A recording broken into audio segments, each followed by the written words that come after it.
Hi, good afternoon, guys, and welcome to day two of the Collegiate Smash Showdown. I hope you guys are real excited for some more Collegiate Melee. Today, I have with me Mr. Pat Attack. Introduce yourself. Oh, wrong way. Mr. Pat Attack, please. Great to be here, man. Very excited to see some quality Melee today. These crews fought so hard yesterday to be here in our final bracket. Want to give us a rundown on our first match? Yeah, for sure. So today we're actually going to be seeing Tamu versus UCLA, and I had the privilege of commentating Tamu's set, and they actually upset UCF, which actually had a very strong Puff player, Komodo, and surprisingly enough, the MVP of this Tamu roster, you're not going to believe it, guys, was a DK, Jay Walker. He went, no pun intended, absolutely bananas and took all sorts of stocks. He took I think 7 or 8 stocks yesterday, beat a couple Puffs.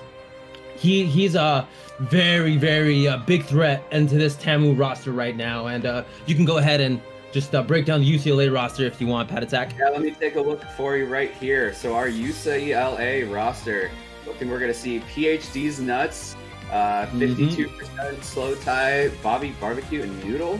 Nice. So we are doing 4v4s, so not sure which 4 they're going to send in today, but I know PhD's Nuts is absolutely going to be on that roster. Oh, for sure. So UCLA, I actually commentated another one of their sets as well. I can't remember exactly who they played against, but Slow Tie was actually the MVP of that team, of that crew battle, because Slow Tie, if I recall correctly, he took 11 stocks. So 11 stocks is no joke as an anchor, and he was the first person to go in. So I'm a big fan of Slow Tie, so hopefully we get to see some Slow Tie Jaywalker action, some anchors going at it. Absolutely. That's what it all comes down to in the end when you get a really close battle, is just who's got the better anchor. But of course, you have to get to that point. You have to get through the other parts of the roster. Every single step of a crew battle is so important. And when you get these nice balanced rosters, you're going to see the higher level crews, you can't carry on one player. That's right. So yeah. Even though every single stop, so important. Crew battles are so hype. I'm very excited to be here. Yeah, no, for sure. It's gonna be a good one for sure. And both these teams moving on from yesterday, because they both played pretty good. Oh They yeah, played very well. And it's not like either one was like a smash. Like Tamu didn't destroy the other crew, and UCLA did not destroy the other crew either. So from what I remember, it was actually like fairly close. So both hopefully we're gonna see some more competitive crew battles. Even though it's always nice to see a one-sided crew battle, I always love to see like a nice competitive back and forth, and usually down to the last opponent crew battles. Like those are always the most hype ones. oh, those are. I've seen some that come down to a missed rest or up smash that just barely catches. Yeah, exactly. Like that, exactly. I'm sure you guys recall some legendary crew battles over the years at Big House, like California versus Canada. And do you remember how Collegiate clutched that out versus Shrooms? Oh my gosh. Yeah, one of the most legendary crew battles of all time. I mean, who did Canada have at that point, right? Yeah, exactly. And like against NorCal is insane. Yeah, and it was like Shroomed versus Kage, which is Sheik versus Ganon, and that is not a good matchup for Ganondorf. So the fact that he was able to make that comeback under all that pressure on the main stage, even back then, is still really hyped to this day. So crew battles are here to stay, guys. Even though we're doing them online, they're still just as hyped. Absolutely. These online melee has been such a blessing to have, honestly. Seriously. Yeah, seriously. For the last year now, really. What else would we be doing, honestly? Yeah, honestly, man. Like, I mean, we'd probably be, exactly. We'd probably be playing delay based net play still with 6 buffer or 7 buffer. Shout out to Anthers Ladder, who kept that scene alive for a very long time, even though there was offline stuff. He was kind of the first entrepreneur, or kind of the first person to Yeah. really develop a website for hosting like online matches and stuff. So for sure. But then Fizzy just took it to the next level and added like in-game matchmaking and rollback, and the list just goes on and on. So like Pat Attack said, we're extremely grateful that even during these times that we have to stay indoors, we can still watch some really, really competitive Melee.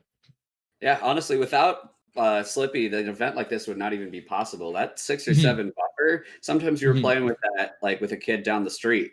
Yeah, These exactly. cross-continent matches we're seeing here, um, we're going to be seeing some East Coast, West Coast bouts later in this bracket, almost for Mhm. sure. Mhm. And it feels fine. Feels like you're sitting next to the guy with the CRT. Seriously, yeah, it really does feel like besides from like the odd lag spike every once in a while, or just like a little bug every once in a while, other than that, it does feel like really, really good. Like Pat Attack said, it does feel like you are playing next to a person on a CRT. That's right. We live Yeah, in and rough mhm. times, but they're made better. People work All together. thanks to the That's right, all thanks to the efforts of the community, and and obviously if it wasn't for events like Collegiate Smash Showdown, taking advantage of these kind of things, it only helps provide some more exposure for Slippy, some more exposure for those who don't even know Smash Online, which is almost like I think a 15-year-old game or something, can be played super competitively online, and ironically, no shade at Nintendo, but much better than its predecessor Ultimate.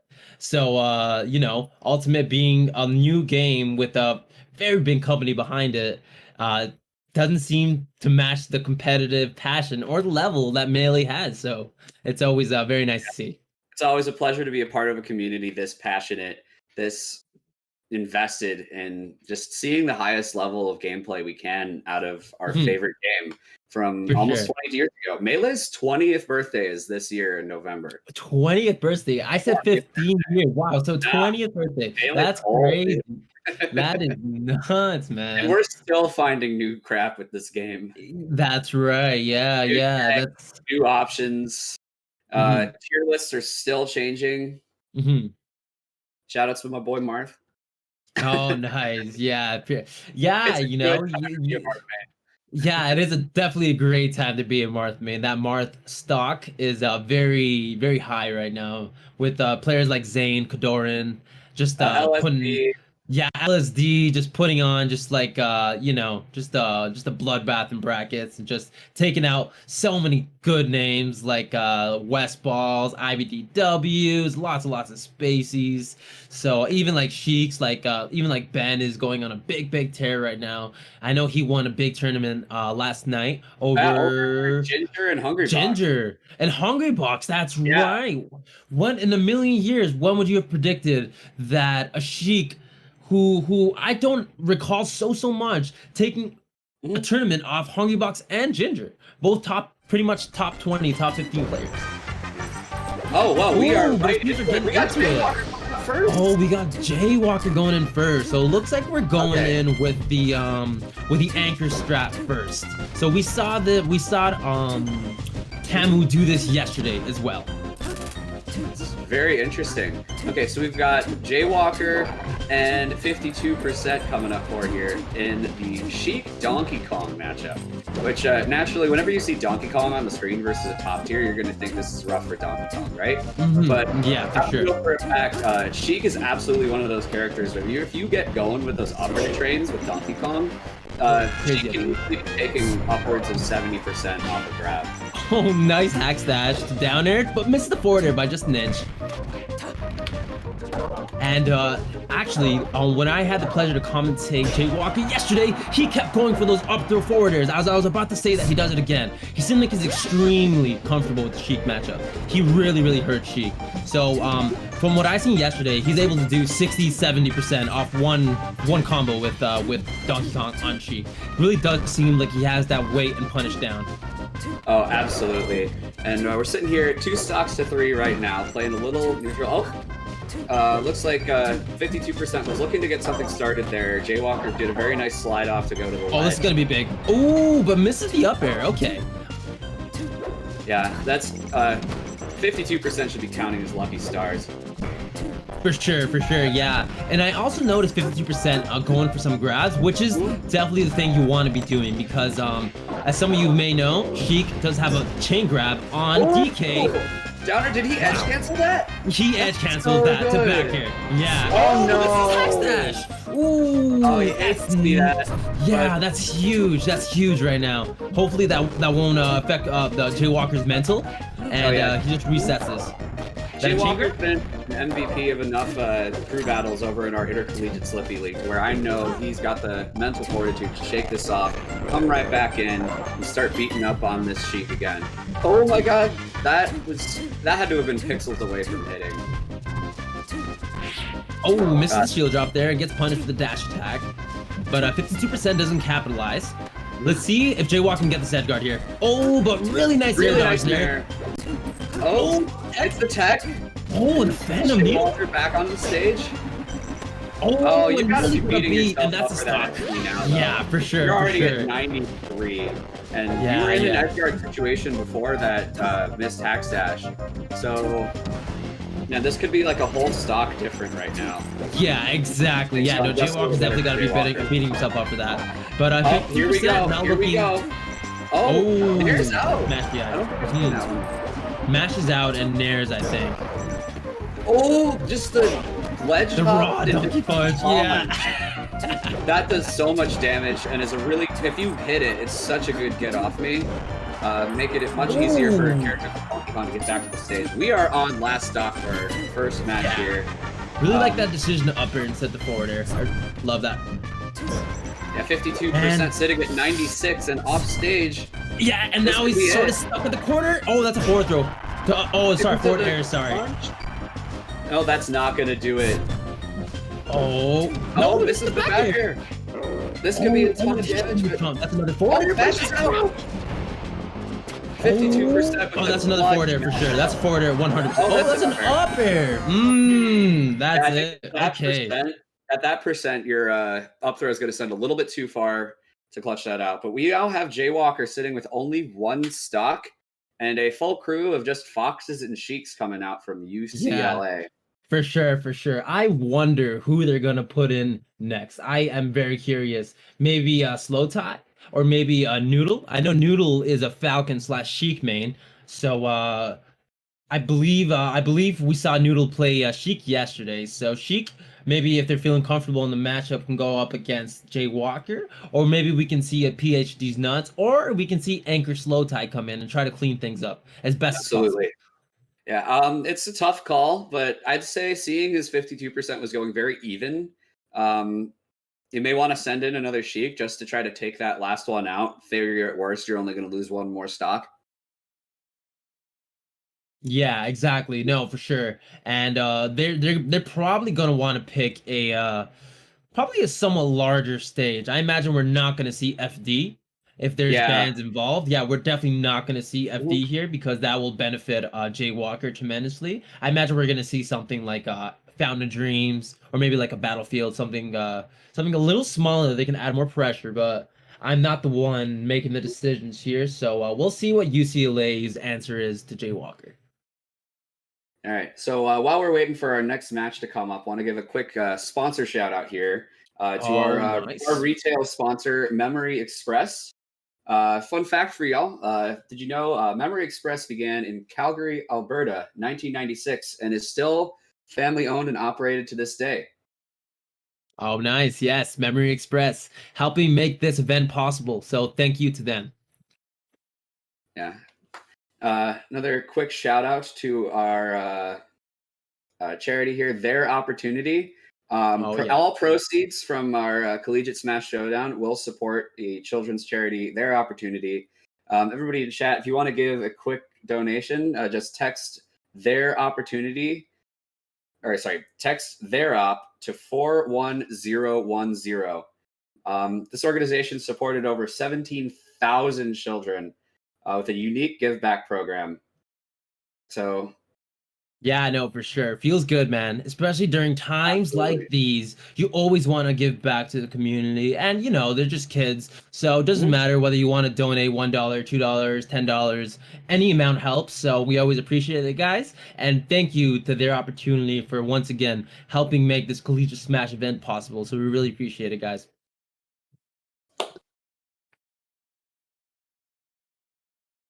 Yeah, So I imagine we're going being to be able to seeing help like this this. next match soon. Yeah, being able to help the community like this and also have great melee. It's just I couldn't think of a better way to spend my Sunday. Dope. What about you? Seriously, right? Yeah, no, seriously. Like, unless I'm playing Melee, like that's not too bad either. But watching it, it's not just as good, to be honest. Especially if we're watching it for a good cause like charity. That's awesome, And I was Mhm. actually telling Beezum yesterday, who is my Yeah. commentating partner yesterday, telling him how I used to compete in a fair amount of crew battles back in my day. So it's always very nice to see the collegiate smashing develop as much as it has over these past years. Yeah, I got my start in the collegiate smash scene. I wasn't really playing until my freshman year of school back in Hmm. 2015. Uh, Okay.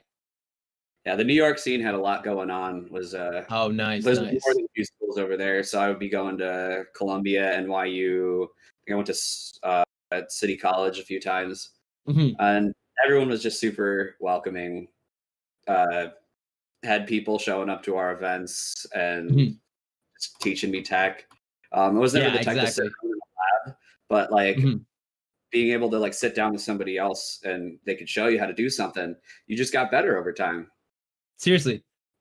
It's always very nice because these collegiate communities always come usually very close, right? Because it comes Oh with yeah. their smash clubs and I used to compete in collegiates for Sheridan back in the day, and I was always really close with my teammates. And whether we lost or won, you always win or lose as a team. So it just builds all these really cool skills that are always really helpful, even for real life situations. So Mhm.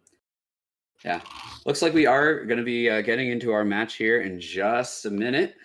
for sure, I Um, heard some warm ups there. yeah, just some wave dashing around, getting ready. Yep, yep. Yeah, gotta love it. My typical go-to on the warm-ups, I always am just constantly wave landing around the different platforms, just trying to get used to heights. Looks like we do have another sheet coming out. Battlefield.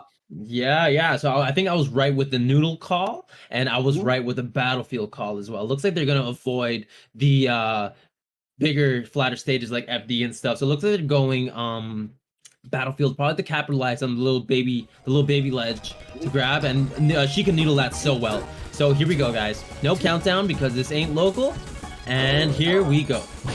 That's an upper. Yep. Oh, Already. so PhD's nuts did an excellent job to Oh, get off ledge right there. But Jaywalker's just kept up the pressure, already at 101%. yes. PhD's Ooh, not noodle. My that had mistake. to have been a mid-input forward smash coming out there Yeah. from PhD nuts. Jaywalker managed to catch it. And yeah, it seems like PhD's nuts has got to come up with a little bit of a better game plan here, because unfortunately Jaywalker only has 25%, and they've already took one stock here, so PhD's nuts has got to come up with a little bit of a That's better a game given. plan here if he wants to defeat Jaywalker here. Yeah, I think the Sheiks have had a bit of an issue with dropping combos today. I can't imagine they play against high-level Donkey Kong very much. Yeah, exactly. Yeah, that's a You're very not good used point. to the punish game in this kind of a matchup. You can throw your tier list out the window because Donkey Kong's going to eat you alive for it. Oh, I love that. That was Again. so sick. Oh my god, any other lazy DK like myself, I would have forwarded, I would have downed it at that leg, but no, he took the opportunity to wave land, grab, set up a cargo throw, and hit him with that up air. That was so smart. And Jaywalker only took another 30-something% on that stock. Oh, the check!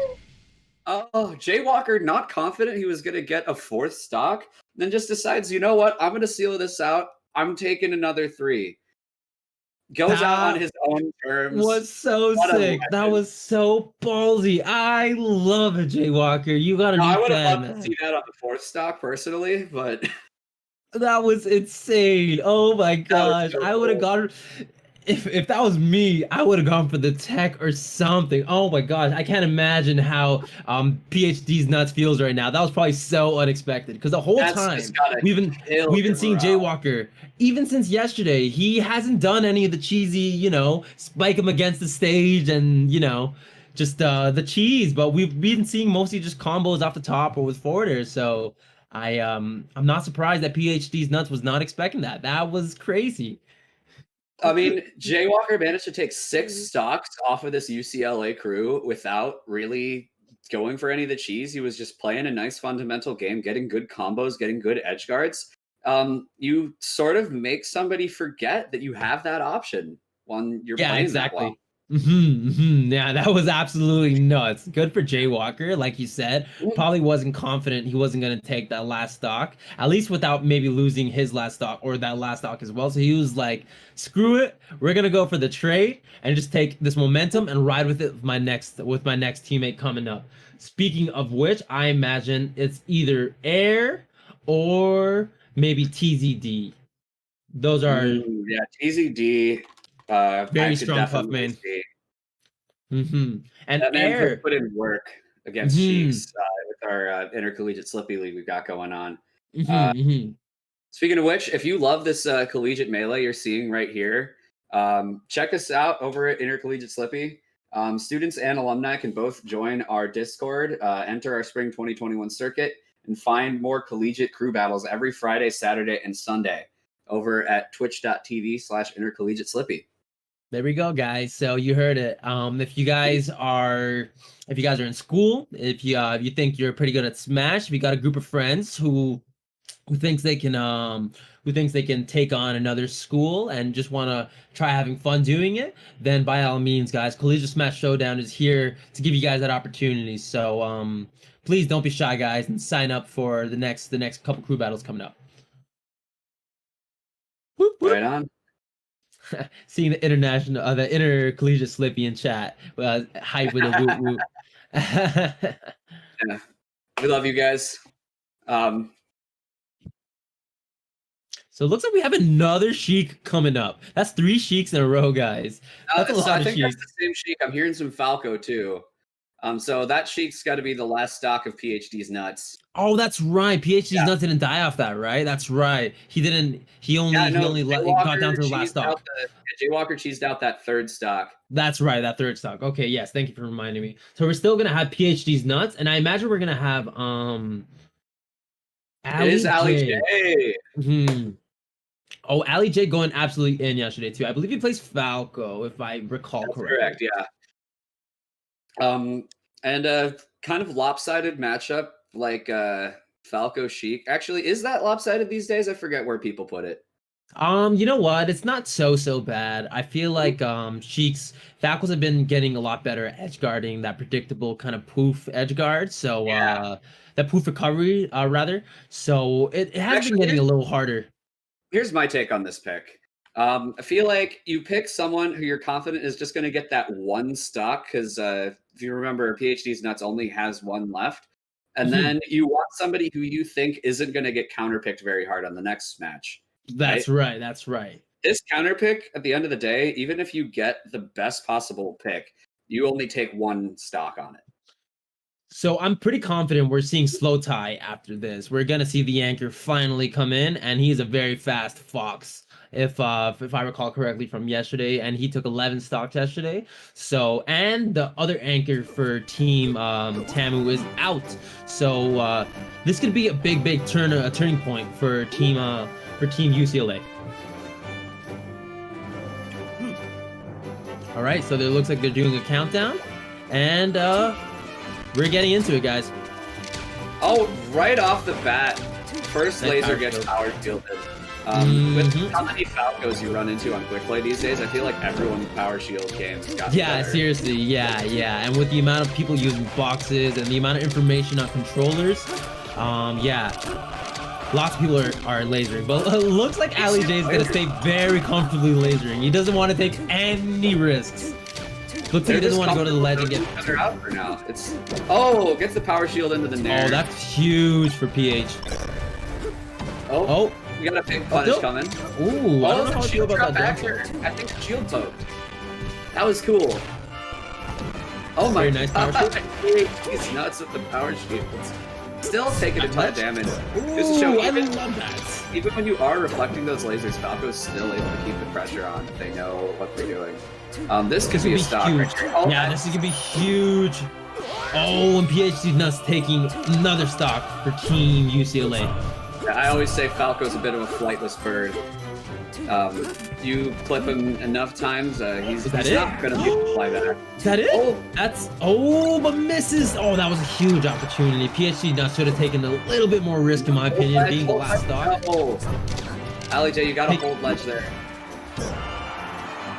Alright, yeah, that reverse backer is gonna do it. Yeah, that was really good. I think PhD's Nuts should have taken a page out of Jay Walker there and just go all in. It's your last stock. You may as well just try to take it. You're 152%. I think that would have been huge. It would have been super worth just to maybe go for the trading stocks there, just like Jay Walker did. But we see Ali J closing it out.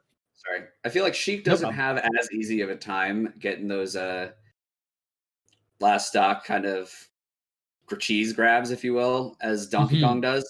For of course, she can absolutely do it. Get a quick back throw, needle, back air, something like that. Yeah, she's one of the greatest at edge guarding the spacey characters, especially with those needles and back airs. Something about being able to grab your opponent, walk off the stage, and then throw them under, forcing them to get a last minute tech.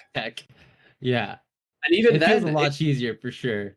Had PhD's Nuts. I know we keep going back to this match that was already 2 matches ago, but had PhD's Nuts hit that tech, the match would look completely different right now. You're still under battlefield.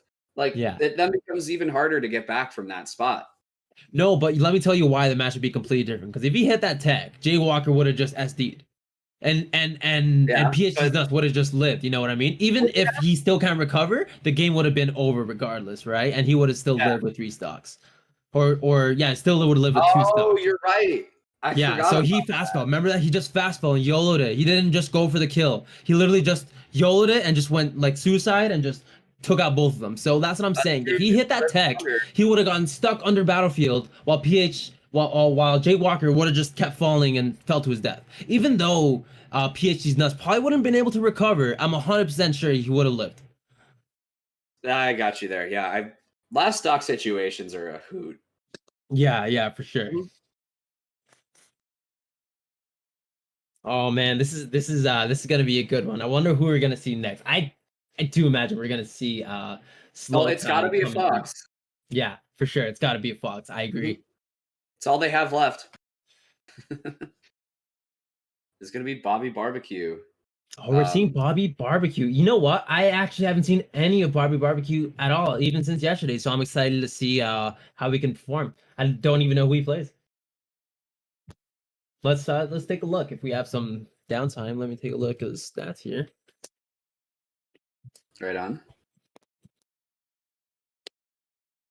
There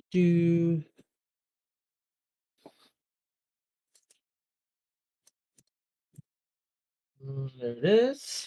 And we are going to look up Bobby Barbecue. Mr. Oscar Yen from California. Let's see here. And there's Bobby Barbecue. I'm hearing Fox. I am here, Fox.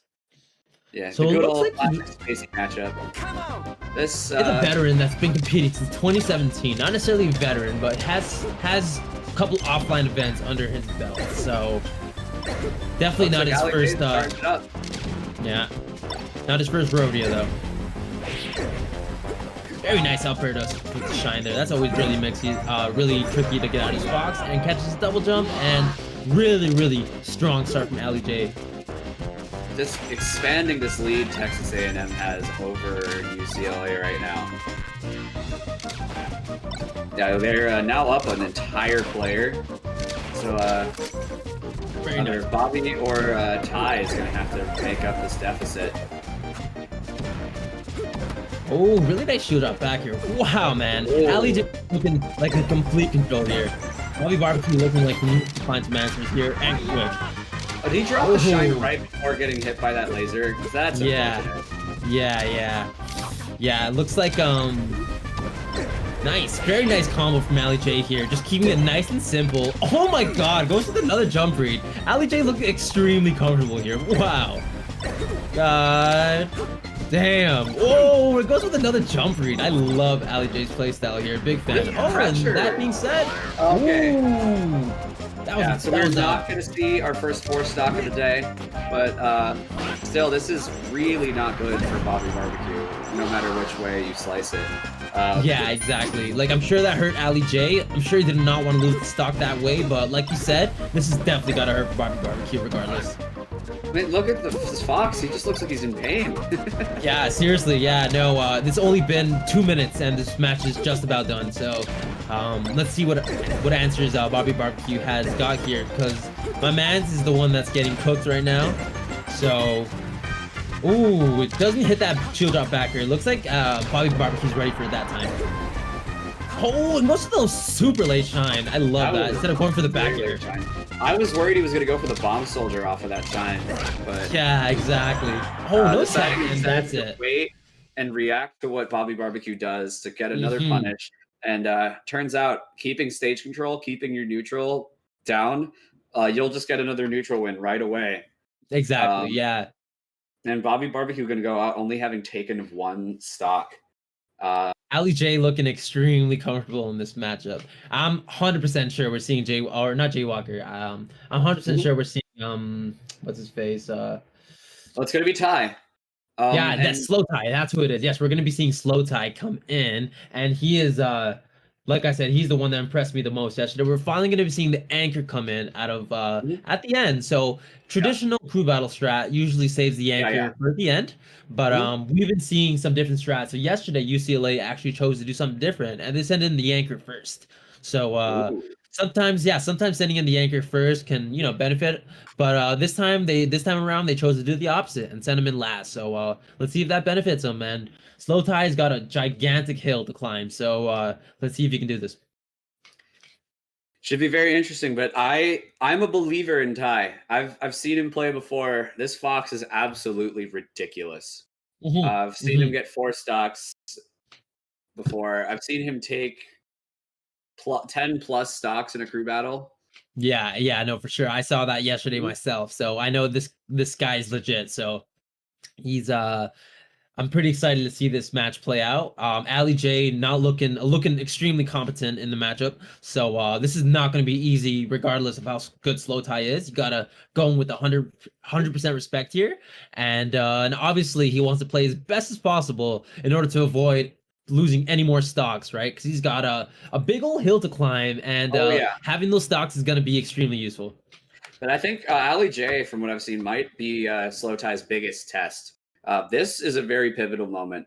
If I want to say, if we see Slow Ty drop more than 1 stock in this match, that's going to be too much of a hill to climb, I think. Yeah, exactly. Yeah, no, for sure. We got to see him play like almost a 4 stock. That's right. If Pat Attack says he can lose 1, I think he can lose 1, but definitely not 2.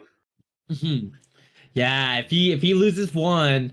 Then he definitely still has a chance of coming back here. But that being said, it's going to be a little tricky because Ali J seems like he's extremely comfortable in this matchup. We just saw some really, really good Falco play on Dreamland. Yeah. And but if I hear that correctly, I believe that's FD. So we're going to be seeing some chain grabs come out, and he's definitely going for the 4-stock strat, unless they're just hand warming there. Hand warmer. Yeah, unless they're just hand warming there. No, we're going Pokemon. Okay, so Pokemon also it's platforms on Pokemon. There's a lot of space in between each platform, so it gives Fox the opportunity to go for lots of chain grabs, regardless of the platforms being there. So and Ali J gonna get the first opening. Oh my god. Oh my god. He could have died off that. Yeah, oh my gosh, and did you see that?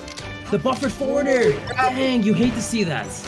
This game moves so fast, dope. Oh man, are we gonna see him keep 4 stocks? If we see that, that's gonna be really big for Ty. Absolutely, but no, Ali J, Shine? he's not done yet. Getting a lot of these shines in a few aerials. Oh, that's a off backer. it. Oh, that's my backer. Awesome shine back here. Such a good mix, though. I would have just backer there, but yeah, awesome shine back here. So, as we were saying before, Pat Attack, he cannot lose this stock. This is big. He's already at 80 and off stage. If he loses this, that might mark the end. Dang, LJ. Nice sledge grab there. Holy crap. This is so much pressure Ali J is able to keep on. Oh, really nice tech chase. But back here? Ali J has the comfort here of knowing that even if he does lose this stock first and lets Ty keep 3, Ty still has an absolute mountain to climb. That's straight to ledge? No, should have gone straight to ledge. What are you doing? Should have gone straight to ledge. Or Ty. Ooh, he was maybe a little nervous he was going to miss it and just went straight up to give Falco more time to back here. And that is another stop for Ali J. Ali J looking not to close it out. He's looking to close it out right now and right here. He doesn't even want to let his other teammate play. Letting the rest of UCLA know that, don't worry guys, I got this. Or sorry, letting the rest of Tamu know that I got this, guys. This is absolutely insane. Ty or Ali J going off. Like, you thought Jaywalker was going off earlier? No, I think Ali J's taking more stocks than Jaywalker now. Yeah, at this point. Oh my gosh, the Mohawk! I love it! Mistake you. Oh no! Now he definitely has. A little bit of nerves. Oh, you hate to see that. Yeah, it's over, guys. There's no way. UCLA on their last stock. Yeah. He then needs 2 No, more he stocks. doesn't get that. Oh, he doesn't get that. Yeah, no, this is looking like it's very rough. There's zero chance of Ty coming back unless he starts playing like a god and just destroys everyone. I mean, okay, that's one more, but he's got 8 more stocks to go with 1 stock. I'd be very, very impressed. Slow Ty, please shut me up and prove me wrong and tell me that you can do this, because that would be extremely impressive. But from the looks of it, I don't think it's gonna happen. But hey, man, UCLA is gotta just get everything from their body and just go ham. You know, they just gotta believe and just. UCLA, I hope you guys are watching right now. Y'all got to be giving them their energy right now. You guys got to give them your Slow Ty your energy. So Ty needs every last little bit, and he really needs every last little bit. With Texas A&M are going to be sending in Air, their Marth player. Oh wow, okay. Yeah.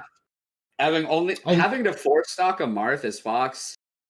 You do get a ban, I think, but yeah, no. So we're definitely not seeing FD 100%, but we're definitely gonna see like Yoshi's, which sucks. Actually, I think we'd see Stadium. Marth liking to have those big open spaces, having the ability to cover those side platforms extremely well with grounded options. Top plat is probably the safest place to be if you're not in center stage and having control against Marth in this matchup. So getting rid of that top platform gives Fox nowhere else to go if you're Marth and you're in control of the center stage. That's right. All right, guys. So here we go. So Dreamland is absolutely the warm-up pick. There is no way there's no way they're going Dreamland on purpose. That's right. There's no way they're going Dreamland on purpose. That's right. No Marth player in their right mind is going to go here. Unless you're really just trying to flex. Yeah, exactly. Right. Unless you're real confident and trying to flex. Like, don't worry, guys. He's only got 1 stock left. I can beat him on Dreamland. Let him take me wherever he wants. In fact, let him take me to FD. Yeah, seriously. That would be legendary. Yeah, no, for sure. It would be legendary. It looks like Air's got a lot of fans. Everyone's saying, let's go Air, let's go Air. Okay. So maybe looking like the chat is celebrating a little too early for Tamu, because remember, guys, it's not over. It's Melee. All you need is just, I guess, 4 gimps in a row, which is, I mean, it's pretty hard to do, but it's not impossible. It's Melee. So yeah, remember, we're definitely going to be seeing 7 stocks is not a lead. Yeah, exactly. And we're gonna be seeing Yoshi's. I'm almost 100% sure. Oh, we're gonna see Pokemon again. I had it. It's Pokemon. Wow. Told So you. he's okay. So it's This more is like, all right, guys. He's got one stock left. Don't worry. Let me go to his counter pick really quick. I don't care. I still We're gonna think be this is seeing. Marth's at least second best stage in the matchup. Like definitely better Really? than the Oh yeah. No way. It's It's all definitely not about better that than top the. flat. It's all about that top flat. Oh, that's so big. Oh, that would have been massive for Ty Yeah. if he capitalized off that. But See, looking like Air is able to cover that platform very well. Unfortunately, not getting an extra punish off of that short hop up air. But like, if Fox is able to go to top platinum in these situations, it becomes much harder for Marth to cover. oh, really nice jab, and that's it, guys. And that Good stuff. oh, he gets burned. No! Okay, never mind. I'm celebrating too early. I was gonna say good stuff to Team UCLA, but or not This isn't UCLA, it. Tamu. All right, but they're definitely still in this. UCLA fighting with every last breath they have, and as I say that, the unfortunate side B missed sweet spot. You hate to see it go like that. You know, Congratulations to Tamu for taking this.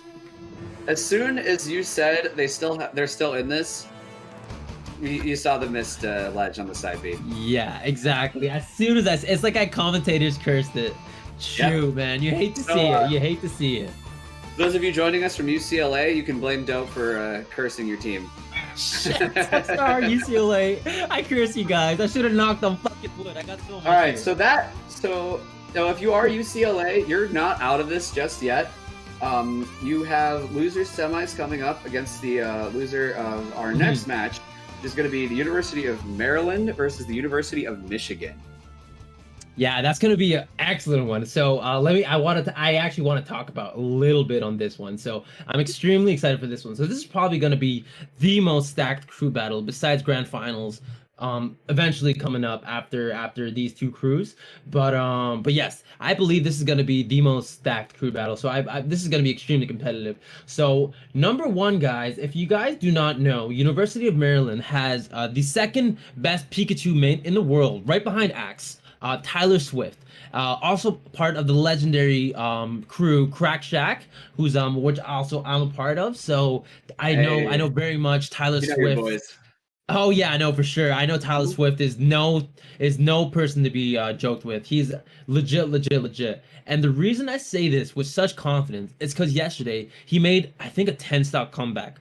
He was the last person left with 4 stocks remaining. He was able to beat Dawson. He was able to beat Kem, and he was able to beat a Marth player right after that. So it's insane. And if you guys don't know Kem and Dawson, both extremely strong players in their own right, both players in the master server in the Melee online Discord, and extremely both very strong players. So the fact that Tyler Swift was able to come back on not only those two very top players, but a last Marth at the end, wow, extremely mental composure and just he's got to feel real confident coming into today. Yeah, Tyler Swift, absolutely no slouch in that Marth matchup. He's been training pretty regularly with Zane. That's Zane right. really gunning to take his first set over Axe. But at the same time, Tyler Swift has got to be picking up some crazy good experience playing that much with the best player and the best Marth in the world right now. Yeah, for sure. And then right before I get into University of Michigan's roster, I'd just like to thank one of our sponsors here that made all this possible, Bisada Kia. You guys might have heard me yesterday talk about Bisada Kia, but check out Bisada Kia's Ride on Grad program for students, and you can be actually eligible to receive $500 towards the purchase or lease of a new Kia vehicle like the 2021 Kia Forte, and a year of free maintenance. And let me tell you guys, my best friend actually drives a Kia Forte 2021. It's a really nice hatchback car, not expensive at all in gas, very comfortable to drive. As a stick driver myself, I don't mind driving that car automatic at all. You guys can learn more at BisadaKia.com, where family makes a difference.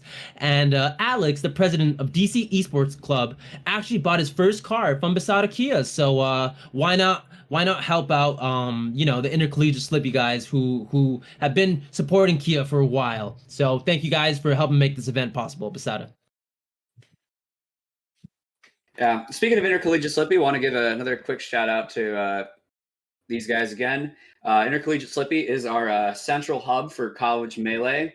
Students and alumni can join our Discord using the QR code link right there. You can get the website. Should have all our information on it about the Discord, as well as our Spring 2021 circuit with a $200 plus prize pool, ever growing. Come check us out at twitch.tv/intercollegiate slippy on Fridays, Saturdays, and Sundays. There we go, guys. So if you are in school and like to play Melee, then please consider joining the Intercollegiate Smash or the Collegiate Smash Showdown. And guys, sorry to just breaking news, but apparently Morse Code, one of my good friends and Samus main, and who I consider to be the best Samus main in the world right now, is has a final tomorrow, and unfortunately cannot be part of Michigan's crew. But that being said, they're losing a very, very strong member, and they're pretty confident that would be quote unquote a 16 stock. And having Heartstrings and Morse Code, that'd be a very, very strong crew. But not having Morse Code on this crew is probably gonna hurt them, especially against a very strong crew like Maryland today. Yeah, Morse Code is ridiculous. I'm a big fan of his, Samus, and also he's a good friend of mine. Shout out to Josh. I hope he does good on his final tomorrow. Well, looks like we got our match coming up very soon. Man, I wonder who we're gonna be seeing first. Let me take a look at the roster really quick. Oh, and that being said, we're getting right into it. Starlight and Crike. A lot of K's and H's in there. Yeah, for sure. I mispronounced your tag, sir. No, but, that's perfect. Crike is the way you pronounce it. I was saying Crikey for a long time, but until Crike himself told me that it's pronounced Crike. So okay. Really quick, I want to give a quick shout out to Starlight for turning that situation on the platform around with an excellent slide off into the fair, almost killing almost killing Starlight off of that. Man, and Crike being a fairly strong Marth player in the netplay era, to be honest, I haven't heard too much about Starlight, but he's keeping it extremely competitive right now, so this is looking really, really even. Oh, we missed that power shield. He's definitely, Crike was definitely going for that power shield grab, and doesn't seem to hit it. And let's see if Starlight can close this out. Yup. Excellent. Really nice down smash. Very good timing. Marth, unfortunately, just barely missing the sweet spot on that up B. You can avoid the down smash there, which I almost kind of wanted to see the light shield edge guard come out. Oh, no, as a nice Marth player, I hate that interaction exists. Really nice edge guard to close out that stock without taking any damage, actually. So really good stuff from Crike. Yeah, honestly, I think there's nothing more satisfying than at the end of a long day, just edge guarding Falcos as Marth. So much fun. Yeah, for sure. That's the Marth propaganda, guys. That's the Marth main stuff. Hey, I don't get it because I made Samus, but hey, man, I bet it must feel good. Yeah, it really does. This matchup's a fun time. Starlight just taking the control and the pace of this match, just using his full hop, using his lasers to control. But as I say that, he's in the corner, and Craig not able to capitalize. Okay. Yeah, barely spot dodging to miss the grab right there. Getting grabbed towards the edge as Falco in this matchup is almost a test. That was sick. Man, shine up air. Makes me shudder to think about, but you ever play the mod that lets you switch around which shine is which? Yeah, I haven't played that in a long time, but I used to play that in the 20XX. That's right, the SD remix. Yes, I do love that. Yeah. Just whenever I see Falco kill off the top with a shine up air, makes me shudder to think what would happen if Fox had that shine or Falco. Yeah, seriously. Oh my gosh, that would be ridiculous. And doesn't get that double stick DI slide off. Just gets the ASDI down, but does not get the slide off. Oh, there's the power shield that he was looking for. Yeah, I can tell that he's looking for it because that's all something that I like to do with Samus. Dare's just a little too early there. But... Ooh, I knew he was gonna forward smash, but it was a little too early. Okay. Oh, and I think he could have set up a forward air Ken combo there, but hey, I'm not the Marth man. Great shield angle by Starlight there to avoid the Nair on the platform. So it's still a little difficult to remember all the little things you need to do to avoid some bigger punishes in this game, and that shield angling That's so risky. Oh my gosh, Starlight having gigantic balls, just side being in the middle of the stage, and Crikey just capitalized that. And no, Crikey does not get the gimp that he was looking for. That's too bad. And looks like that's stock. No, Not quite. Really? Now it is. Oh, beautiful, beautiful wait, down no. smash. Marth keeping Nice his Marth jump. killer. Gets onto the stage. And he has avoids jump again. Marth Yep. killer.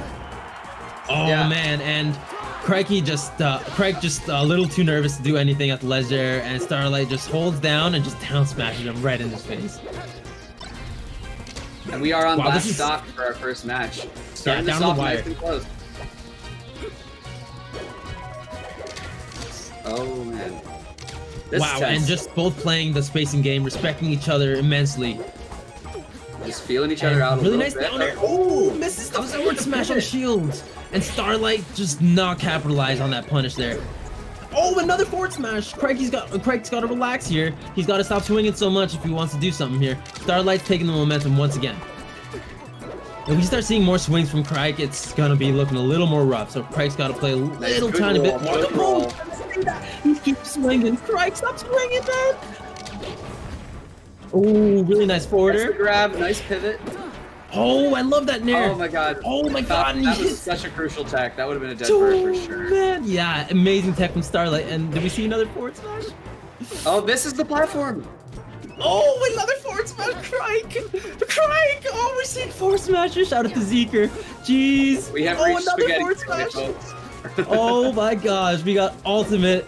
I don't want to say spaghetti here, but we are seeing a little bit of nerves. We are seeing so many forward smashes here, guys. Oh, that he F finally smash is hits gonna the do 17th it. forward smash. Okay, Wow. finally hits it. Nice. Way to that go, was so Crike. close. Wow, that was amazing. Good composure from Crike. Good composure from Starlight. But Crike just clutching it out just a little tiny bit more from Starlight. That was a crazy first game.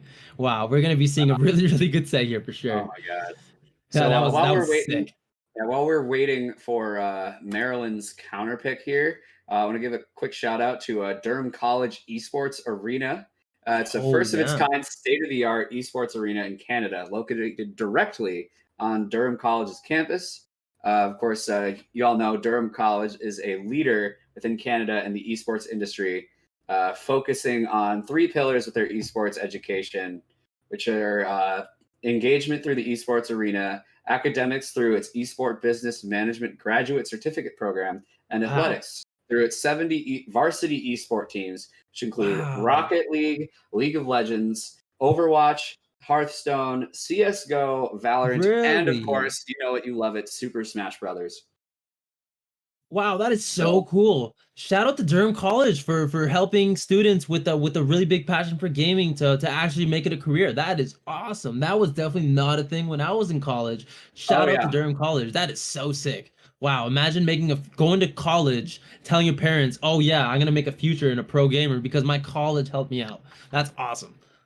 Yeah, but not even just in pro gaming. There's all sorts of business management, coaching, training, etc. All sorts of different things that need to go into esports to make this new thing thrive in our changing world.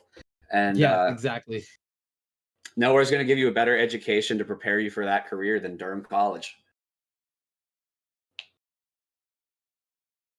All right, and we're going to take a quick break. We're going to hear some words from our other sponsor, our retail sponsor, Memory Express.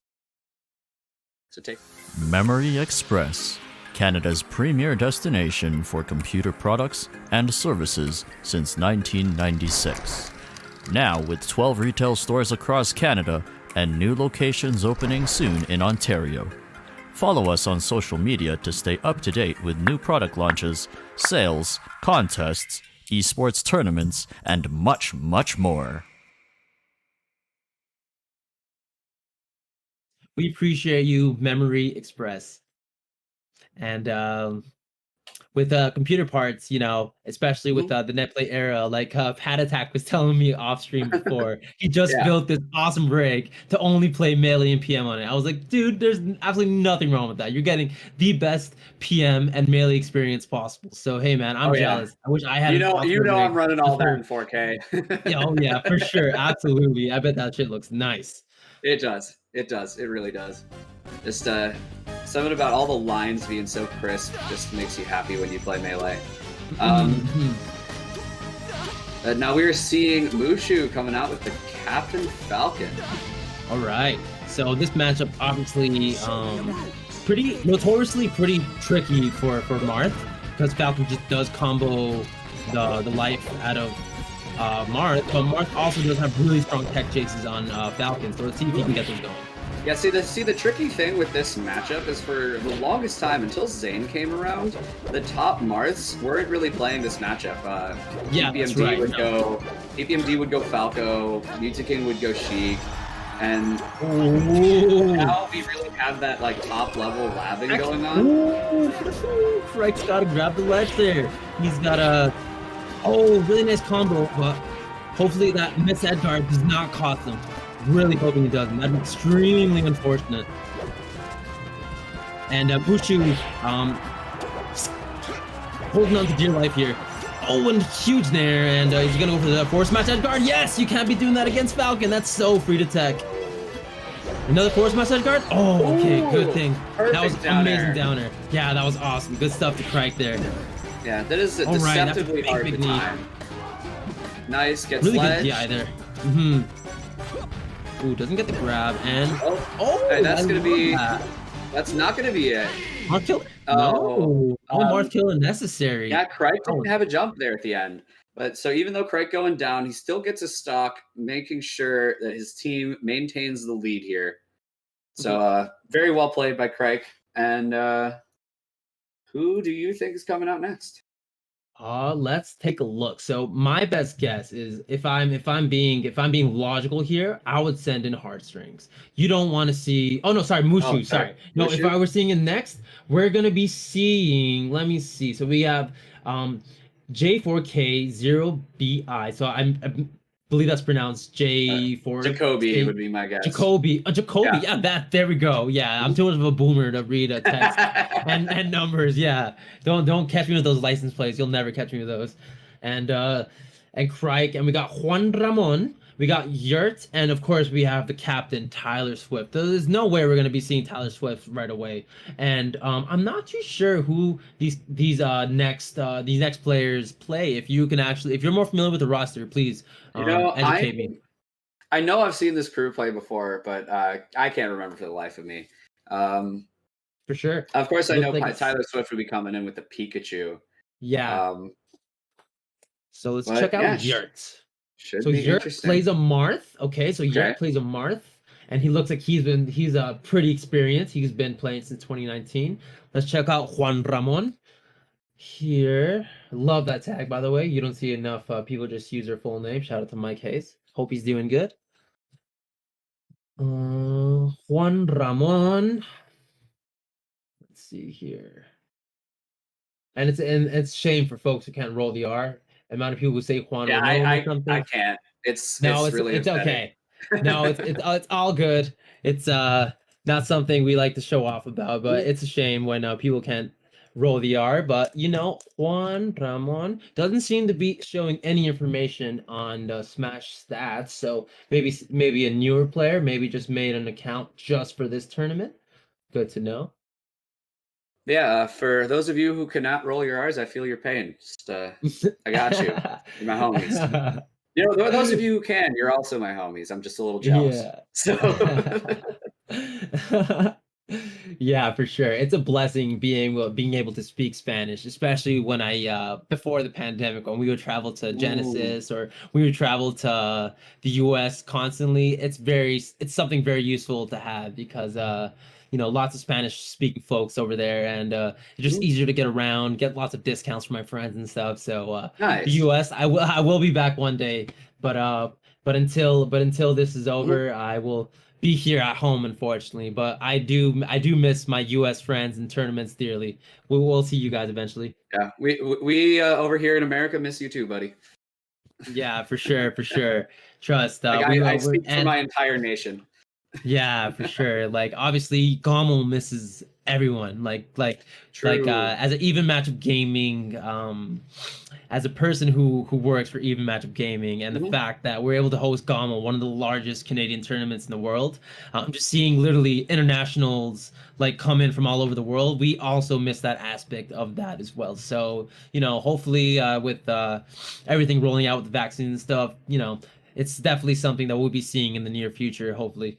Absolutely. So I'm hearing some Falco coming up now, and I'll say while so this is Falco Falcon, right?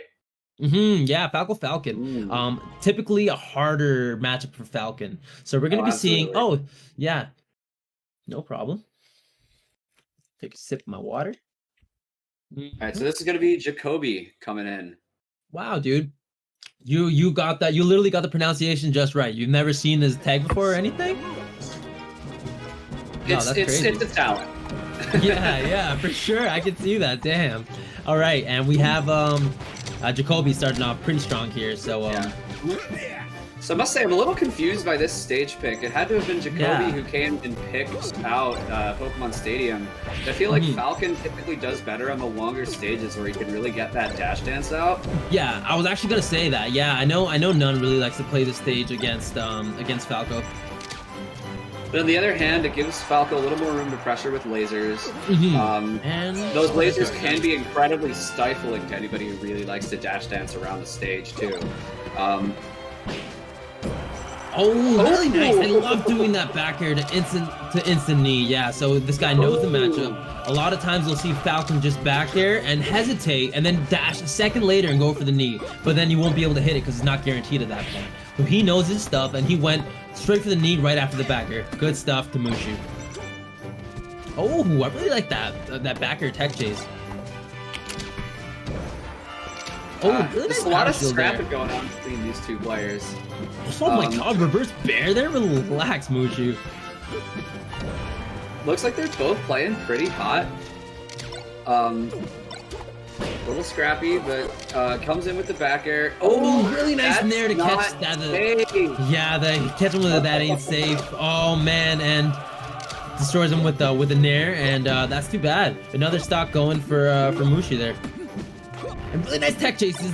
Commits to the knee, but doesn't get it. But continue tech Ooh, chasing, and that'd probably have been makes an a- accidental read there. Yeah, he gave My Jacoby a God, chance to get out of it, Mushu. but does not. Oh, there we go. Jacoby getting some pressure on here. Mushu off stage. This should be an easy roll up.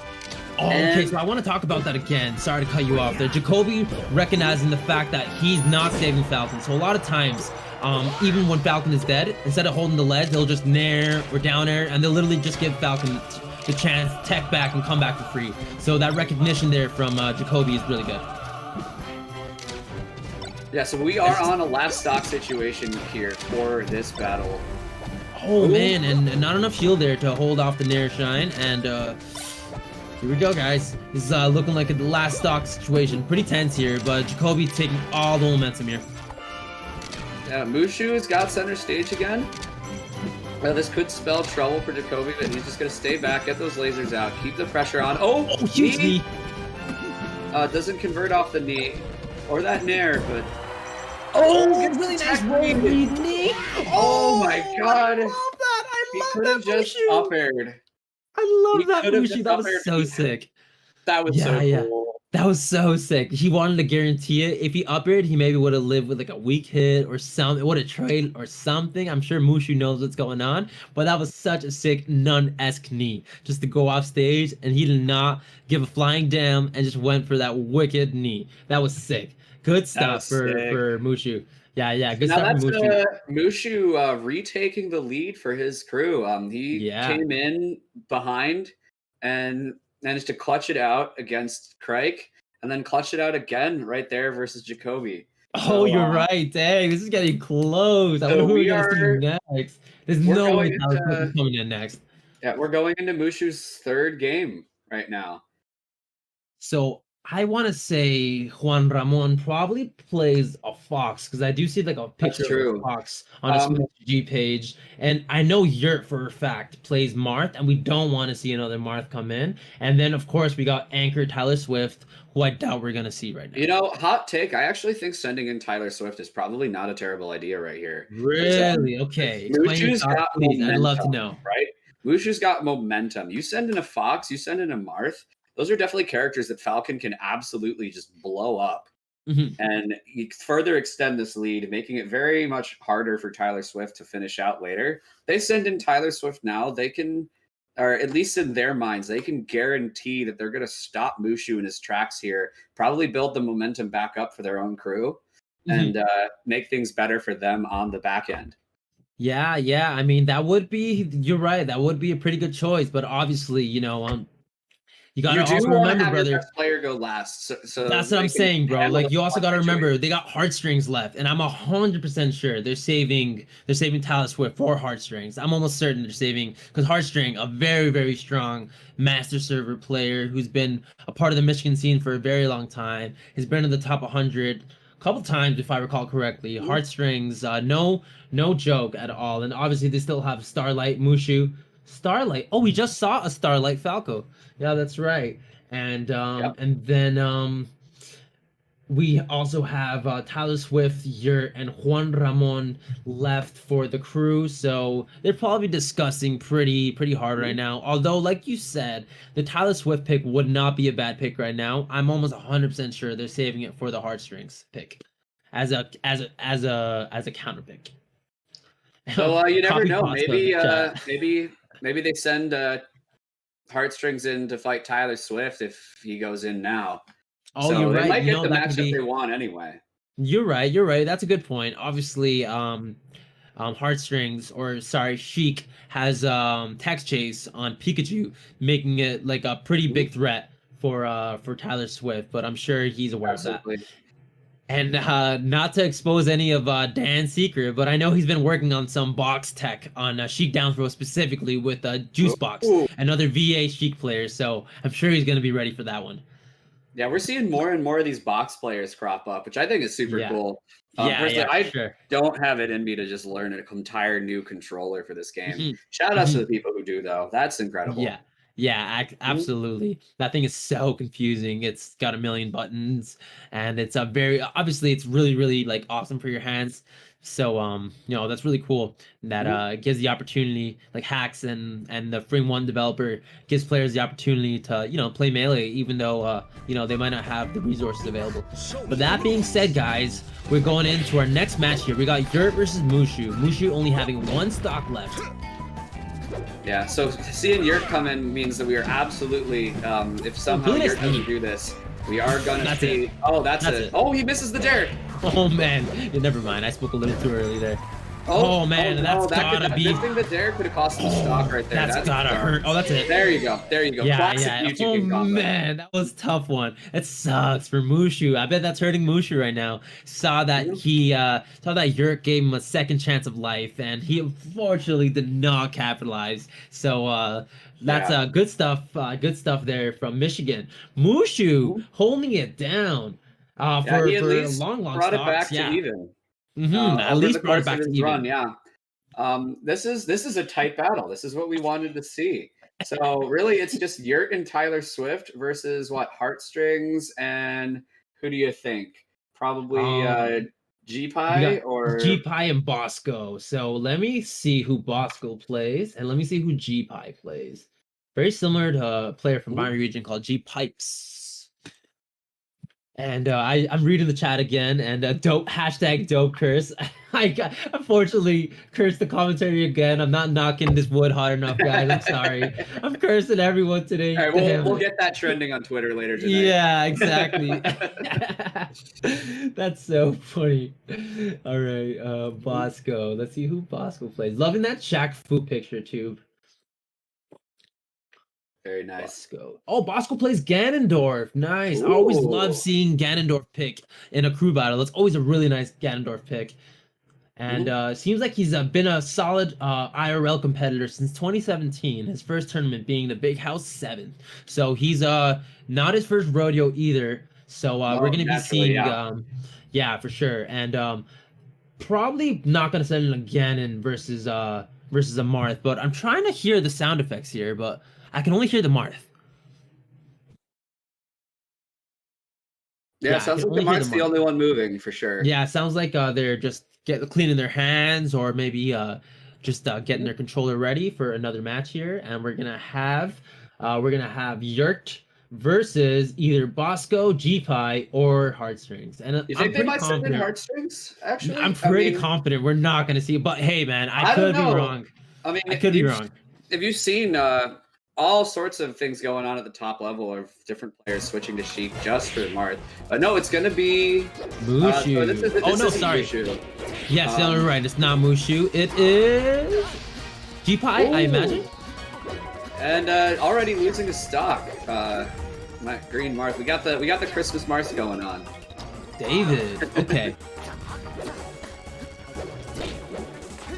Oh man, and lots of swings. My God, that's like the 5th forward smash he's done. He really wants to hit that fourth or pivot forward smash. A lot of Marth players I know, myself included, really don't like this matchup. It's very cheesy. You end up with a lot of those F smashes while you're trying to up B back to ledge. You have to space that up special so well to avoid. Man, really nice tech chases from David there. Drops it there. Really nice spacing to avoid the down tilt. That's right. Yeah, this is something that Pat Attack is going to be a little more knowledgeable in, him being a Marth main and all. Really nice down tilt, and I think that's probably it. Too much.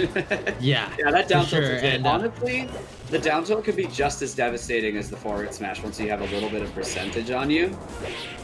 But so can these juggles. Marth definitely much better at juggling than he is at getting the landing. Ooh, crazy Phantom, that sucks. And you're going to get saved by that Phantom hit. Put back in. Oh my gosh, double downer! With the edge cancel? And then misspaces it and gets tippered in the face. That sucks. Didn't get that much off it, but that was one of the coolest double dunks I've seen ever. Yeah, exactly. That was awesome. Cool. The edge cancel? My God. We love seeing the fourth match from Yurt. Yurt loves that fourth match. Shout out to Secret once again. Yeah, Secret Marth tech is we all love the forward smash. Yeah, see, there's the down tilt. He's dead. Oh, he doesn't cover it. Oh, no, it doesn't. Yeah, it doesn't cover it. Okay. Yeah, that was a guaranteed kill if he just stuck around. But quick tipper. Yeah, really nice tipper there from David there. Oh, tricky air dodge landing behind him. Oh, and gets the tech chase to get that forward smash to get the roll read, and that's it. Wow, bringing this down to last stock. This is awesome, and this is very, very close. Holy cow, who we're gonna see next year? Yeah, Yurt's platform movement has been exceptional this game. With all these edge canceling dares. Is that a pivot forward smash right there? Oh, missed the downer. Oh, wow, we missed it. David has another lead on life here. Oh, really nice down tilt. I love it. Oh, he doesn't finish it though. Does he get the forward read? Doesn't get the forward read. Oh, it's just down to the wire, guys. Nice land by Yurt. Oh, and light shield, but missing the shield drop. She's getting a little nerves here. Double jump to avoid the juggle. He's off stage again. This could be it. Oh, no forward smash. Oh, and I love that. That's the first time we've seen all day do that. Mix up. That was awesome. Yeah, that only works. Yeah, that up throw down air works super well if your opponent is DIing very hard to avoid the F smash on the end of that. Which that was absolutely the case there. That was incredibly clutch from Yurt. Good stuff. Oh no, Yurt was red. That was David. Oh, that was David. Oh, I'm sorry. The tags must have been mixed up there. Extremely clutch from David there. Wow. I mean, they both had the same amount of stocks there, and looks like David was able to clutch it and bring it back. And wow. See, the trick is since they kept that match so close, I think David's odds of getting a stock off Tyler Swift are very slim with only having one around. Tyler Swift, of course, being an excellent competitor in this Marth matchup, having trained. Yeah, exactly. Yeah, like you said before, when we were first starting the stream, has tons and tons of experience versus Zane. So yeah, we're gonna be seeing him an expert in that. So I wouldn't be surprised if you're right, man, if we did see Tyler Swift come in, but I also wouldn't be Yeah. surprised if we saw Juan Ramon come in just to clean up the last stock and maybe Oh, try but to this is their last player. This is their last player. Oh, that's right. It's only Yeah, four it's v gonna four. be That's it's gonna be right. Tyler Swift. You're right. Um, It's gonna be Tyler Swift. but yeah, on the flip side, had Yurt managed to clutch that stock out, he's got to go against Heartstrings, and that's a Sheik Marth matchup against one of the best Sheiks we've got on the stream today. So Exactly. Yeah. Probably the best Sheik we have on the stream today. Exactly. So for sure, yeah. And yeah, that's it's just a gonna be matchup that interesting. no Marth ever wants to see himself in. Is Yeah. one stock to 4 against a very, very well-rounded, very strong Sheik. That's just kissing your stock goodbye. So I think at the end of the day, as long as that Yurt David match was close, this is just going to come down to Heartstrings and Tyler Swift. Yeah, exactly. So at the end of the day, Tyler Swift has got to make sure he cleans out David's last stock, and then it's gonna be Heartstrings versus Tyler Swift, which I'm very, very I excited think the for. biggest thing David did for his team there was giving Heartstrings the counter pick against Tyler Swift. Because having the stage selection in the matchup can be so important with all the different variety we have. You're going to basically rule out having to go against that Pikachu up smash on very low ceilings like Yoshi's or Pokemon. That's right. Same time, depending on bans, you could get yourself Dreamland here. You could get yourself FD. I know a lot of Sheiks like Battlefield. That's right. Yeah. And honestly, who knows what we're going to be seeing here, but I imagine Tyler Swift just wants to close this out quickly and move on. But hey, that's we could be speaking pretty early, you know. David could make a play out of his skull and just, you know, make a huge comeback versus Tyler Swift, and making it even harder for Tyler Swift to come back versus Heartstrings. But, you know, it's a crew battle, guys. Who knows what can happen? But I am pretty confident that Tyler Swift is going to not lose his stock here. And like Pat Attack said, it's going to bring it down, and it's going to come down to just Tyler Swift versus Heartstrings. Yeah, you never know, though. There's always the chance that David's been watching Zane's stream very closely, picking up on some of these tricks that Zane's been labbing out. And he might surprise us. Yeah, you know, very good point. Very good point. It is the net play era. You cannot go in not respecting anyone. You gotta go in respecting every single player like it's grand finals of a tournament you're about to play in, because going in with not the right mindset of facing an opponent you never played, especially during the net play era, is gonna be something that's gonna be crucial for sure. So yeah, we're definitely seeing Tyler Swift here, and here we go, guys. All right, here in the ready. Looks like we're going Battlefield. Sounds about right. I think this is a very good pick. And for sure. As predicted, we have Tyler Swift up here with the red hat. Oh man, I love that taunt cancel. That's so weird. It really does. All right, David's starting off strong. Wow, you're right. He is. Oh my god, dude. Oh my god. Wow. This is so big. Yeah. So Tyler Swift's got to make sure not to die here, because he's got to make sure to use 100% of his resources for Heartstrings. But as I say that, why am I cursing my friends? I gotta stop saying these things. No. I'm with you on that one. That's the Pat Attack and Dope curse. Yeah, jeez. Oh my gosh, that was insane from David. Oh, he could lose another one too. Oh my gosh, Tyler Swift must be beating himself up for that one.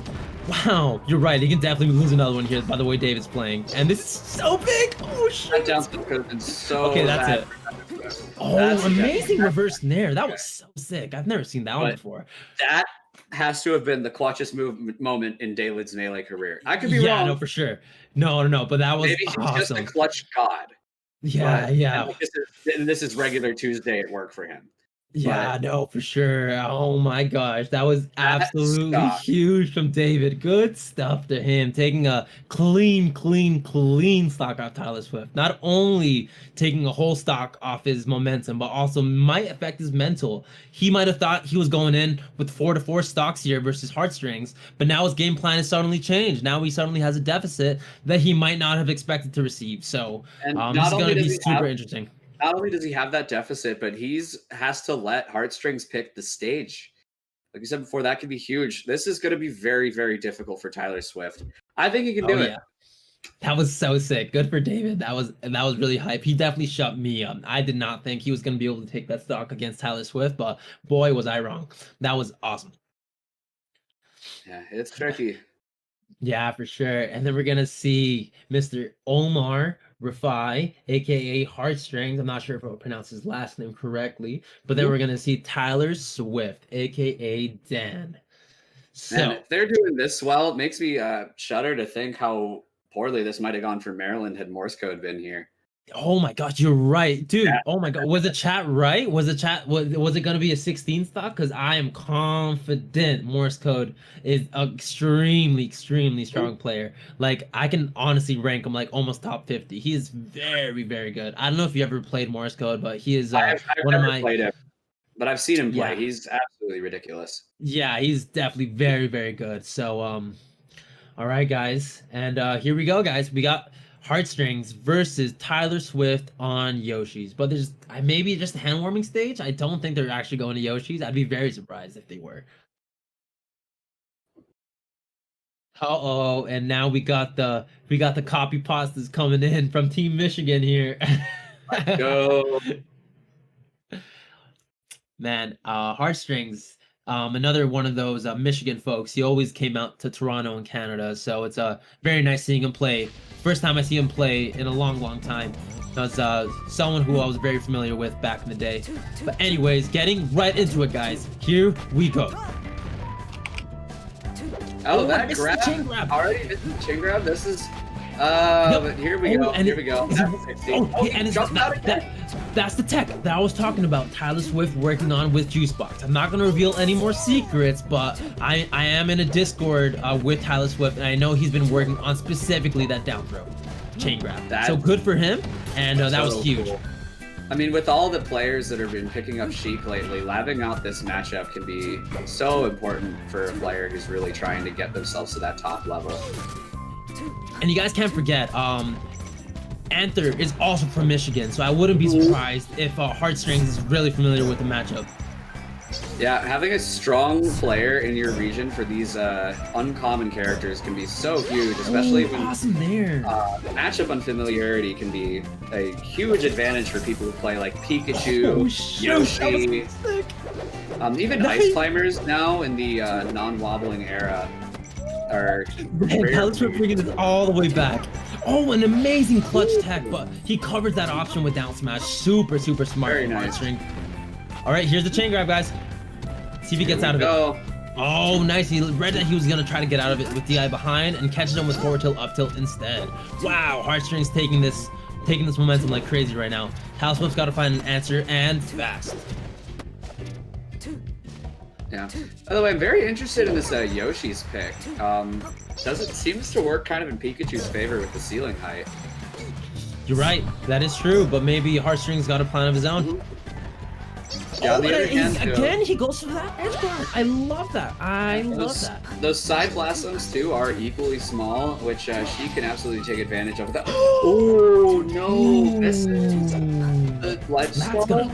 That's gonna hurt. That's gonna definitely hurt Tyler Swift there. Shoots, and he's got a gigantic comeback on this stock. Man, they've been going kind of even. Tyler Swift's been getting the stocks first, but he has to take these last two. He can't die again.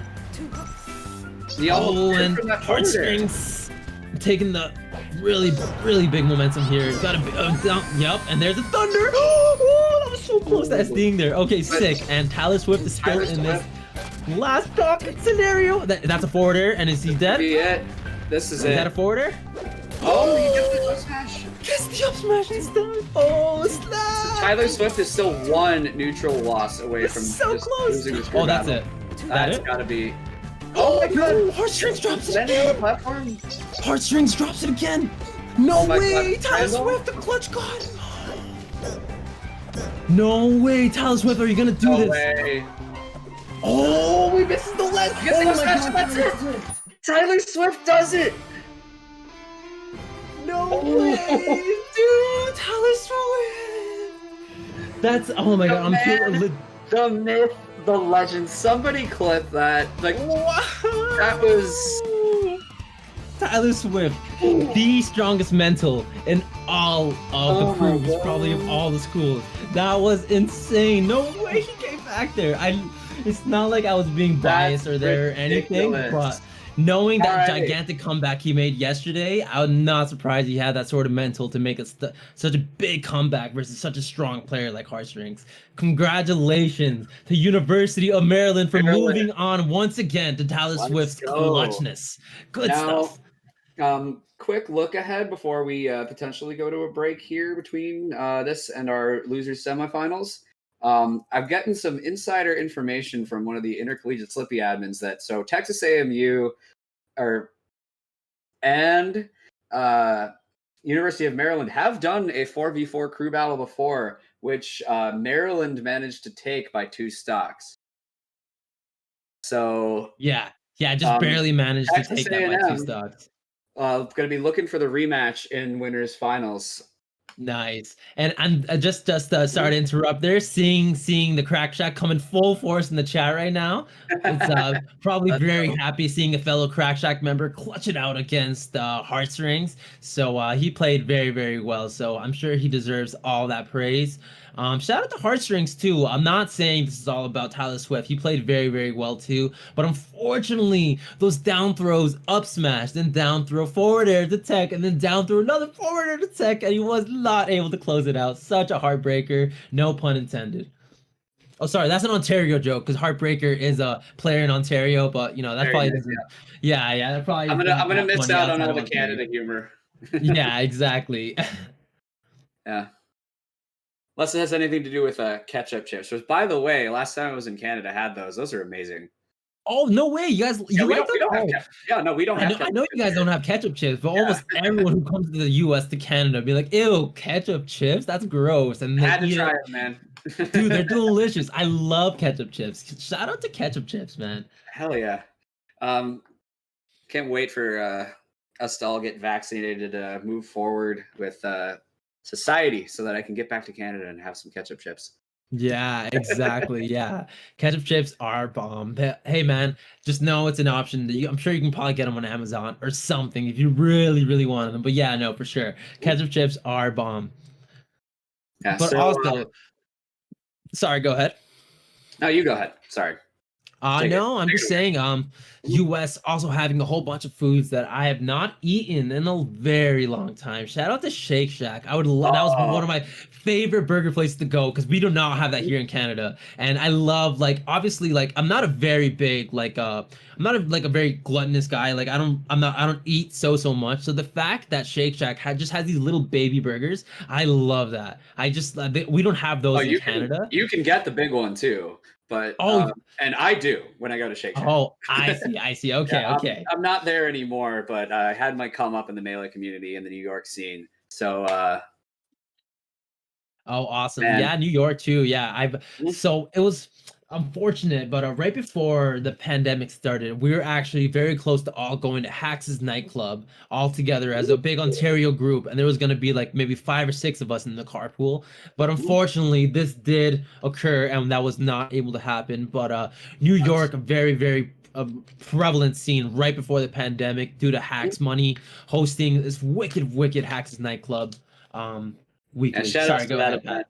Shout out to that event. All right. So real quick, looking for some updates on whether our next match is coming up or if we're going to be going to a sponsor break. Sounds good.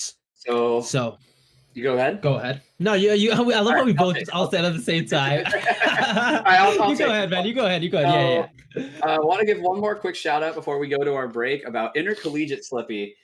The central hub for college Melee, where students and alumni, you guys can join the Discord, enter our spring 2021 circuit, find more about collegiate crew battles every Friday, Saturday, and Sunday on twitch.tv/intercollegiateslippy. For more info, you can check out the QR code in the bottom left-hand corner of your screen. Visit our website. Love to have more people coming to these streams. I've been casting over there somewhat regularly. Love to see some more smiling faces in the chat. Yeah, for sure. And we always love to see more schools being hungry and coming out. And if players like Tyler Swift and players like Heartstrings like motivated you to only get better at this game, because those are two very strong competitors, and just seeing them both still in school trying to make like a future as students and stuff, it's really really cool seeing them also have the time to play Melee on top of their very busy school life. So we do appreciate that as well, guys. But that being said, I really, really hope you enjoy this crazy, crazy block. And that last crew battle was actually insane. But we're going to a quick break here, guys, before the next match. But don't go anywhere. We'll be right back. Memory Express, Canada's premier destination for computer products and services since 1996. Now with 12 retail stores across Canada and new locations opening soon in Ontario. Follow us on social media to stay up to date with new product launches, sales, contests, esports tournaments, and much, much more.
So here's the thing.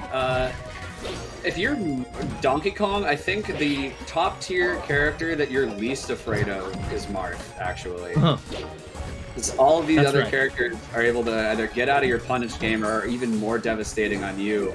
But I think Marth can... Oh, really nice beat. The only real thing he has over Donkey Kong in this matchup is a very, very controlling neutral if played right. DK can punish just as hard. Dang, Jay Walker with a really almost clean stock there.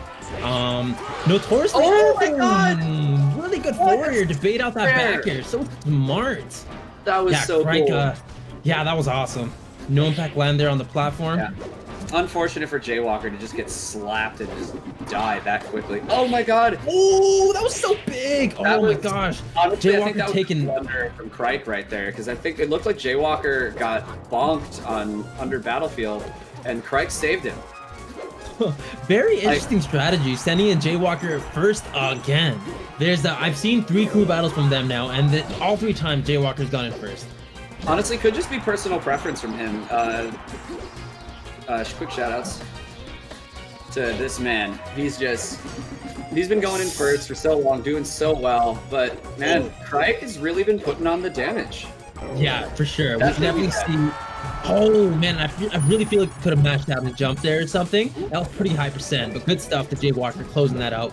Crike having 0% here. Let's see how much of a lead he can build here, and doesn't close that out. Okay. Ooh, getting a little more damage on Crike there, but Jay Walker is not looking too healthy. Oh, just barely misses that force now. I think he landed a little bit too far in on the platform, but Crike picking it up. Ooh. Now DK having that really quick up air makes him very good at these juggling situations. Yeah, and even that backer really helps him space out Marth's long range. And as I say that, he does no DI on that backer, but ooh, Jay Walker drops it. Wow, Yeah, uncharacteristic drop from Jay Walker there. Crike up B, like almost uncharacteristically early there, which caused Jay Walker to miss that first attempt. Oh, that's right. Picks it up there. Yep, and extremely even first game here, guys. I mean, Crike with a pretty big lead here, but it's Donkey Kong, so he's got to work pretty hard to get these kills. Believe it or not, guys, as silly as that does sound, DK does live for a long time. It's pretty heavy, though if you can get any sort of a spike on DK, there's nothing you can do with that almost entirely horizontal up B. Yep, and like I said, guys, it's going to be taking a long time to kill DK here, yep. Yeah. And really nice. Crike try to go for some of these down air setups just yet. Maybe he's looking for him, and Jay Walker's got perfect DI. But nice tech chase. Really nice tech chase. Yeah. Wow. Oh, I thought he was gonna go for the forward air Ken combo. I thought he was definitely gonna go for the forward air Ken combo. Yeah, Crike is looking to try to keep both of these stocks here. Oh, if he can. I love that. Oh my God, upper, and that's dead. He's not dead. Shit. I feel like upper would have killed off the top there. I love that forward air attempt though. Oh my God, what a good back here. My God, both these players playing out of their skulls right now. Jay Walker bringing this right back. You got the smoke coming out of DK's horn. That means we're gonna see that punch. Yup, and there's that commentator experience again. Shoot. All right, juggles him. Just barely misses that nair. And my gosh, Jay Walker's in a pretty good spot here. Oh, snap! Crike has gotta make sure he went for the up smash? Oh my God. Crike went for the up smash to try to get that kill. And yeah, that did it in for him. Wow, that is absolutely nuts. I cannot believe Crike decided to go for that up smash there. And on top of that, Jay Walker also misses the donkey punch there, and we thought it was probably over for Mr. Jay Walker, but as you can see, every single crew battle I've commentated from him, he's gone first, and 2, he's beaten his first opponent every single time. So good for Jay Walker. Stock lead there. Had that one stock that he kind of flubbed by saving Jay Walker with his own up B. It's a little shaky, but Crike still putting in excellent work there. Did a great job as Maryland's starter once again. But who do you think's coming out? Oh, yeah, that's a good question. I'm thinking that we can. Yeah, go ahead. Who's Maryland got still? Let me take a look. So Maryland still got Swift. Your Jacoby. Do you think we might see Jacoby? Oh, maybe you're right. Yeah, he is a solid Falco. You're right. I think it'll either be Jacoby or Yurt. I'm guessing we're gonna see Okay, listen. Do we really want to see a Falco get uppered? Like, think about it. Like, or we can see a Marth having a little tiny bit of a harder time getting comboed, and he might even have a better chance of edge guarding the DK. So I'm pretty confident we might see Yurt, but you're right, we don't know how comfortable Jacoby is at the DK matchup. So maybe he's ready for the upper combos, but you know, I personally, like, whenever I try to play that matchup, I mean, I'm not a spacey main or anything, but it does seem very, very annoying to get out of that chain. Yeah, my first thought, though, actually, with the Falco was any Falco down air off stage is pretty much going to spell death for Donkey Kong. That's right. You're right. Yeah, that's a very good point. He's probably not going to be able to recover from that one. Whew, man, and but Jay Walker once again off to a big start, and we got Juan Ramon, who we didn't actually get to see play last time. Who knows? You might see. So I believe that Jacoby and Juan Ramon, so that's a Fox and a Falco, so maybe they're just kind of interchanging them, kind of subbing in whoever they might need, which is really smart, actually. Having a Spacey on the bench, always available to play, just depending on the matchup, that's a really good idea. Those space animals are some of the best and most popular characters in the game for a reason. Yeah, for sure. And always really big threat during crew battles. But yeah, this is going to be an unfamiliar matchup for most of the Maryland crew, unless they've got experience with Rishi's Donkey Kong. Yeah, you're right. It is Maryland. Yeah, it could be either Rishi's Donkey Kong. I don't know how often he plays that locally. I know he does play that quite a bit during net play, but... I don't know, he used to pull it out in majors too, actually. I don't know if you watched, it was I think it was the last Big House, Rishi IBDW, where he pulled out the DK and actually took a game off Cody on FD. I do not remember that. That is pretty funny. So he was down 2-0 in Marth Fox, and he just said, all right, screw it, bringing out the monkey. Yeah, and I love the Donkey Kong music in the background. It's like no bias to Jay Walker, but just letting you guys know that we're big fans of him here at EMG and Collegiate Smash Showdown. I love this song. This is definitely one of. I remember when this is the King K. Rool song from Ultimate. Yeah. When the song first came out from Ultimate, I remember it was so hype. Really good song. I really like Ultimate's music. We're hearing some good old Melee Battlefield music now, though. I think that's where they're doing our warm-up game, and I'm hearing Falco noises. Yeah, I was about to say, so I think you're right, Jacoby. Yeah, good stuff. Good read on that one. Looks like Juan Ramon is not going to get his chance to maybe play today, but who knows? I don't know. Maybe they subbed out Yurt, but I wouldn't count on it. Yurt did incredibly well. Yeah, I was about to say that. Yeah, Yurt did really well, so I don't think he got subbed out either. And Marth is a very strong character to have for crew battles. But here we go, guys. Starting up right again, and really strong start from Jay Walker here. And this is exactly what I was talking about, guys. The up air strings are extremely hard and difficult to deal with as Spaceys, but like Pat Attack said, all Falco needs is one down air to close it out. So yeah, one off stage down air. We're seeing plenty of these coming out as attempted combo starters, but none of them are getting the kill that he's looking for. Oh, really nice that back here. Oh my god, that was so good by Jacoby. That down tilt has some set knockback almost. So wow, that back here looks really tricky to hit at that fastball. Really nice. Oh, really nice down. Oh, that's it. Yeah, let's see if he can close it out here. Yeah, he's probably gonna go for the high downer here. Back air mode. Oh my god, he just rolled sledge. Let them come back onto the stage. He went to the same tech check. Oh my god. You gotta watch the other crew battles. You gotta watch the stream, man. You gotta be ready for that. I did not expect to see that again. Oh my gosh. Dude, you know Jay Walker, the legend of today. I don't care how many stocks Tyler Swift took the last crew battle or how clutch he was. Jay Walker becoming the fan favorite, just using these cargo throw spikes in the crew battle. It's so smart. My God, I did not expect that. Why you watch videos. You got to know he's looking for that. If Jay Walker's about to die on his last stock, he's just going to take you with him. That's so funny. What a myth. Yeah, seriously. Oh, like, and once again, same exact situation as before. If Jacoby actually have tech that, then Jay Walker would have just fell to his death and that would have been game over. But once again, we see the opponent unfortunately missing the tech and taking out both stocks, including Falco Jay. would have lived there. He didn't even need to up B. If he just got that tech and then kept shine stalling, then it would have been fine. Yeah, exactly. It would have been more than fine, that's for sure. Because DK, at that point, he's in special fall. He's just going to fall to his death, fast falling.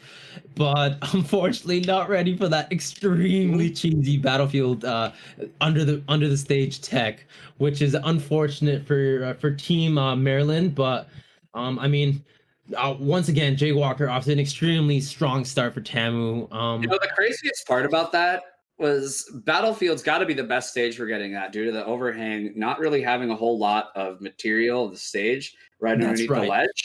That's right. And Jacoby took him there. Jacoby picked Battlefield. That's right. Yeah. And I was saying how you gotta watch. You gotta watch. Like, exactly. You know how harder it is to do something like that to you on Fountain or Yoshi's, even FD, really. Yeah, exactly. That was I mean, Mewtwo has something very similar with his side B. He puts you under the lip of Battlefield, essentially stage spiking you. But I mean, that was good, really, really clutch stuff from Jay Walker. I can't imagine their little Discord call, their Discord call, like popping off right now for Jay Walker there. I'm a big fan of his, and I said this before, and I'll say it again. I cannot wait to see him for at actual brackets there, because I've never actually seen him outside of crew battles. So it's going to be really cool to see him up against some stronger players. And so sorry, one more time. Sounds good. It looks like they're going to sending in Air. Ooh, okay. So they're sending in Marth for the Falco, which makes sense. And we're going Battlefield once again. Or maybe they're just warming up. Maybe they could be going to I doubt they're going. I don't know. I do like Battlefield actually as a pick against Falco. But when you got Yoshi's and FD available, then why not, right? Oh, I don't know. Yoshi's can generally be a little more favorable for Falco. The reason I like Battlefield as Marth against Spacies is because you know how often a Space Animal will try to ride the wall up with their up B in order to avoid my down tilt or forward smash. That's right. You can't do that on Battlefield. If you start your up B in the wrong spot, you just have to eat whatever I throw at you. That is very true, but the small, tiny platforms, like the little spaces between each platform on Yoshi's, definitely benefits the long sword of Marth, usually leading to lots of spikes and gimps regardless, but you are very correct. So he can also get shined off the top for the same thing. But you're right there. Looks like we're going Battlefield for this. Yeah. I definitely like the pick. I think I still prefer Pokemon Stadium just for not having a top plat. That's right. Yeah, absolutely great pick by Air here. Looking to see this Marth put in some work. I'm of course a big fan. Yeah, I'm also a big fan of Marth. I think Marth is a very cool character. I think especially a character that we've been seeing a lot during the Slippy Neplay era, thanks to players like Zane, LSD, Kadoran, etc. So, okay, so we got Air versus Jacoby, and I'm not sure if you guys got a chance to see Air play last time. I honestly can't remember, but I got the chance to see Air play yesterday, and he's a pretty strong Marth. Now, we saw him earlier today. He did a really nice job with, I think he was the second pick coming out from Team Texas A&M. That's right. So many Marths I can't even recall. Oh, that was an awesome Ken combo. So that's down there. Wow. Damn. Awesome. And he just barely missed the head there, too. That's right.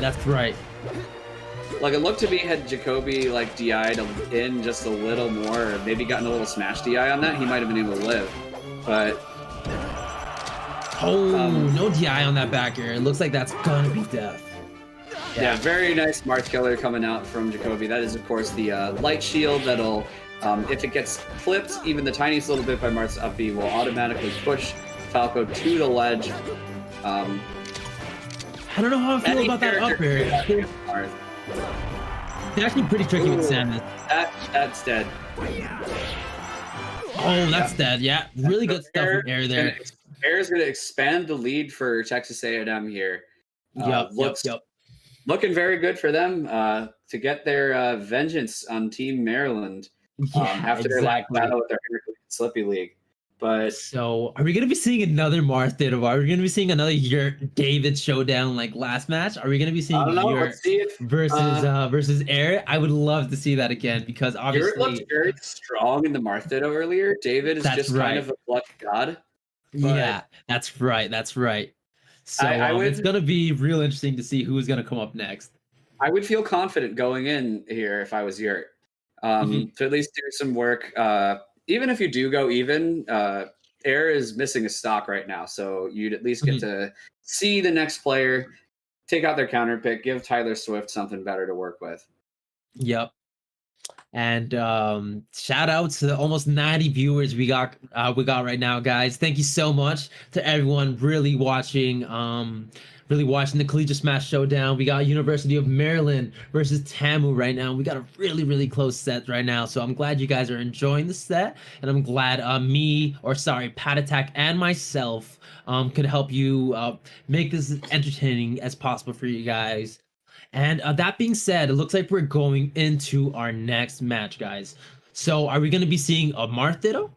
Let me try to Yeah, listen in. I definitely hear two Marths.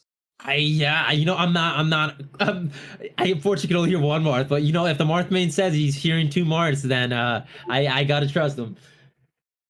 That's so Yeah, crazy. I see, actually only hear one Marth. I heard a Marth air dodge sound come out too soon after the other Marth You're right. died. You're right. Yeah, I heard that too. You're right.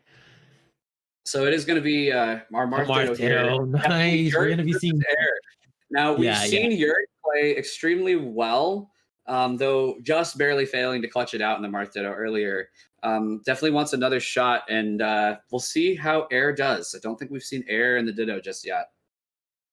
Awesome, guys. And here we go. We're going to be seeing another Martino, just like Yurt and David at the last match. And Yurt looked extremely comfortable. So here we go, guys. Another Martino on Battlefield. What do you know? All right, so this is you gotta be crouch canceling those. This is going to be Yurt with the blue Marth this time, and Air with red. No DI on that non-tipper forward smash. Oh my gosh. Yeah, and nice the drift there. Yurt's definitely got the spacing around that forward smash at the ledge pretty down pat. Oh, nice. Oh, I love nice that DI, attempt there. Nice DI by Air to avoid going off stage down there. Yeah, they're really punishing each other with forward smashes here, guys. Oh, no down tilt. I love that mix-up. He looked like he was going to down tilt there, but he just goes in for the grab and gets that sweet spot. And the first stock going to Air, I believe. That is Air. You are correct. Yes. Oh, this barely whipping that forward air. Looks like Yurt here really wants to get another stock before Yurt can pull off some cheese. This is a lot of random little setups that Marth can do to another Marth at 0% that are a little tough to avoid if you don't have the Tries to go for the David. And like this one, once you're off stage, if you can just keep getting F smashes out. That's it. Yeah, no, you're dead. Yep. Really good stuff from Air. Really extremely good recognition and no double jump to know that even if he wasn't at a high percent for that forward smash to kill, he knew he was going to be just a little bit far enough to come back. Wow, and Air just looking extremely dominant. Looking like the Avatar, the Airbender here, just bending all the airs here and just looking like the true Avatar. All right. Really nice down tilt. Oh man, and Yurt's got to find an answer for this. And okay, there's the forward smash. Barely clipping him there. Very nice, but now Air's at 0% and is susceptible to all sorts of cheese off that forward throw. Oh man, Yurt going off stage again. If he gets clipped here, he's dead. Forward smash. Yep.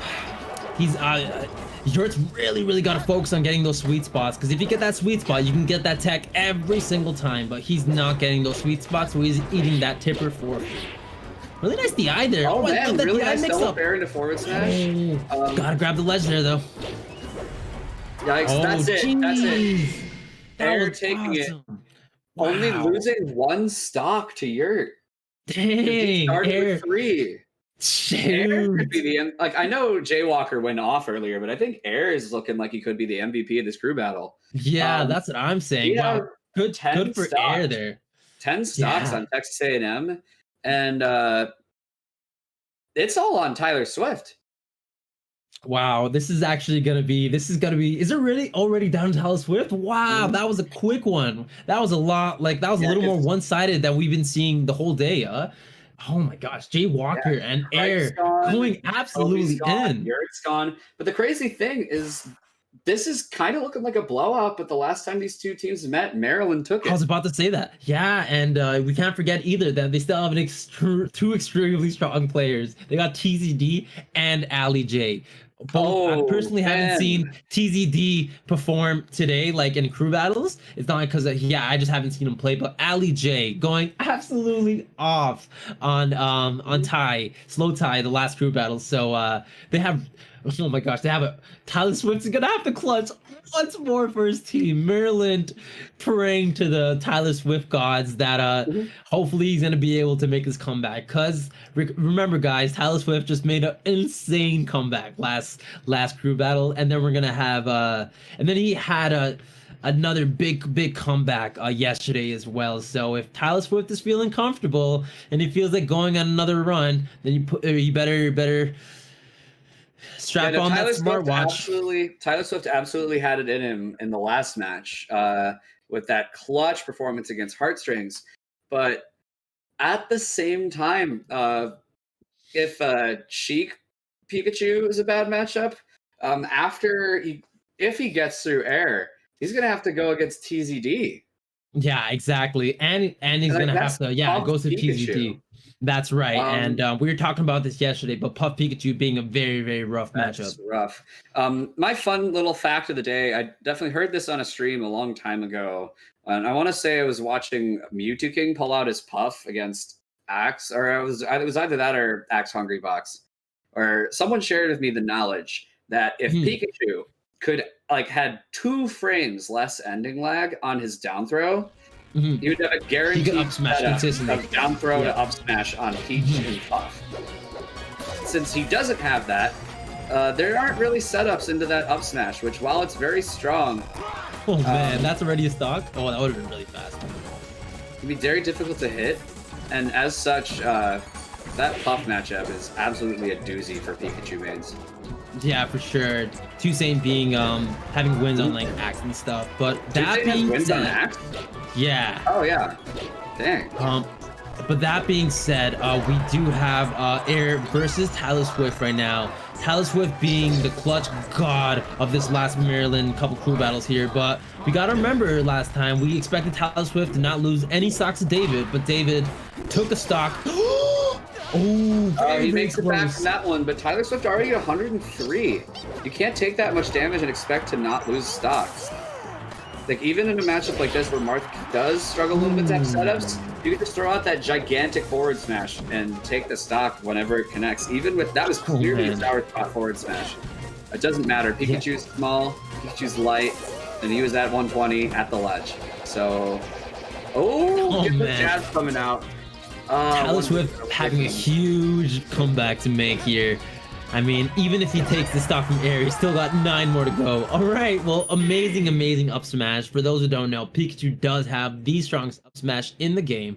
So that's going to kill pretty early off the top, especially on a stage like Battlefield. But he's still got 8 more stocks to go. Oh, that's 8 more stocks. I made 6. 8 more stocks to go. And which AKA 2 more opponents. see, the thing is, so you have 3 stocks to 8, right? Which is a little less than half, right? But if you can think Mhm. about it a little harder, um, Tyler Swift needs to have a stock remaining at the end of this in order to win the Mhm. battle. So That is that correct. means um, Tyler Swift can only afford to lose on average 1 stock to each of these guys. Yep. So 2, 3 stocks, especially when one of your opponents is a puff, that ain't good. Yeah. No, that is not good. You're right, man. And I And doubt we're gonna be to seeing like make things Pokemon worse, it's a Stadium. puff as good as TZD.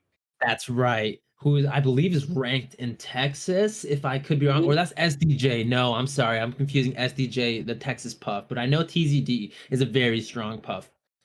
Very strong player. Um, I would And on top of imagine TZD, that's we still what we're have gonna see Ali right now. J too. Now, Yeah. Ali J, like Falco can absolutely get blown up by Pikachu. Hey, Like, but it's that is very true, but we have to also take into consideration that they're probably gonna send in TZD first, and then whatever TZD maybe couldn't clean up off Tyler Swift, they're probably gonna send in Ali J just to clean up crew. mhm. And at that point, it'd be pretty tricky for Tyler See, Swift the to thing come back. is, both But players I, will get their Mhm. counter pick against Tyler Swift here. So I think you could go either way. Um, Mhm. I think sending Ali J would be the safer option. Just so in case of that freak scenario where Tyler Swift completely blows Ali J out of the water, gets like 4 real equipped gimps off, That's right. you still have TZD. Yeah, Imagine that's the right. That's right. situation where TZD barely loses to Tyler Swift, right? And Mhm, Tyler Swift mhm. walks away with 1 stock, and then Ali J gets 4 stocked. All right, who we got in coming in next? Oh, we Yeah, so got that's what I Ali thought. Yeah. J coming in next. Okay, yes, you were right, Pat Attack. So we're Mhm. gonna have Ali J to try to make a as big as dance as possible as of Clutch God, Mr. Tyler Swift here, and yeah, we're gonna see if Tyler Swift can once again make my blood pressure go up like crazy and clutch this out. Hey, I let me mean, tell you, you're not going to be the only one with high blood pressure after this set. oh no, I bet we're not. There's 116 of us here watching, and I bet we're all Ooh. watching just at the edge of our seat here, guys. So thank you for tuning in, guys. We are at winners finals. The last person remaining here, guys, Tyler Swift, aka the Clutch God, who has to defeat TZD and Ali J, who's coming in next, in order to win this for Team Maryland. But it's not over till it's over. You know what they say, guys. This is absolutely doable. I don't know if I agree with the Yoshi. Actually, no, I definitely agree with the Yoshi's pick here. Definitely, yeah, definitely. Pikachu Shines up will top. recover from such long distances that, guess what? If you go that far out, you're already dead. You've been in the blast zone for the last, like, several character it? lengths. Yep, see? What was that? He had a jump for sure. He must have just messed up. There, but Falco's a character that can die very quickly. So you definitely don't want to fight it all out on the Falco. So definitely agree with sending in Ali J right here. Oh Especially my god, is Tyler punish Swift game gonna make like another Tyler huge... Swift. What a good shine out of that. That was shine off the top. What a play! Shines the up B, takes him to the top platform, shines the no tech to another shine off the top. Beautiful play from Ali J there. The My angle down God. going to cause Tyler Swift to miss those jabs. My God. It looks like Tyler Tyler Swift. Swift has been grinding net play just like the rest of us, has that power shield game. Oh man, this is looking real tough for Tyler here, guys. But gets the jab. That's it, guys. That is a dead. That's not a good bird. He's not actually missing the title. He gets the wrong hitbox. Oh, that's it. Oh, no, it's beautiful jump there. Not yet. Tyler Swift is not giving up on this stock. Oh, misses the forward tilt. That's 100% what he was going for, the downward angle, but trades with the up B instead. Oh man, and Ali J looking like he's gonna close this out for Team Tamu. See, now if Tyler Swift wants to have a stock to play with in his next match, or if he even gets the next match, he can't afford to lose this. The ups attack! Oh my god, that was the Air shoot. that back air. I think that might have just sealed it for Texas A&M. Now Tyler Swift just can't lose another stock here, and he needs to 4-stock TZD. Oh, You ever seen a man, Pikachu this is four-stock looking at Jigglypuff? really tough, guys. No, up smash is not killed, even on Yoshi. Really good DI there from Ali J. You know, he can't even worry about TZD right now. He's still got to take this last stock off Ali J. Oh snap! Okay, Tyler Swift. If he beats Ali J here and does incredible versus TZD, which no! As Once I say again- that, Once again, the dope curse comes out, and oh Texas A&M University is moving on to winner's side grand finals, taking that match over University of Maryland with 5 stocks remaining. no! GG's. Oh man, GG's. Very well You're right. played. Once again with that dope curse. It Getting looks their like it's revenge. been a theme we've been seeing all day, but good stuff to University of or TAMU looking. I believe that's an upset because University of Maryland was the first seed overall, I believe, second or Yeah. first seed overall, and Yeah. looking like TAMU with a big upset. Good for Very, very Good for nice. Tamu. Very, very nice set. Of course, Maryland won their previous encounter. Now Texas A&M has taken it back, winning this one by even more with the whole 5 stocks in a 4v4 crew battle. So it looks like University of Maryland is going to be moving down then to our losers final, and we'll be playing the winner of our next set, which is going to be 2 other crews you saw earlier, UCLA versus the University of Michigan. Oh man, we got some really, really good crew battles coming up, guys. Don't go anywhere. But before Pat Attack and I head out and get ready for the next block, which is another couple commentators, I'd love to make just a read here from Bisada Kia, one of our sponsors here. And Bisada Kia, make sure to check out Kia's Ride on Grad program for students, and you could be eligible to receive $500 towards the purchase of a lease or a new Kia vehicle like the 2021 Kia Forte and a year of free maintenance. Learn more at BisadaKia.com, where family makes a difference.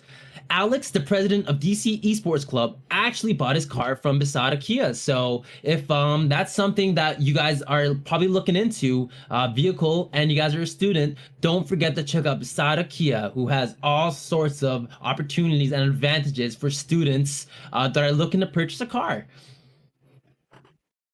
Going to also give a quick shout out to Their Opportunity, charity organization. All proceeds from our Collegiate Smashdown event will support children's charity Their Opportunity. Make sure to, if you can afford to, please text Their Op to 41010 to give. This organization has supported over 17,000 children with a unique give back program. Every child gets their support. For sure. Love this organization. Absolutely, yeah, and thank you and shout out to Their Opportunity for helping make this event possible, and not only helping make this event possible, but also helping the lives of many children, you know, and especially during times like these, it's always really, really important to give back to those who are in need, and, you know, who doesn't want to help out children, you know, those are always some people that always need help in these kind of situations. So shout out to Their Opportunity for helping make this event possible. That being said, guys, I believe our block is now over. If we can get the confirmation here that we're going to be moving on. Sounds good, guys. So I really hope you enjoyed the block from Pat Attack and I. We actually had some crazy crew battles. At breaking 100 viewers, and I'm glad you guys really enjoyed this. You know, Dope, I had an absolute blast commentating with you. Everybody make sure to follow Dope on Twitter. We got appreciate both it, our guys. Twitters actually down at the bottom. Drop me one too, that'd be great. I'll be I also stream, guys. Sorry, go ahead. No, go ahead. Pat Attack, didn't mean to cut you off. Please, brother. No, he streams. Go follow his stream by all means. I'm sure he'll be tweeting it out. I'll be tweeting out when I'm commentating again for Intercollegiate Slippy. If you like what you see here, please drop by. Would love to have you there too. We got hype crew battles going on constantly over there. So very excited. Thank you so much to the chat, guys. You guys have been so nice. I'm glad you guys have liked Pat Attack and I's commentary. Like we said before, give us a follow on our socials if you'd like to see some more of us. And of course, don't forget to follow my sponsor, Even Matchup Gaming, on Twitter and YouTube and Twitch. They're offering all sorts of Canadian and US events like these for players like us. So thank you to Even Matchup Gaming. Yeah, thank you very much again to Even Matchup Gaming and Durham College Esports for having both of us on. And I think that's going to be us signing off. All right, guys. Thanks so much, guys, for watching. Peace out. Hope you guys enjoyed us. Stick around for the commercial break and for the rest of the stream. Memory Express, Canada's premier destination for computer products and services since 1996. Now with 12 retail stores across Canada and new locations opening soon in Ontario. Follow us on social media to stay up to date with new product launches, sales, contests, esports tournaments, and much, much more.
All right. Welcome back, guys, to the Collegiate Smash Showdown provided by EMG. I'm Max Ketchum from EMG, and I'm joined by Radar. How's it going, bro? Not too bad. I'm really happy to be here. It's really exciting to cast the kind of last sets of matches. I've at least heard that there's been a lot of exciting stuff, and I'm really excited to be here. And like I said, interested to see this match. Falco in particular, a character I play a lot, and Sheik, I think, is a character that's sort of kind of on the come up a bit. Like, obviously it's been an established good character for a while, but she kind of fell off for a bit, and I think we're seeing more and more Sheiks. Yeah, I think she's a good call in the Marth heavy meta too, so I'm glad she's making a return. That's also my main character, so always happy to see her do some work. But we got PhD's Nuts and Starlight repping UCLA and University of Michigan. So this is the loser semifinals. These guys battled all the way through some regional qualifiers to get here, and now they're duking it out for that national title. Oh, all right, Sheik getting kicked right in the face, and a fat 2-stock lead on the part of, I believe, University of Michigan. Yeah, no, actually, really kind of the thing I like about this matchup is you can kind of approach it in a couple different ways. Although what we're seeing is just kind of a lot of straight aggression and speed. Usually what I was going to say is that some of the deviations you see is sometimes it's a more defensive kind of poke-based style where you try to bait the Sheik in and punish her, especially at lower cancel percents. But I guess it's Starlight, right? That is the Falco. Yep. Just has kind of quite a handle on the matchup so far. Yeah, he's just been smothering Sheik. No need to bait, you know, at least in this match for him. He's just rushing her down, doing a great job. You get the shine pop up, no follow up. He's just going to wait. High percents, you can't land those easy aerials right afterward yet, or anymore, rather. Yeah, but it does look like a little tech club gets a tiny opening, but unfortunately PhD's Nuts not able to, hard to take that tag seriously, not able to kind of capitalize on that. I think, you know, so often in Smash, like that punish game is just such a huge part of the match. But like you said, in this particular set, or at least game, it's just a speed thing, a lot of this, just not being able to kind of keep up with the options that Starlight is choosing. Yeah, so hard to challenge Falco's giant hitboxes too. Oh yeah, gonna rush in. He's looking for these pop-ups with dash attack. Gonna pay a huge price. You know, that's one of those little approaches that you can see that differs when you're watching a crew battle is he probably could have jumped off and got the dare there, but he played it a bit safer because he's like, you know what?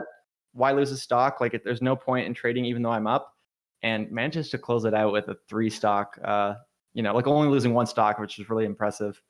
Yeah, very solid. Now up 15-12 for his team. So shout out to University of Michigan, starting off really strong. I did hear that they were barely sent to the losers bracket by University of Maryland. So, I mean, it makes sense that these guys are putting on such a good show, and they might get that run back as soon as they head to losers finals if they win this set. Yeah, it's actually pretty impressive. I think one of the things that we sort of been talking a lot about lately in the community is just kind of how many players are sort of all leveling up in the same way. Like, there's just a lot of kind of overall higher tier of players. And I'm sure there's going to be people I see that are clearly far along in a crew battle that are very, very good that I might not even have heard of. And I follow the scene pretty closely. So that's what's really fun about these kinds of events, you know, is you get to see, like, holy crap, there's a lot of good people that are still in that kind of top, like 1% to 2% of players, but maybe we don't know their name yet.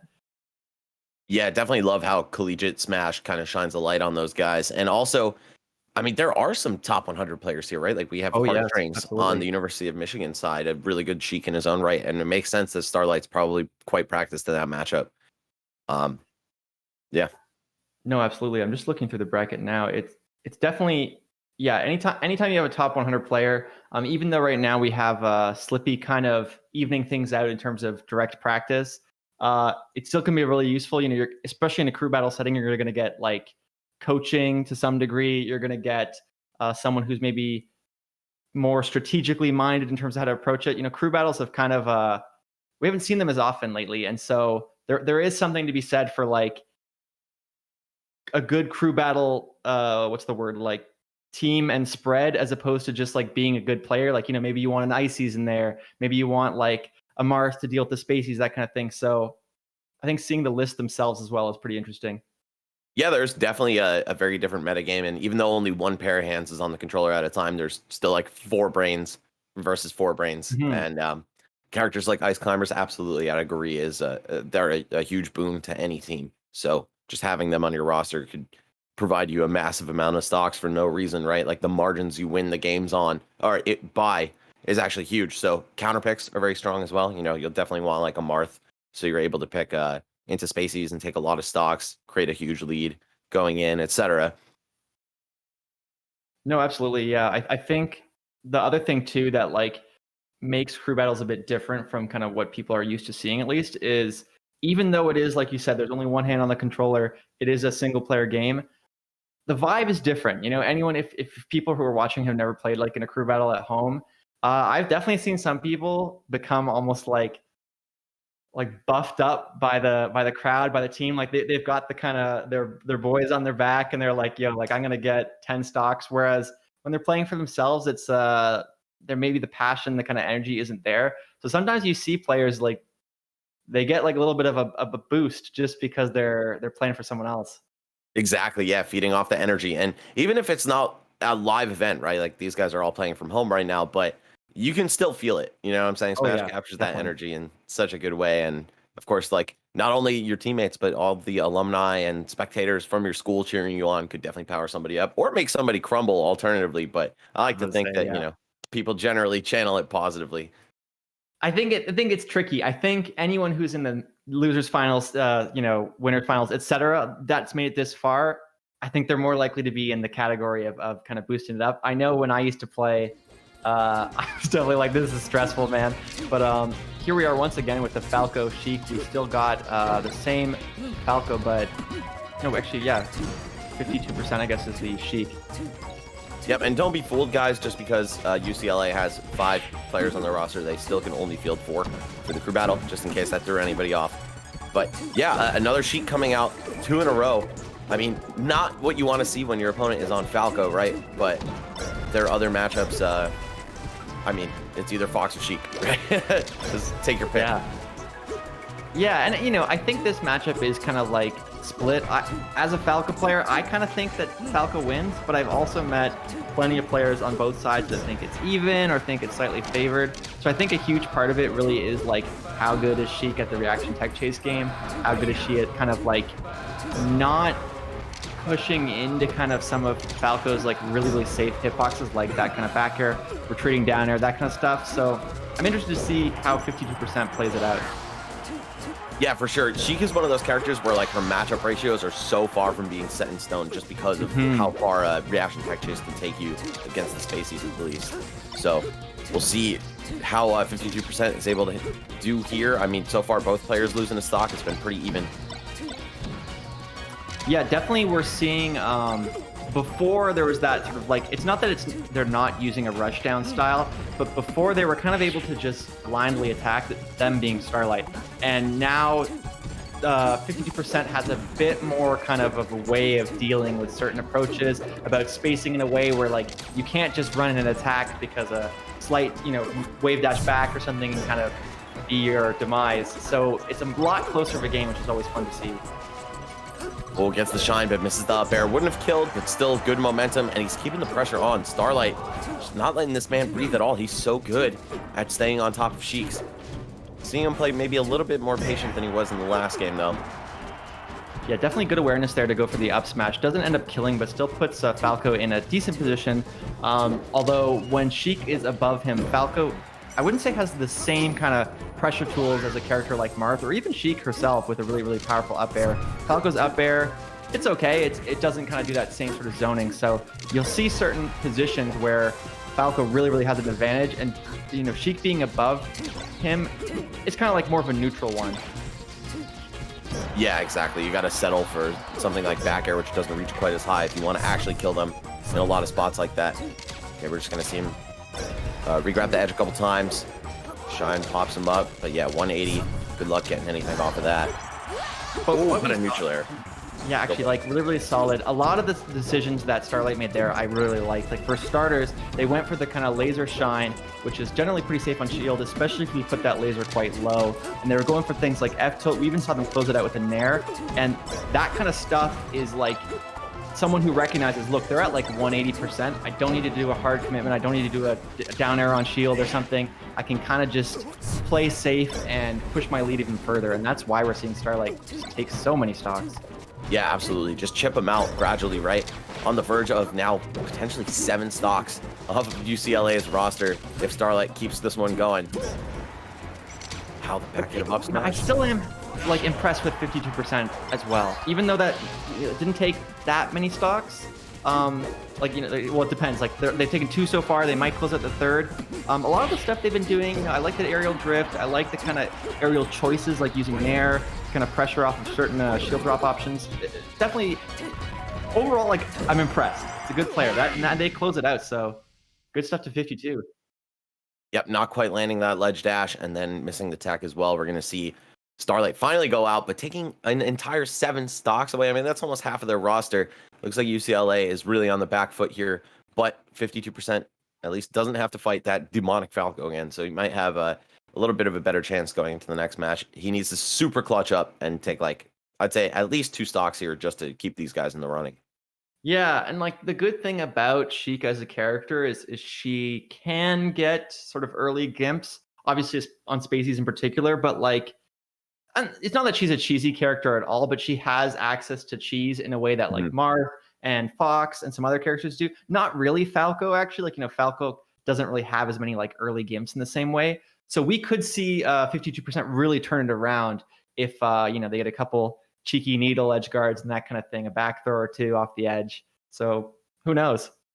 Yeah, for sure. Sheik's X factor is very high, and you know that's why I feel like it's hard to put a number on a lot of matchups for her, just because if you're getting maximum output, like she can win against everybody, but she could also lose against those characters if they just get to play their fully fleshed out game plan as well. So I think the less time on the screen, the better when you're Sheik against Spaceys, especially.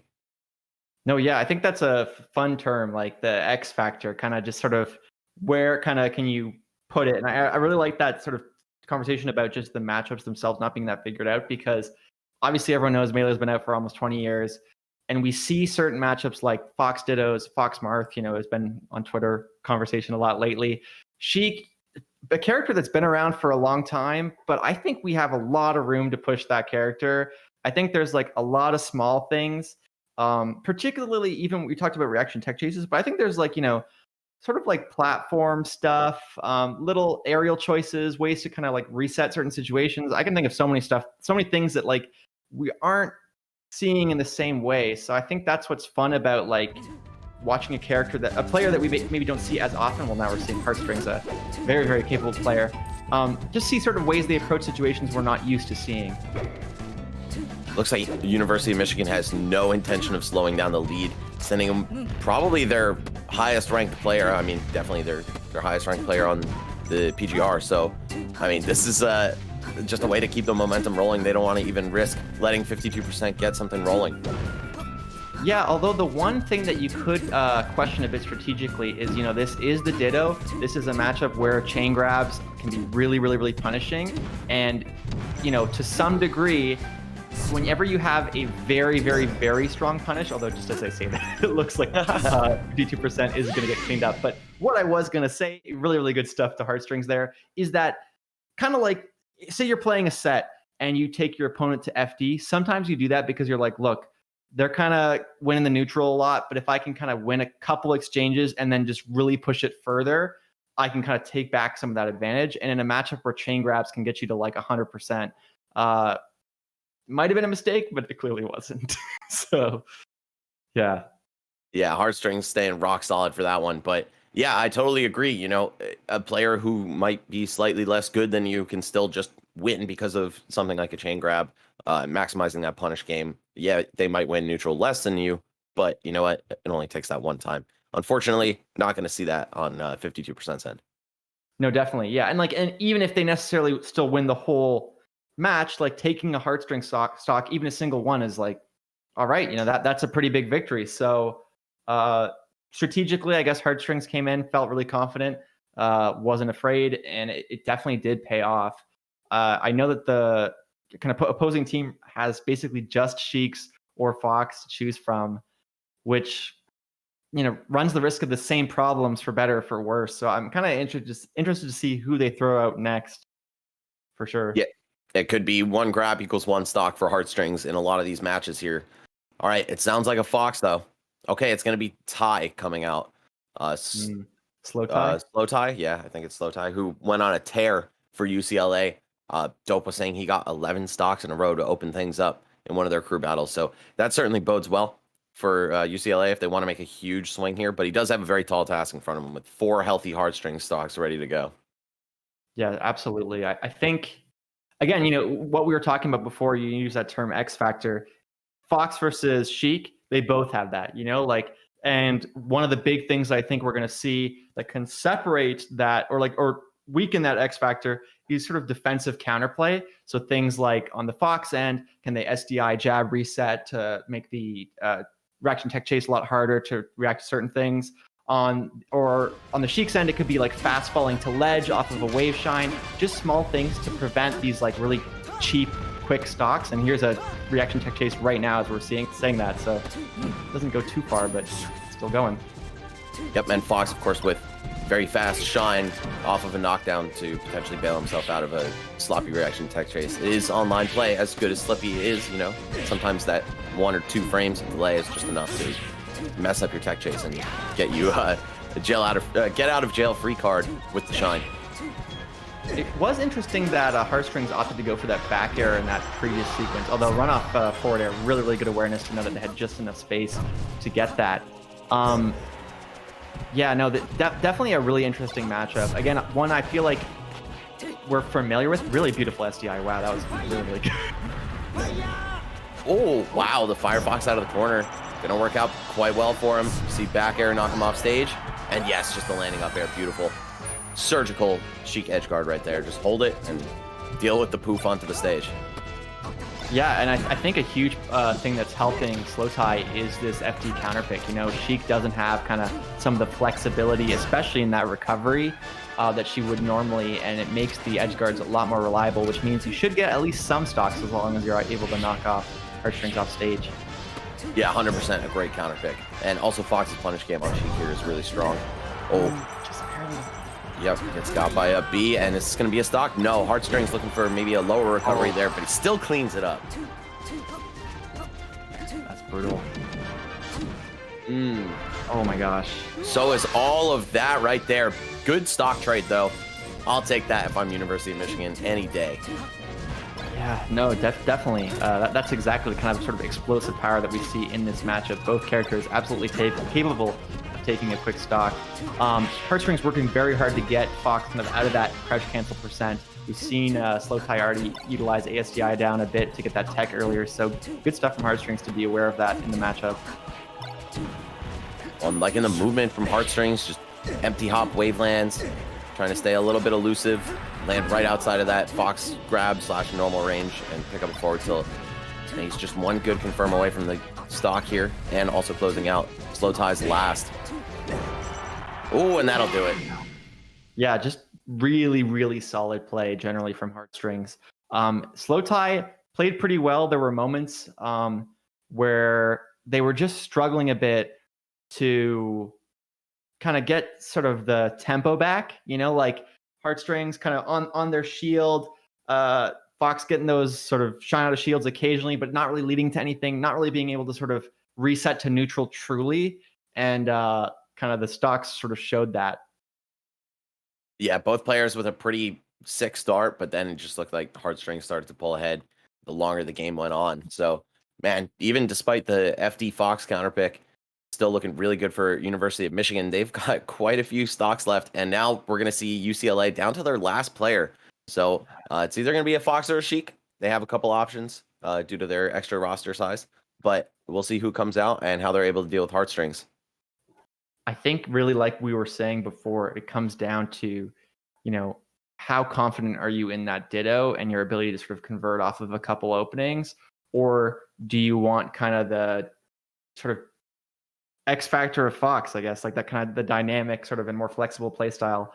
And I'm not really sure which they'll choose. Obviously, strength of the player matters too, but strategy is a huge part of the crew battle, like you were saying, the meta differences. Yeah, if I'm UCLA, I'm probably thinking about sending in a Fox, just, more of a solid matchup. Of course, the Ditto provides you that ability to just cheese them out with some chain grabs, but I mean, you got to think Heartstrings, top 100 level Sheik. It's going to be harder to get those grabs on him. He'll probably be able to execute them as well. So maybe we'll see just Fox versus Sheik to close it out. Yeah, like you're a little more susceptible to some edge guards, but you've got your own Shine Gimps that you could go for, and just rock solid, like up throw, up air, damage building, just regular Sheik versus Fox matchup stuff that I'd say, of course it's a close matchup, right? There is that X factor where she can turn the tables, but I'd probably give it to Fox just slightly. Yeah, I would say that Fox, I'm of the opinion that Fox wins as well. I think one tricky thing always whenever we look at matchups is like if there is a matchup you have drilled into your brain like that you can close your eyes and imagine every situation, it's versus Fox. So yep, it should be in a crew battle situation, like it's scarier to throw in that Sheik, and I kind of agree with what you're saying, but I think the counter argument might be like, okay, but if there's ever going to be that consistency, that familiarity, Heartstrings just in his element, is it versus Fox? Like maybe, and so kind of maybe you try something else. I think they're probably debating that now. I totally feel you. You can knock them for a loop with the Ditto, right? Like anyone has probably fought less Sheiks than Foxes in their melee career. But 20 years of both of these characters being super high tier, like, I don't know, man. I guess you probably should know both matchups really well. And it looks like they're going to go with Fox. They're sending in Bobby Barbecue. Just great bunch of names on the UCLA Honestly, side, by the way. Some fantastic tags. Yeah, so far, not doing too bad of a job. Again, like I was saying in the earlier matchup, crouch cancel is sort of always a big part of the kind of modern melee meta, but in particular, matchups versus Sheik really, really make a difference. That should be the stock. No, just barely doesn't connect the up smash. You're going to get the forward air anyway, and that should do it. Oh, doesn't go for the back air. Yeah, just waits for him to come on the stage a little bit too high to sweet spot. And that's going to be yet another stock in the books for Heartstrings and University of Michigan. All right, just trying to back up right there, catch the whiff nair from Fox, but nope. Bobby right up in his face. Needs to keep this pressure up, but oh no, another grab. That's not good. Yep, crouch into dash.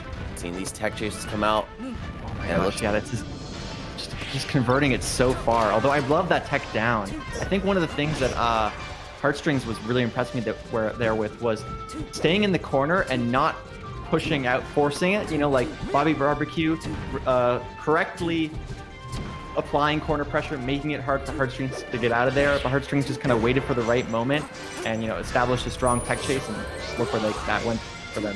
Pretty strong. Absolutely, yeah. Heartstrings just playing bread and butter right now. Reaction tech chases, edge guards, dash attacks, and forward airs. Nothing too complicated, but that's the nature of Sheik. She can get it done in a pretty simple fashion, and when you're just playing rock solid like this, that generally will go your way. Oh, I love that F tilt. Just kind of creating a situation where you could have a bit of a tech trap where you think you're gonna land, and then they throw in that F tilt, and suddenly you've inputted the tech, and now you don't land, and they can follow it up immediately. Should get that stock though, so this is closer than we might have thought. One stock to close it out, but already at 2, so looking rough. Yeah, Bobby Barbecue so close to landing that Edgehog there. Unfortunately, Heartstrings got right back on. Wow. Okay, another quick stock. And that, is a great example of what I was saying earlier, is Bobby Barbecue hit the shine, and a lower level player might not fast fall to edge and end up in a position where Bobby could get a shine spike. But, at that higher level, they're aware of these kind of situations. They make it so much harder for the player. Let's see where they can take this big tech chase. Heartstrings dropping it, not ready for the left roll there. I like the movement though on the ground, just catching these openings. Oh, okay, doesn't swing on the Firefox. Thinks he can get it done either way. Oh my god. Yep, there it is. Oh, hold on, one more chance. Yeah. Some of the just DI mix-up choices there. So often we see a forward air to kind of extend they're holding in, I'm gonna get a little bit of extra percent. But that was at a percent where they couldn't do that. But Heartstrings knowing, what? I know they're holding in. I'm going to do a little down air to just sort of build up that extra bit of damage so that they cannot get back. It's just classic good smash, like in general. So that was really good. 100%. Yep. Just that little extra knockback on the next forward air. Totally worth it. And you saw that's how Heartstrings was able to close the door on that game. And unfortunately on the UCLA run through the Collegiate Smash Showdown. So very respectable 4th place to them overall. But it looks like they're just going to get edged out very slightly. And now we have the Michigan versus Maryland run back queued up for losers finals.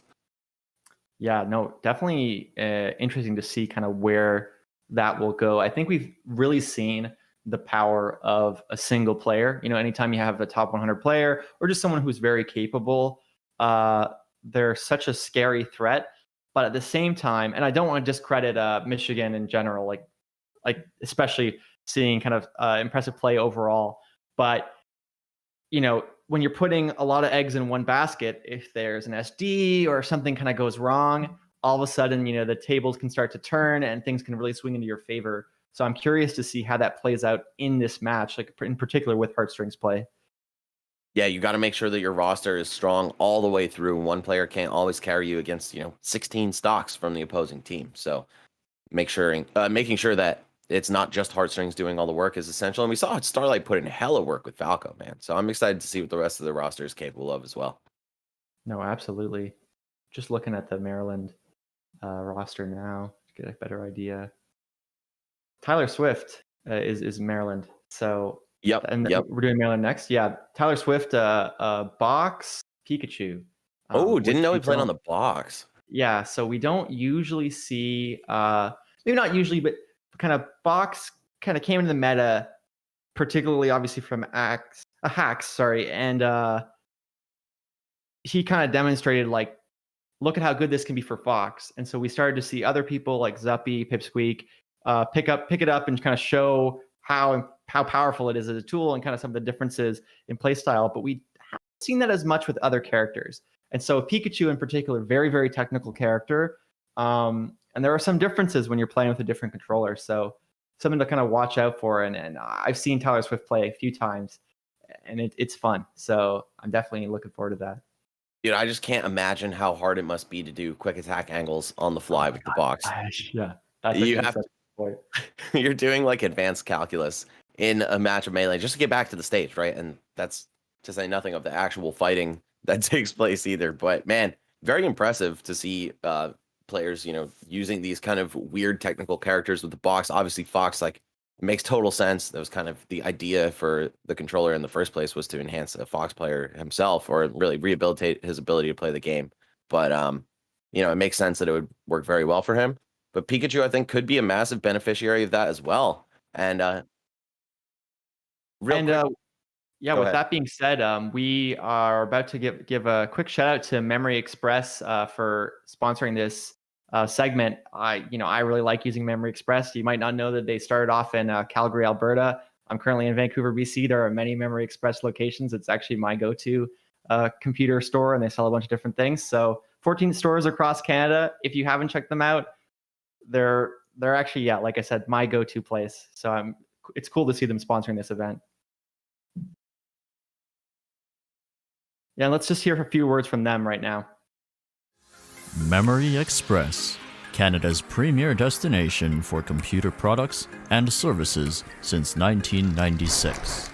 Now with 12 retail stores across Canada and new locations opening soon in Ontario. Follow us on social media to stay up to date with new product launches, sales, contests, esports tournaments, and much, much more.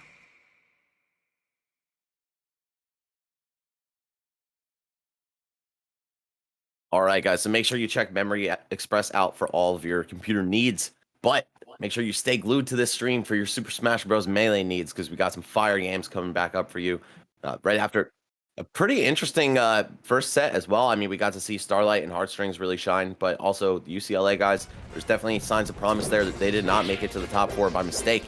But it looks like Heartstrings versus, how do you say his name? Crikey? Yeah, I'd say Crocodile Hunter?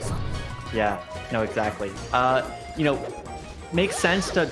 Speaking of SDs, like I said, that's big. Once you lose stock for free, especially when it's from the best player, that really hurts. But kind of an interesting matchup to start off with Marth.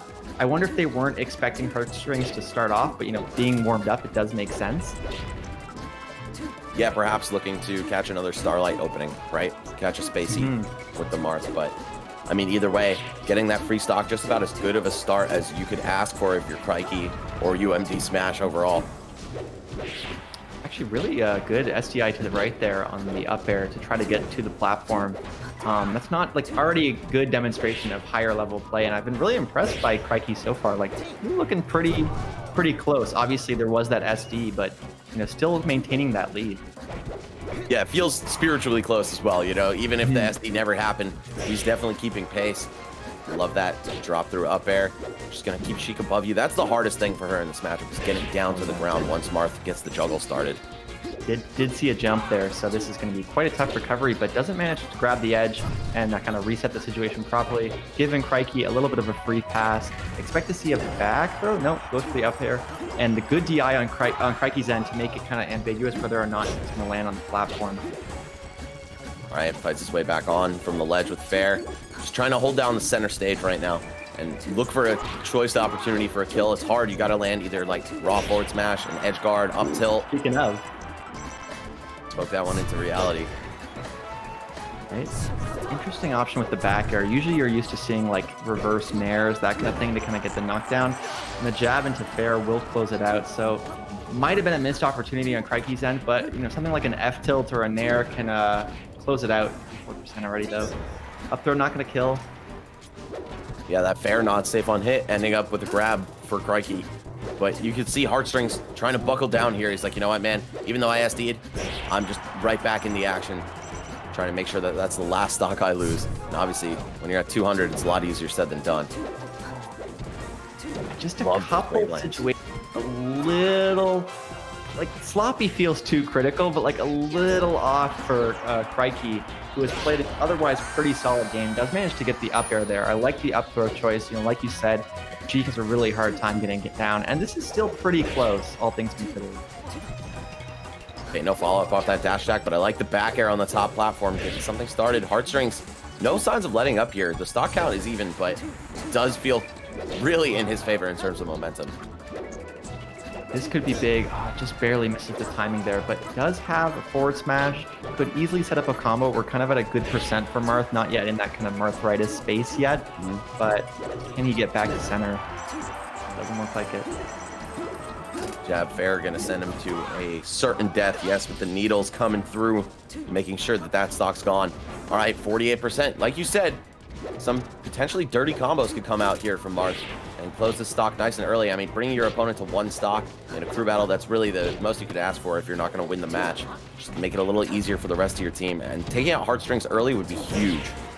Yeah, I think even taking a stock, like you said, huge victory. Like, I think if this moment kind of close it out, again, it's just the rolling up using R there instead of the kind of just the control stick makes you a little bit slower, doesn't allow you to follow that up in the way you'd want. And I think that tournament winner is gonna unfortunately end it. Yeah, still going. Oh, tech's in, but yeah, Heartstrings able to cover that. Oh, tech in place, spot dodge. Oh man, this is so tense. I feel like so much of this crew battle rides on Crikey's ability to take the stock right now. That does look like it's gonna be it. That was really, really close. I don't think anything there really Crikey doesn't already know. Tournament winners, not something intentional, maybe rolling up at the wrong timing or using the wrong button. It happens. I think that was just, one of the things if you're watching someone play a top 100 player at home is you might think like, oh, they're making all these mistakes and stuff. And it's like, it's really hard to take even 3 stocks from a top 100 player. So I was impressed. Crikey, very solid Marth for sure. Yeah, he was putting on a good show. Absolutely. Heartstrings, though, just 2 sets in a row, showing you what his Sheik is made of, why he's one of those top 100 players in the world. And, man, we saw both of them miss an edge guard due to the roll up from the ledge, too, which is super unfortunate. In a perfect world, everyone's ledge dashes are immaculate and they never mess them up. But I definitely understand wanting to hedge your bets and kind of, play at the safer level rather than the optimal level, just not accidentally throw stock in the process. And maybe just a little nervous that they wouldn't be able to reach each other with neutral get up from the ledge into punish. You kind of want to keep sending your opponent the same way off the stage. So I understand rolling through them to hit them back out that same way again, trying to secure the stock. Yeah, no. And the thing I find very often is like, especially if you play Sheik, it can feel like her recovery is really terrible. And I think sometimes commentators like us paint Sheik's recovery to be really bad, but there's a lot of tricky things you can do to kind of make it hard to tell exactly where she's going to land, whether it's on the edge, the platforms, kind of whether you need to, like you said, roll up kind of in front of her. And if you have enough time, like the timing she's going to land, all these subtle things. it makes it hard. It's not as easy to always get those consistent edge guards. And, part of that's on heartstrings to kind of, again, like the defensive play, make it more difficult for whoever's edge guarding him.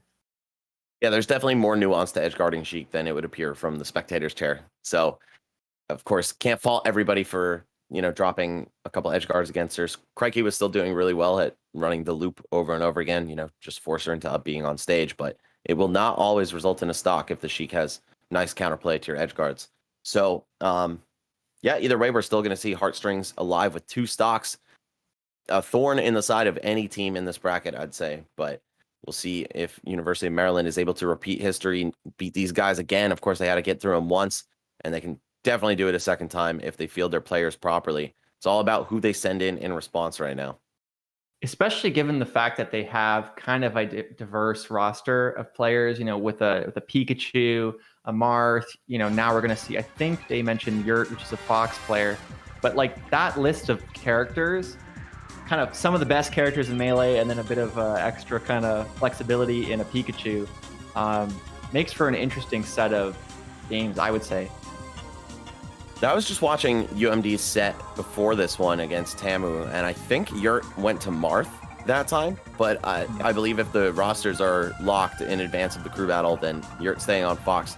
It's kind of interesting here. I think Fox probably performs better overall against this roster than Marth does. That's what I'm thinking, yeah. Yeah. Like the Falcons in particular, I would say, like Fox, again, Falcon's one of those characters where like the more, the X factor, the more you're putting into him, the more he can make matchups look even or even favored. I don't really think he wins against Fox, but like at the very highest level, he can do really, really, really well. Whereas versus Marth, it seems a bit more even, almost like there's a lot of stuff that can make Marth's life difficult. So I like the Fox pick, and then like we've already said, Sheik does well versus Fox as well versus Sheik. So most of the characters there are kind of a better spread. Right, and although UMD has no alternate players, University of Michigan doubled up on Falcon. So it's like, at the very least, you're getting 1 Falcon, maybe 2, and then some mixture of Falco, Marth, Sheik. So, not the most diversity afforded to them, but I think both of their teams cover a really nice spread of matchups either way. Yeah, I think one of the nice things about a lot of the top tier characters is that like most of the time the matchup spreads are pretty close, and it can sometimes come down to like play style thing. I think, if you're like us, you play match games in general just for a long time, you've heard like every opinion, Falco destroys Fox, Fox destroys Falco, oh, it's so close. No, it's not close at all. Like, so that just shows that like it's really about the players, how they perform under pressure, and not so much the matchups entirely. And whenever you're playing a good character, that's usually the case. Yep, Melee is just so far from being solved, even down to a bunch of top-tier head-to-head matchups. There's really no one's word is gospel on some of these ratios. Even the best players in the world can have their opinions kind of colored by like their own experience against each other and each other's characters. So there's still a lot of discovery to be made in this game. I think that's what's so exciting about it. 20 years in, and it just feels so far from like completely figured out. Especially, yeah, I completely agree. And I think especially when you consider the fact that like a lot of these characters are good enough that you can play them in very, very different ways. So oftentimes when I hear from people like, yo man, Marth loses to Falco, or oh no, Falco gets destroyed by Marth, whatever. Oftentimes what I feel is like really motivating that opinion is their approach to the character, and kind of like how maybe they play, versus, say, Falco versus Falcon might be very rushed down, aggressive mango style of Falco, and we've seen that do really, really well. And maybe a more passive spacing, laser focused thing versus Falcon might not work as well. Like it can work, but maybe there's certain ways you need to play the character. And so that kind of like micro meta within the matchup generally can be really, really interesting in terms of a stylistic perspective. Yeah, I would love to see perfect AIs play each other in Melee, just to kind of get like the true, like optimal quote unquote way of approaching each matchup. But I think they'd probably just like ledge dash stall over and over again and just, just not attack ever. And we'd see everything go to 8 minutes. I know they have done some stuff. I think it's called Alpha Star with I know they did Go, like the board game, but then they did StarCraft 2, I think. They did like the AI, and I know there's been some AI stuff in Melee too. Like Axe, I think played some crazy AI, or the Fox, and was just doing insane stuff. I don't know if you saw that on Twitter. It was like 6 months ago, maybe. I do remember that. Yep. It was challenging, you know. I think it was like kicking his ass, right? Oh yeah, there were certain situations. Like it was basically just a compilation of Axe going, "What the hell is that?" Like at certain moments. So, you know, it's definitely cool to see how they just how much room there is to optimize stuff.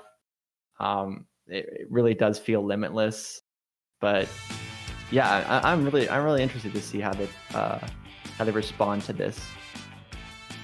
Yeah, and, you know, Melee's so cool. Absolutely limitless game, it appears. And all right, guys, so we're gonna have the match coming up for you real soon. But these teams, they already met once before, and UMD pulled it off. And I don't know, just looking at the rosters, right? Like at first glance, if you're someone who's not very familiar with these scenes particularly, you would see the top 100 player on the side of University of Michigan and be like, all right, like they're probably favored to take it. But it is this 4 brains against 4 brains kind of thing. Like, yeah, you've got one man on the sticks, but the whole rest of the team is participating in some fashion, even if they're not there physically. Like if these guys aren't actually hanging out and playing on the same computer, there's still Discord calls or whatever it is that kind of brings it into a team experience. And you could get somebody, you know, really hyped up and make them feel the energy, and they could upset the odds. So I don't know. I mean, clearly that already happened in the winners bracket. Yeah, absolutely. And I think a really, really important thing to consider is oftentimes what sets apart a lot of top 100 players for people who are in that like 1 to 300 range is consistency across multiple matchups. Because if you run into kind of that bracket demon, that one character like, oh, I can't play against Puff, Ices, whatever, you get knocked out early, you don't have as good placements, but you might be a beast versus Fox. You might be like close to that top 100 level versus a Falco, but you just kind of can't do it in every matchup. And that's because, you know, it's a very hard game. There's all these different ways you got to learn to play. And so that's why, like you're saying, like, yes, you see the top 100 player and you think, oh my gosh, well, they have it, right? But there are people who, when it comes to a certain matchup, like they're maybe be close to top 100 or, you know, it's a lot more competitive than you think. And even just taking 3 stocks is a lot. Like it makes the whole crew battle suddenly way more difficult. So it's absolutely anyone's game. And like you said, they already have done it once before. Hit my mic there. Yeah, no, it's cool, bro. But yeah, you're totally right. Melee is just such a matchup dictated game. Just even the physics of what it's like to hit each character is completely different for something like Fox and Puff. And then you throw like Ice Climbers into the mix, who you're fighting 2 bodies. You got to be conscious of Nana. You got to be conscious of the double shield stun and hit lag and all that stuff. So, yeah, it's just like there's so many layers to Melee. Someone might be top 100 against the entire playing field, but then they could run into somebody who's like top 50 in the world against their character, and suddenly it's way harder, but their average results are just lower because you're not always playing the same matchup. No, for sure. And it does look like Yurt is going to be a Marth player, like you had mentioned before. So Marth versus Sheik, in the olden days, kind of historically seen as a tougher matchup for Marth, largely due to kind of more consistent follow-ups, particularly kill confirms on Sheik's end. But, you know, people have been learning more and more ways to push the matchup further. We've seen Zane, you know, do a really, really great job. So this could go either way. Could be either. Oh, and I like the fake air dodge to center stage and going for the ledge at the end of it, but Heartstrings throwing at a bear that covered both options right there. And yet again, starting off so dominantly, that's 5 stocks in the books for himself, and still 2 to play with. Oh, overhead tipper though, that's gonna do it. All right, 1 more for Heartstrings. I feel like losing 2 on Yurt here in the process, as long as you're able to eliminate this player, that's fine. No, you're exactly right. Yeah, like if you can take 2, that's like already Heartstrings is kind of clocking in on overtime basically, but might be able to do even more. The CC on the fair there going to open up for at least 30%. Could be a lot more. 50 is definitely in that kind of knock you up and get a combo range. Like this could easily be another stock. Wow, the pace of this game has gone so quickly. Yeah, and as good as Marth is on Yoshi's, Sheik just having to work a little bit less hard for forward tilt fairs to actually turn into kills, or down tilt fairs. In that case, that's certainly really good for her. Oh yeah, no, just some of the conversions that Heartstrings has got. Really, really good awareness. Although a forward smash could be it, good needles to push him off. It doesn't get the right grab. Kind of couldn't tell if Marth's grab would be able to pull that. Can pull a lot of things, but it doesn't depend on positioning. Oh, crazy forward smash could be enough. Oh, and just not crossing through right there. Super tragic for Yurt. That could be the opportunity that cost him the game. And the DI trying to make it difficult to tell which platform they would land on. Ooh, I love that Wayland though, making it a bit tricky. All right, big grab here. Tech chase, yep, catches the tech in place, and that's it. Another player down at the hands of Heartstrings. You know, that was the second time that we've seen Yurt miss a Waveland that ended up costing him, I think, the stock both times. At the beginning of this match, we saw him try to Waveland on the top platform and ended up getting kind of clipped by an aerial, ended in death. There we see him once again trying to go for a Waveland, just kind of misspacing slightly, showing how this game is like one input, you know, and it's over. So Heartstrings showing why, you know, Sheik is a good character and why Heartstrings is an amazing player. Melee is just such a brutal game, man. Just a little bit off on your angle for that Waveland, a little bit off on the timing as well. And it has catastrophic consequences. So props to Heartstrings for capitalizing immensely on that, not letting up whatsoever. He's like, all right, you know what? If you're going to mess up, maybe I wasn't ready for that, but I'm still ready for that. And he cleans it up into a stock both times. 2 players down on the side of University of Michigan now. I'm sorry, University of Maryland.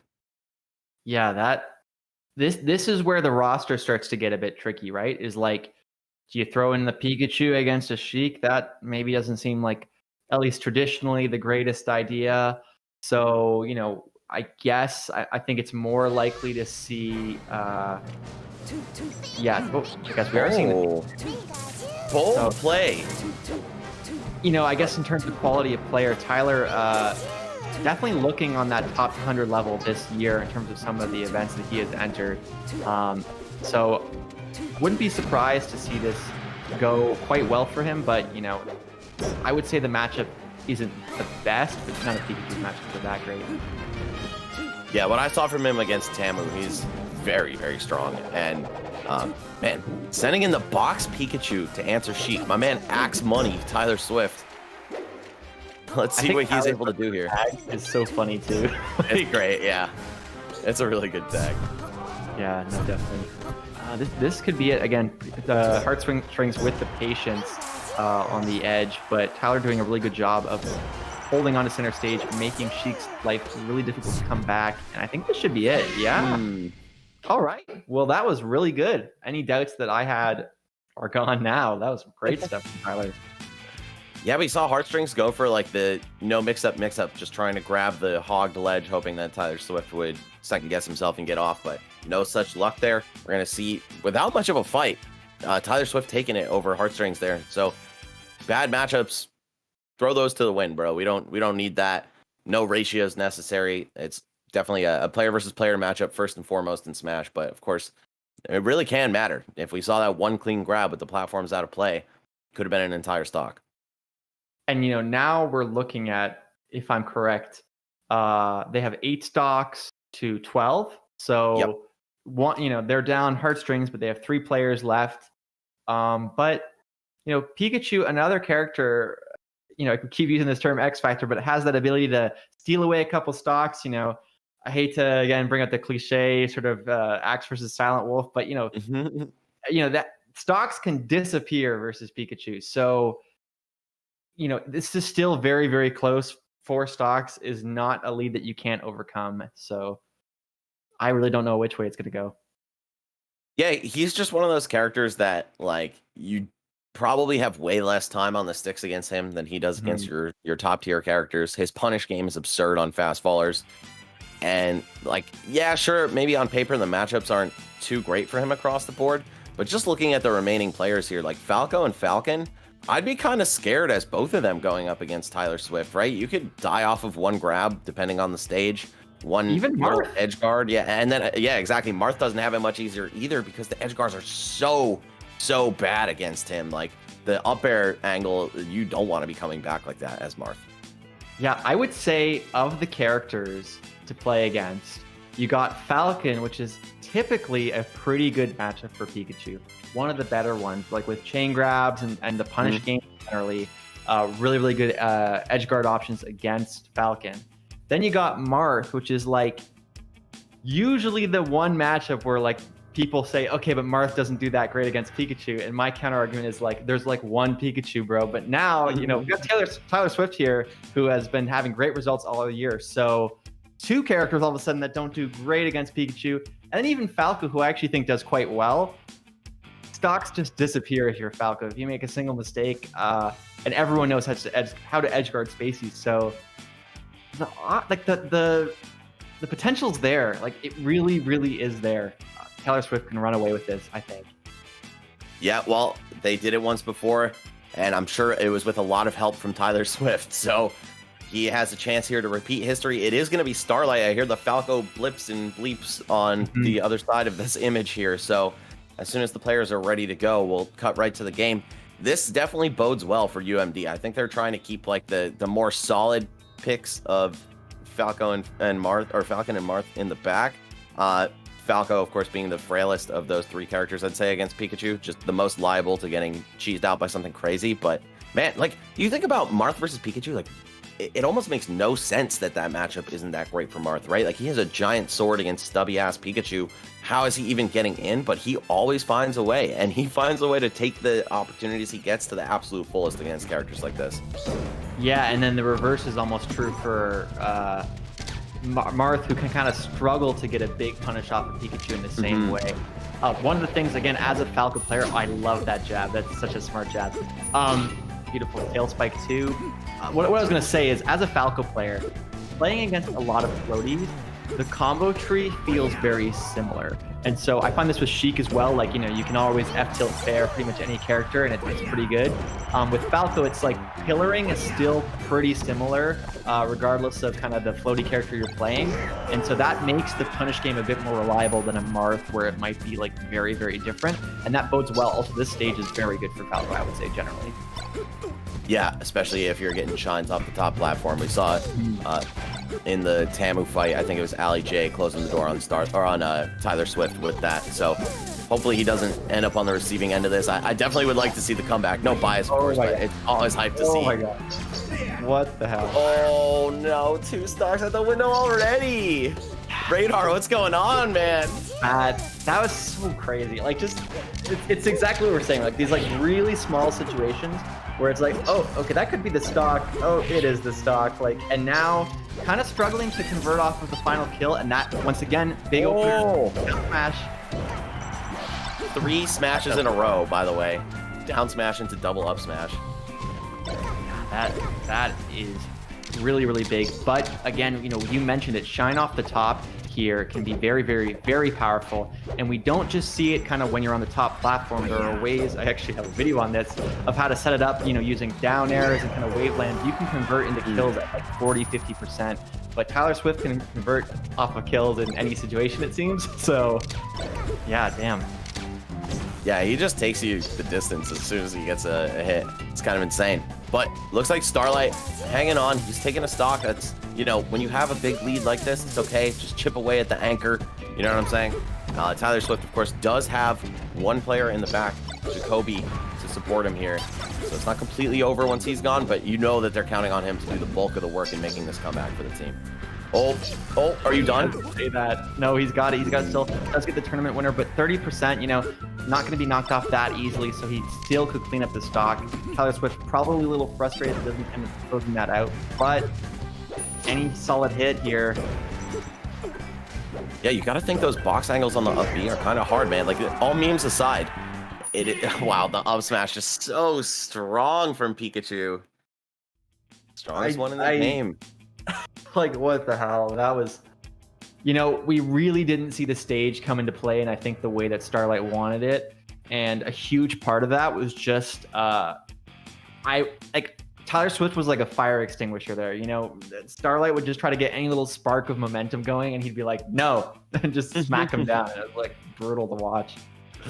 It is really hard to get meaningful damage onto a character like Pikachu, right? Like, he's just floaty enough that he can kind of get out of the way of a lot of follow-ups that for Falco would be much easier against, say, another fast faller or just like a more average hurt box size even. So props to Tyler Swift, man, starting this comeback arc off very strong. Oh yeah, I feel like it's almost insane how 5 minutes ago, maybe less, I was like, 4 stocks, not impossible to come back from that. And then Tyler Swift was like, no, it's not. So I'm really impressed. That was some really good Pikachu play. Absolutely. And you know what, man? We did see that early SD on the part of Heartstrings, right? And you like kind of foreshadowed that if your team has too much emphasis on the anchor player, those SDs, those little interactions that can cost you a stock because of how brutally punishing of a game Melee is, that can cost your entire team the win here. So not to say that if Heartstrings just had not SD'd there that things would be going completely different or anything, but you do see the residual effects and the impact that has on this overall team roster going forward. No, for sure. And it's like we've been kind of saying that even though they're 1v1 games, the momentum is different. You feel it like, it's not the same as you just going in, oh, I got to win this set. It's like, okay, I got a bit of leeway. I can just take 3 stocks and it feels good. Like it is a different game because winning isn't just about do you get the W or not. It's about how many stocks do you get, kind of how much momentum can you carry into the next set. And, all of a sudden, Tyler Swift sort of saying like, hey guys, we can still get this. We're going to pull things back in our favor. And now suddenly kind of Michigan is like, okay, can we do this? Like, and then the nerves start to set in. Like it is really very different. And I'm really glad to see Collegiate Smash Showdown doing more crew battles because I really feel like we haven't seen enough of them in the last year or two from the scene. Yeah, man, I think that dynamic nature of crew battles is what keeps me coming back to the collegiate space for Smash, right? It's just so exciting. And also, of course, the team dynamic, right? It's like these guys are all in it for a common cause. And I think that just makes it so much more engaging to watch and really gives you a reason to feel invested, whether you're on the team or not. Yeah, it'd be something that would be very cool to see, get more of a spotlight, I feel like, in the scene. Because for a while, it felt like, to me, crew battles were pretty important. Like, you'd see kind of different regions. And it seems to have faded off a bit. But I think that sort of team dynamic, particularly within the esports space, is like really valuable, kind of rooting for your region, turning a 1v1 game into the kind of more of a team game, even if the game still take place in a 1v1 setting. I don't know, like I love crews, so it's really good to see. Yeah, I can't help but think about like the FC days and stuff when it was just like East Coast versus West Coast was one of the main storylines. And even though it's not a one-to-one way to figure out which region or which collective is better, it's still a great way to test the players and really get to see, like, as a whole, how they all function together and who can come out on top. So big shout outs to Collegiate Smash. Of course, shout outs to EMG. Proud to be part of the team for now like 3 years officially, but always kind of, messing around in the background with these guys. Much love to them. And I'm really glad we're able to carry the spirit of Collegiate Smash forward. No, yeah, definitely EMG been a sick team for a long time. Even though I'm out in Vancouver now, I still see them kind of as like the local Smash effort. I'm still very much mentally an Ontario player in a lot of ways. So I'm always excited to see these guys do big things. And I'm really happy to be, again, a part of it. It feels like, yeah, get that little Canadian connection there going. So that's really great. But just like we're saying, the crew stuff is super cool to see. And you mentioned sort of the East Coast versus West Coast stuff. I think what's really exciting about Melee now is we're seeing regions like, Europe step up a lot. We're seeing kind of Slippy make other regions that were kind of weaker, more developed. We have the World Tour coming up soon, which is going to be regions we like New Zealand and stuff, places we haven't even seen before. So, maybe crew stocks are going up. There's going to be regions that we aren't used to seeing compete, and it could be sick. Like, yeah, Cruise to the moon, baby. Yeah, I'm excited. Like, it's, I don't know. The more I'm thinking about it, the more like I'd love to see. Because there used to be a time where like Europe crew battle would be like Armada Leffen and Ice, Triff, and some other people who were like good, but maybe had some weak matchups. And I don't know, like everyone is getting so much better.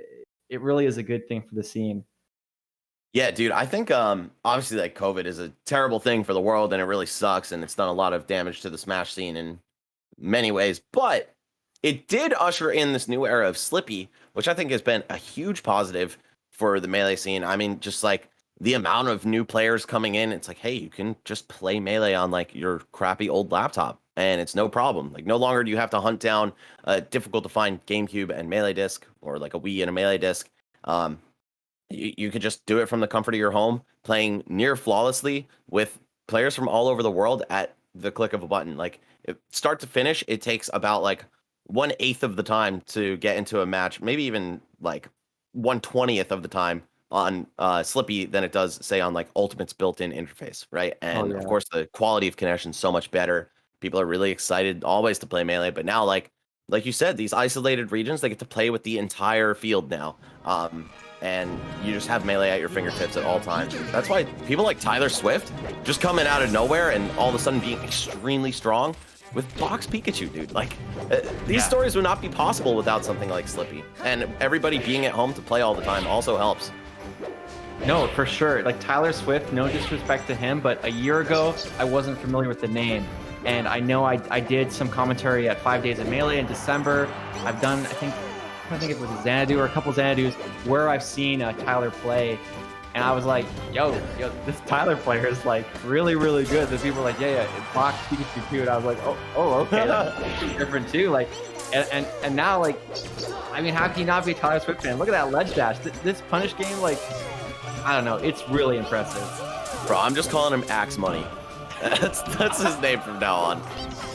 Oh man, yeah, no, this could be. Oh, I love that down air. Forward throw dare into the stock. Excuse me, 2 stocks gone from David already.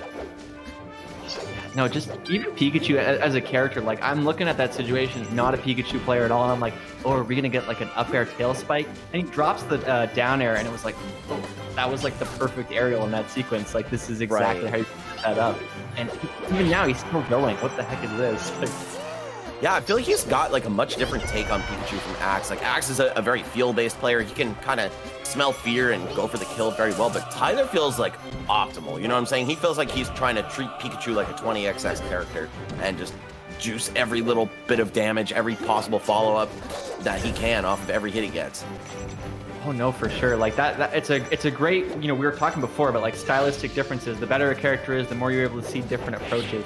And while we've been talking about better characters, Tyler Swift has been making this matchup look terrible and making his play look so dominant. I can't believe that Davy's down his last stock already.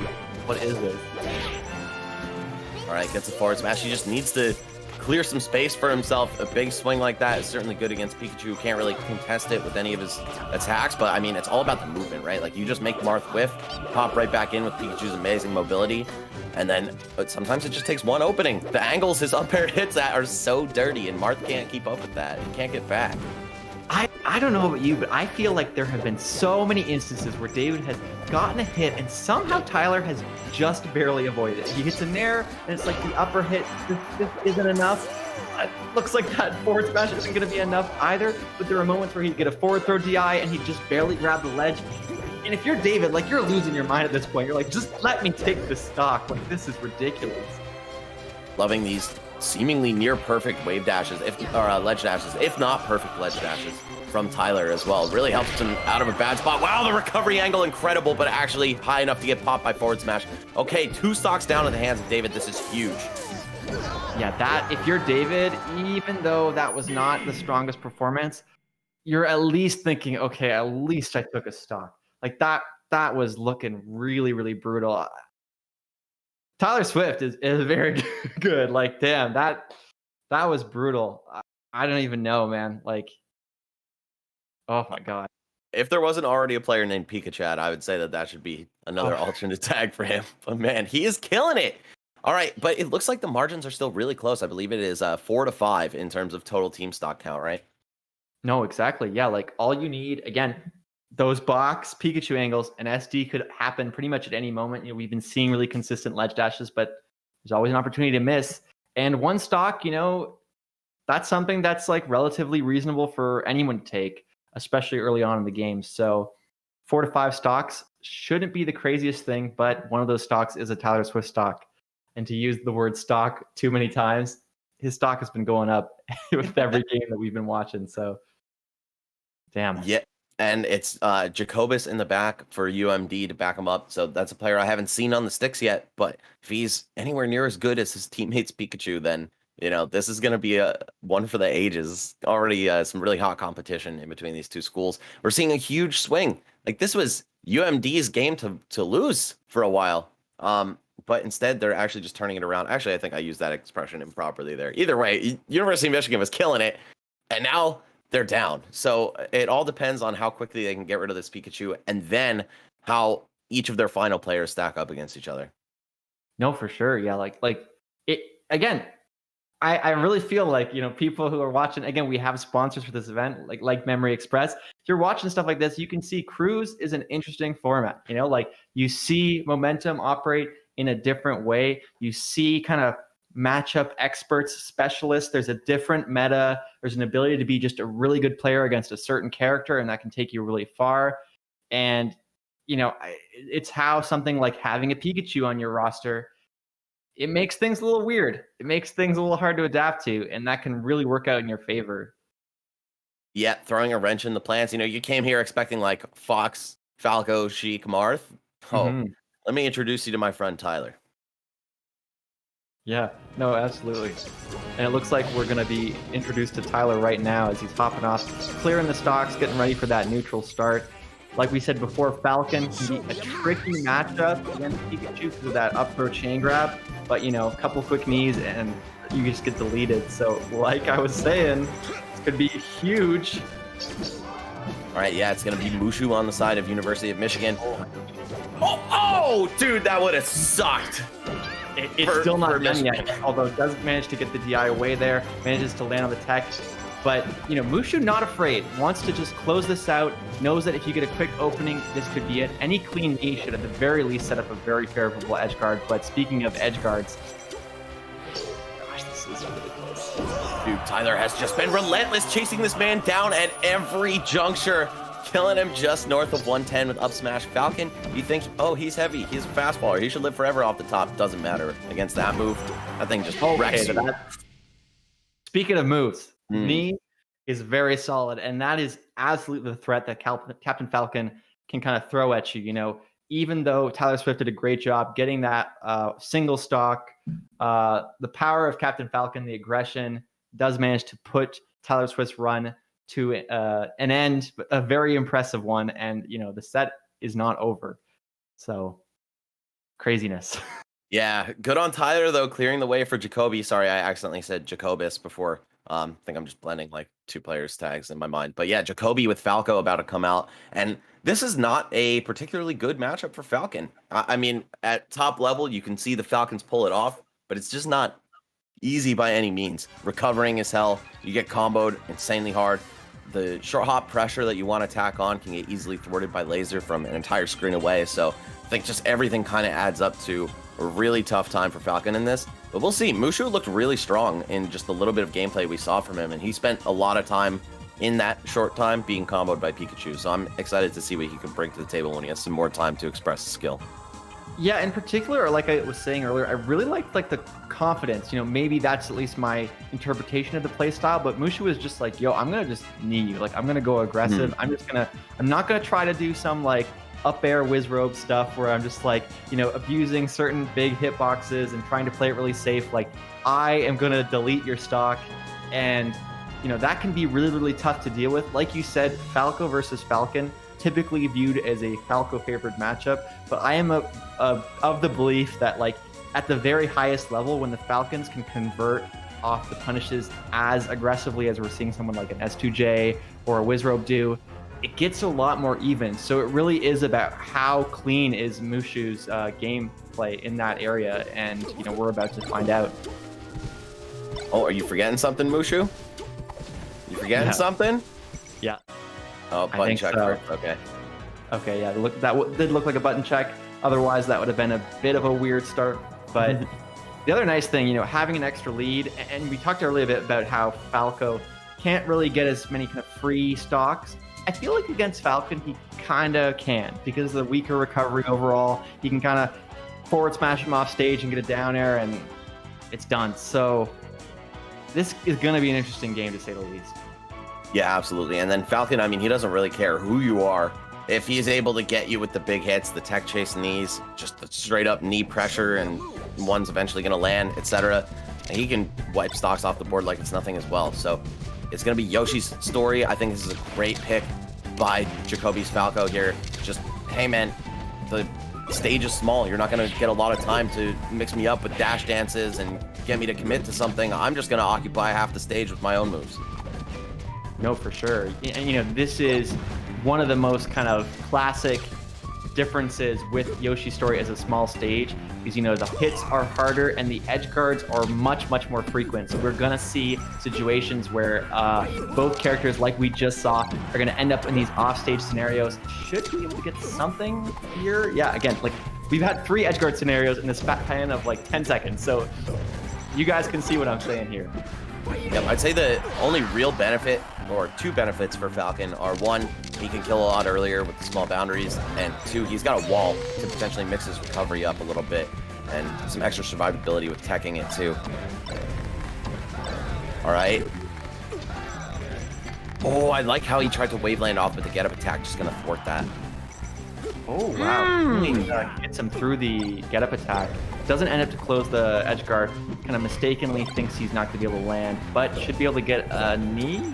Oh, just goes for the up air. A lot safer. And no knee necessary right there. Okay, stocks are even. Mushu definitely setting the pace of this match. Even though he came in a stock down, he's pretty much evened this up. Looks like Jacoby's going to try to slow it down, play more laser-centric, look for the shines as soon as Falcon starts to try to stick the pressure to him.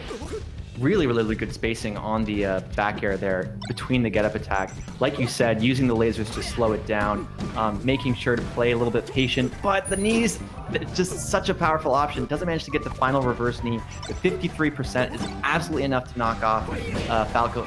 This is an edge guard situation too. Oh my gosh. Oh, 2 kind of greedy side B recoveries there, and Mushu just letting them both go unpunished, but this is basically dead even at this point. Ooh, reverse back air. What's the tech chase going to be? Nothing. Looks like Jacoby gets out scot-free, kind of. Still, of course, bleeding out here. One thing that I would like to see with Jacoby, and, you know, we are running out of time to see that, is trying to pressure, with the grab is what I was going to say, with a shine grab or a laser grab, forcing Falcon to roll a bit more. You know, he generally doesn't have as great out of shield options as some other characters, but, you know, Mushu just putting on so much pressure that he isn't really feeling comfortable to do that. And Jacoby with so many rolls in. Oh, and that's going to do it. University of Michigan clutches it out with Mushu as their anchor. Incredible stuff. We were talking about X Factor for so long. Let's talk about how Falcon also has the fear factor, man. You're just so desperate to get back to center stage, and repeated rolls in from Mushu, or being punished by Mushu. I absolutely love that segue. The fear factor is such a good way to describe playing against Falcon. Sometimes, especially as Falco, like you get hit by a knee and you're like, okay, here we go. And then it keeps going. And really, Mushu in particular, when we saw him play against Tyler, I saw a person who, like you said, no fear, running in, super aggressive. And that just didn't stop. Like, really good stuff. Another player that I would not be surprised to see a year from now in that kind of top level discussion, because that was really good. Yeah, very clean Falcon. He kept his wits about him at all times. Like, even deep down with the Falcon kick, I think he went for wall jump up air to close one of those stocks out. Man, beautiful stuff. And playing the stage to his advantage as well. No, absolutely. And I think now is a perfect time to talk about some other people supporting the event, in particular, their opportunity, which all the proceeds from the Collegiate Smash Showdown will support the children's charity, Their Opportunity. And if you would like to donate to Their Opportunity, text THEIROPP. So their IO, like someone write in the chat, to 410410. And they've already supported over 17,000 children with a unique give back program that every child support needs to pay it forward within their community. It's a really cool organization. So again, I'll put that little code in there in the chat if you guys want to see that. Yeah, definitely consider giving to a good cause, guys. And of course, some of our other sponsors, we've got Basada Kia. If you're up in the Ontario region, of course, they've got you covered. If you're a grad student, if you're in college, you know, they've got some great deals for you. So, you know, even the Durham College esports president copped his car from there. That's pretty cool, man. So you can check them out at BasadaKia.com if you're looking for some new wheels. Of course, some great cars available there and great prices as well. That's actually so hilarious. The Durham College president. That, again, exactly the kind of recommendation you want. So super huge shout outs to Basada Kia for the support. Again, like I said, I think Cruise is a thing that needs more support, and it's great to see organizations like that giving it a chance and showing their confidence in this type of format. Yeah, even something like a little more localized, right? Because of course, EMG operating out of Ontario, Canada, primarily. It's good to see that we've got some boots on the ground support, and of course, this is part of the Intercollegiate Slippy initiative here. It's the central hub for college Melee. If you're a student and you play Melee, hey, check out Intercollegiate Slippy. They've got a Discord, they've got a Twitch channel, they've got their own website, etc. So you definitely want to get in there, get some games with players, at least in your age range, but probably in your skill range too. A lot of the younger crowd, they're just starting to come into their own in Melee. It's a very old game, but there's still a lot of people who are newer to Smash, and they really want to like improve in this game. They're like, you know what? I don't care about what's the newest title. Melee is sick. I want to crank out some hours of Melee and get really good. And $200 plus prize pool on some of these matches. I mean, you could make some stacks. Get your ramen money together for any college students out there. Yeah, no, I think it's just, again, it's a reason to stay motivated for the game. It gives you other people to play with. It just, stuff like this is what keeps the scene kind of going. So, definitely check that out if you are in kind of a post-secondary college, university system and you want to meet some people to play Melee with. It's a great spot to do that. Of course, I think the collegiate scenes have always been kind of the secret backbone of the Smash community. Think about tournaments like Full Bloom.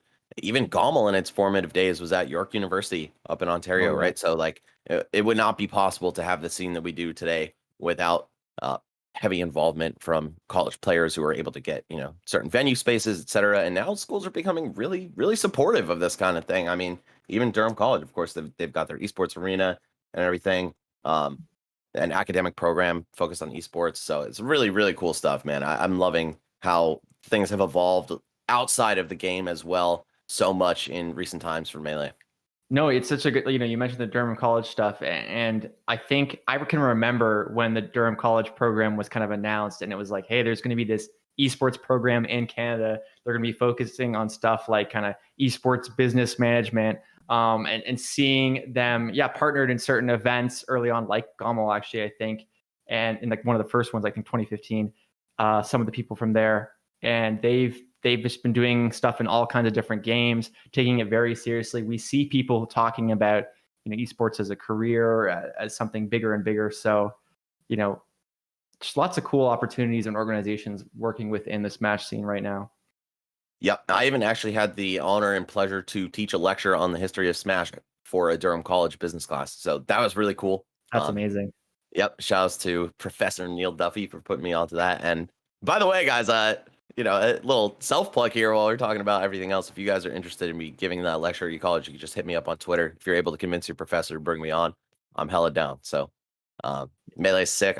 Smash is sick. I just want to spread the good word. And, I kind of, in addition to like collegiate games, I want to find some way to work this all into academic curriculums and stuff and, get Smash taken a little bit more seriously on the global front. I think that's a big step. No, for sure. And I think like, what I like to see about organizations like that is, we're seeing Smash next to kind of AAA titles like Overwatch and Valorant, and it shows that organizations like the Durham kind of college program see Smash's potential to be kind of like just a huge, huge thing. And, we've seen why. It's got like just crazy explosive gameplay, and now we have good online. There's just so much going for us. So, the future is bright, and apparently, we got classes being taught by experts like Max, so that's pretty sick too, actually. Yeah, dude, it was really fun, and it definitely like sparked my interest in doing it kind of as like a job, right? Like, if it grows to that level of possibility, that's something I'd love to do. But anyway, guys, we now have the losers finals coming up for you. The grand finals rather. It's going to be TAMU versus University of Michigan.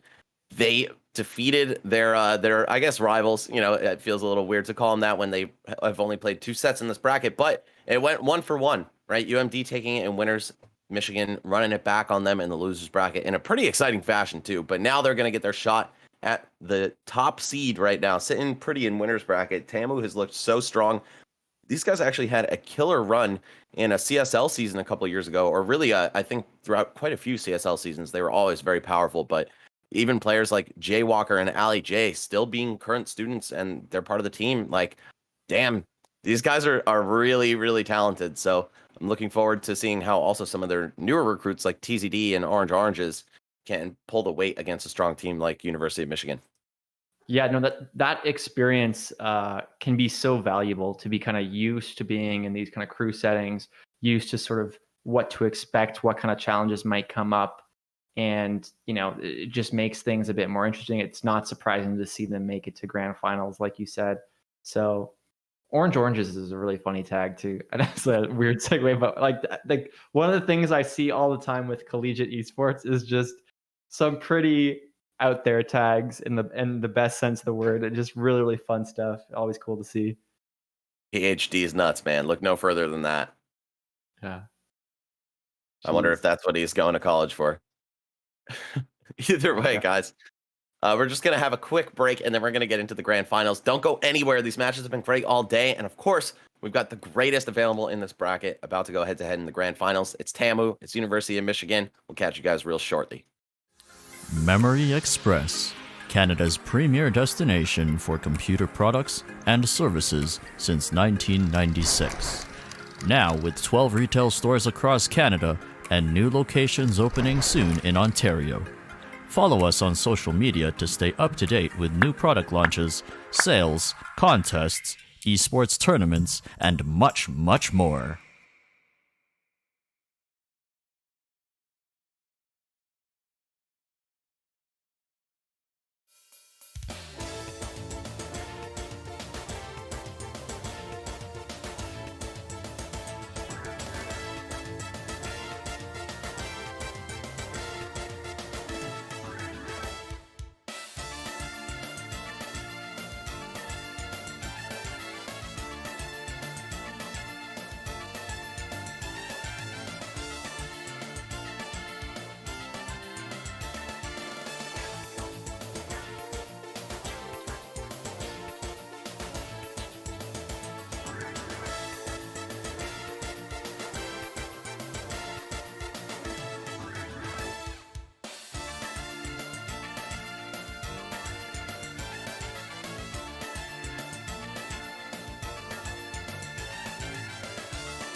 Hey guys, how's it going? We are back with the grand finals of the Collegiate Smash Showdown. You got me, Radar, and my friend Max Ketchum here to do some commentary. We are super excited, have been having a great time so far, and can't wait to see how these two teams are going to stack up today.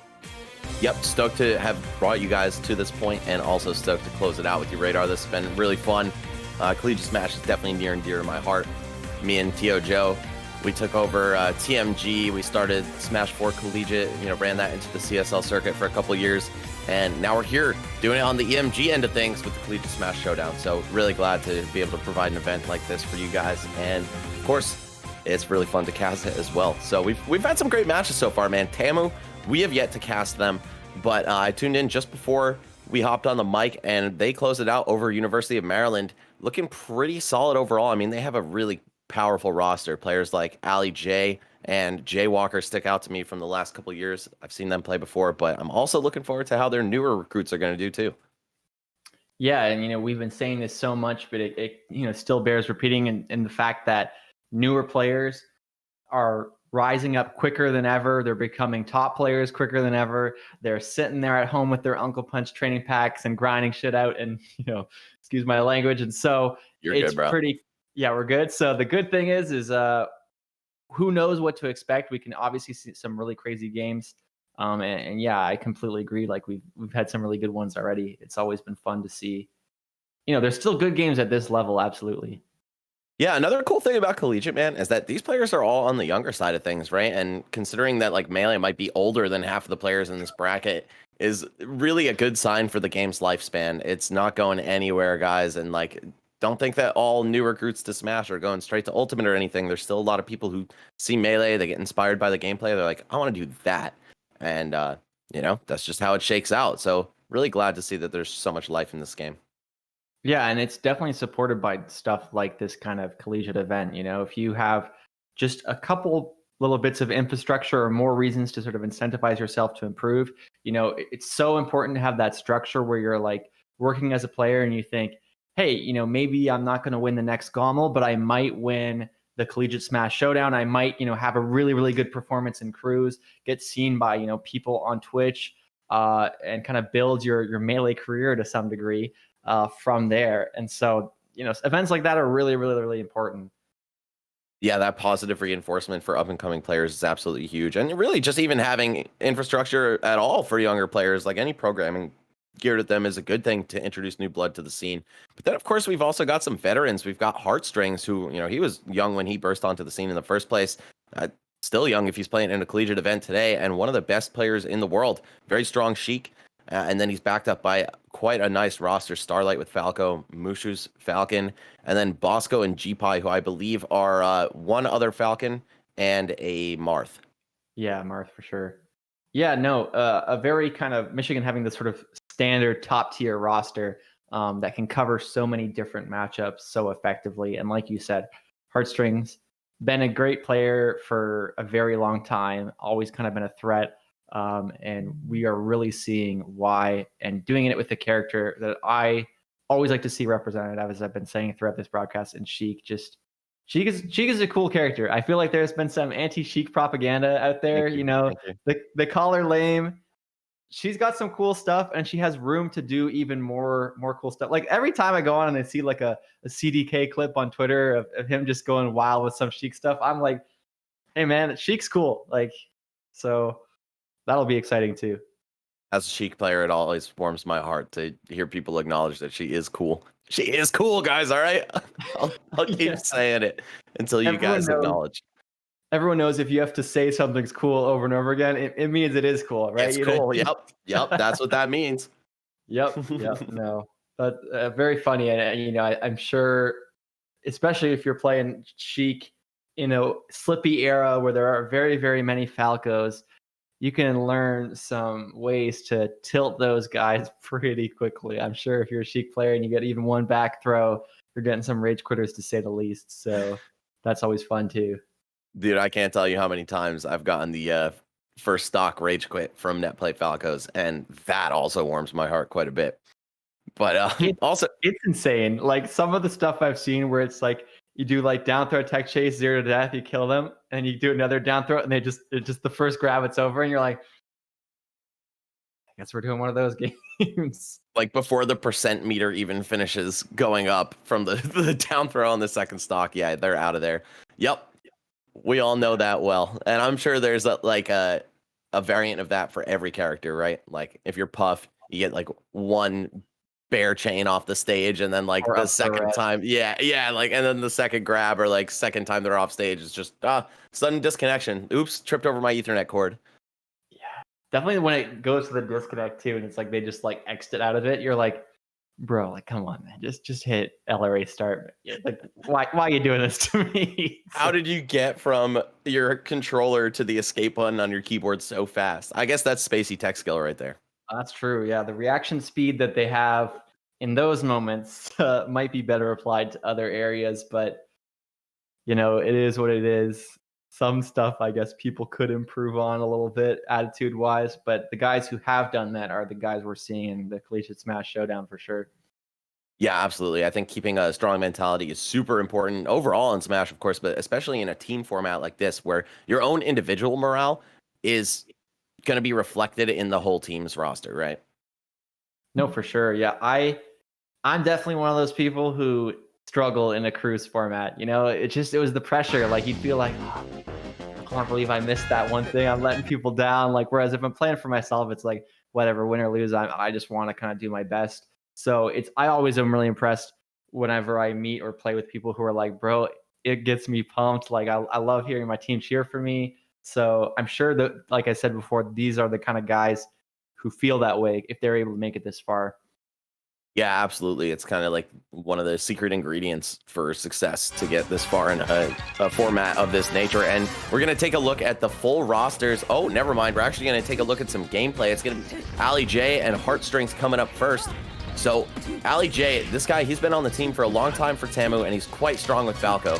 Definitely puts up big numbers whenever possible. And I like starting strong in response to Heartstrings starting, right? Of course, it was double blind, but like they did see Heartstrings start against UMD last time, so they just want to put as much of a dent into his stocks as possible. No, absolutely. Makes a ton of sense, and always a pretty solid matchup in Falco versus Sheik. I really liked what I've seen so far from Heartstrings. I got this like shield poke nair in that situation previously to knock Ali J off the edge, really showing that the play is tight. But that was a beautiful ASCI tech down to escape the dash attack. So really, really good stuff. Like you said, Ali J, a really strong player. All right, we'll see if he's able to do what he has to do here against Heartstrings, though, because so far it's just been the Heartstrings show. Yep, another stock down with the needles off stage. Relentless with that edge guard. Yeah, one of the things I find as a Falco player the most is everything about Melee is very momentum based, but Falco in particular feels like the kind of character where if you're not running them over, you're kind of getting run over. And not always the case, but like it does feel like if someone's good at shutting you down, you just can't get things started. And it feels like Heartstrings has that a bit right now, I totally agree. He's so volatile, for better or for worse. For right now, it's looking like the worst end of it, but there's still a chance. As long as I think they get 2 stocks right here, then Tamu's in good shape. They also, of course, have a set to play with coming from the winner's bracket. Yeah, no, and that can be a big factor, especially in terms of, nerves. Anytime you're in a grand final situation, you don't want to mess up. If you have that kind of wiggle room, that can be good. Again, it really is about mentality. Sometimes people like playing from behind. It really depends. But Ali J keeping it respectable. This grab could be trouble, though. Goes right into the up air. Good recognition by Heartstrings. I love that tag, by the way. Just as a quick aside, one of my favorite tags in Smash.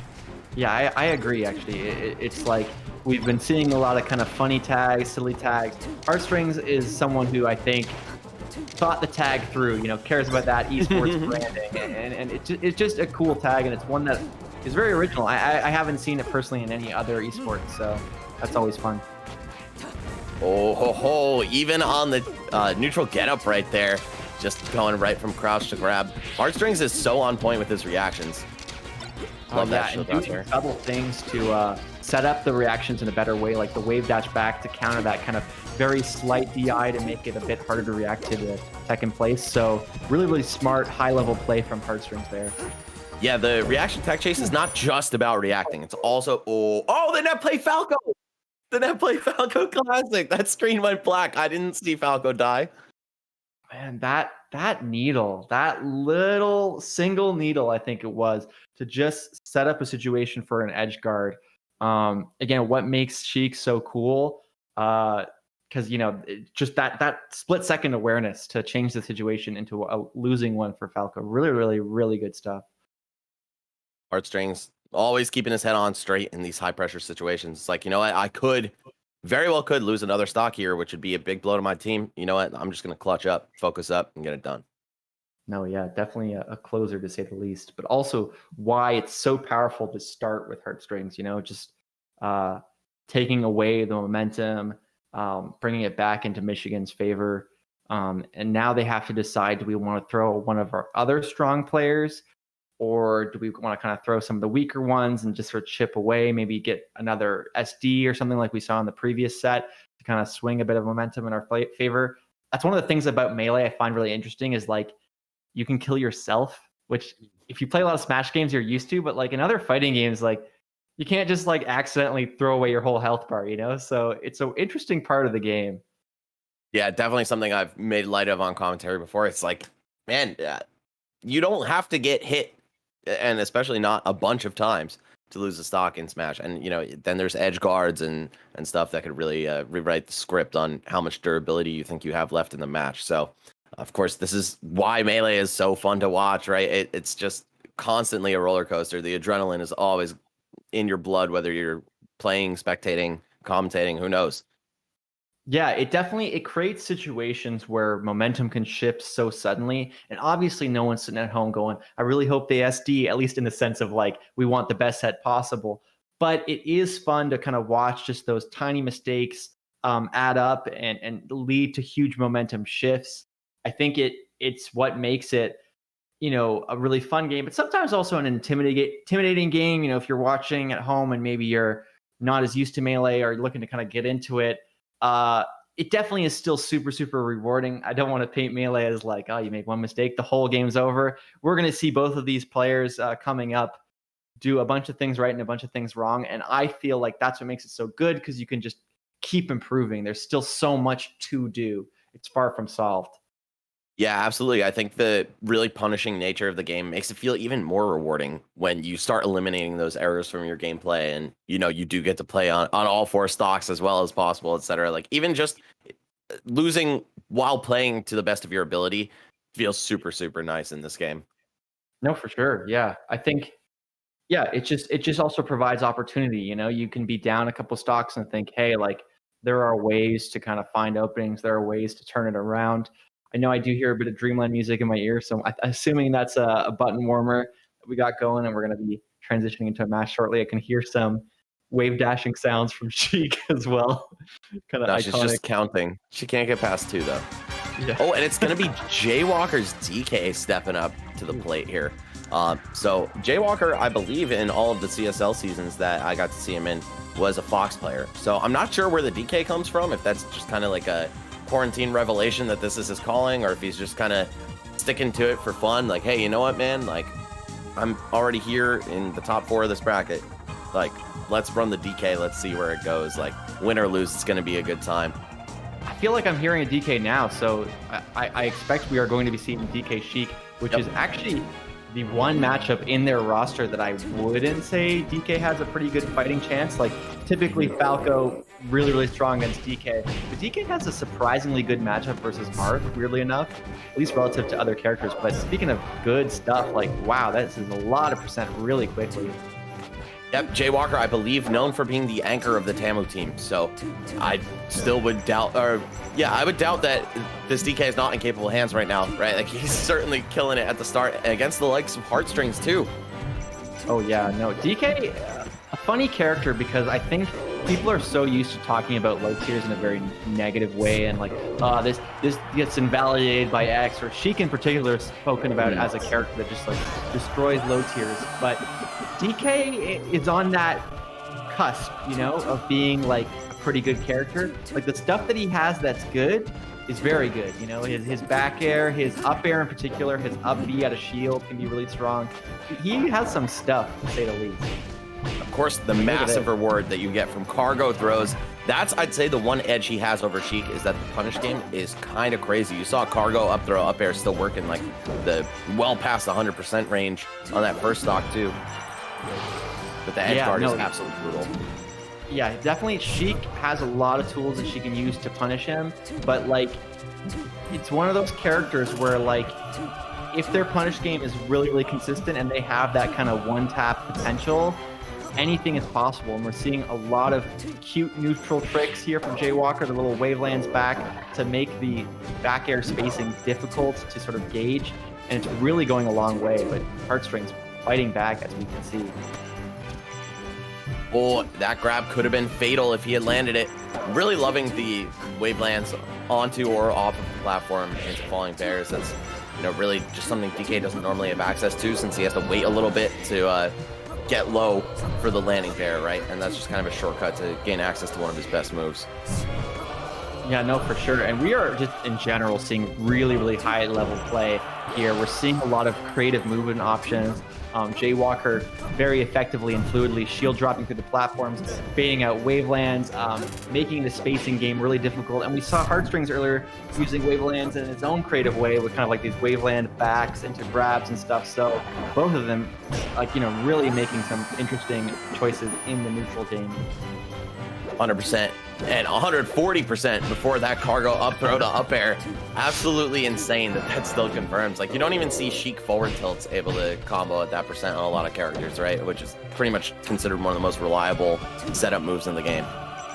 No, for sure. And I think Jaywalker accidentally inputted a buffered roll there when he didn't mean to, but this could still be huge damage. Who gets the turnaround on the shield? This is really big.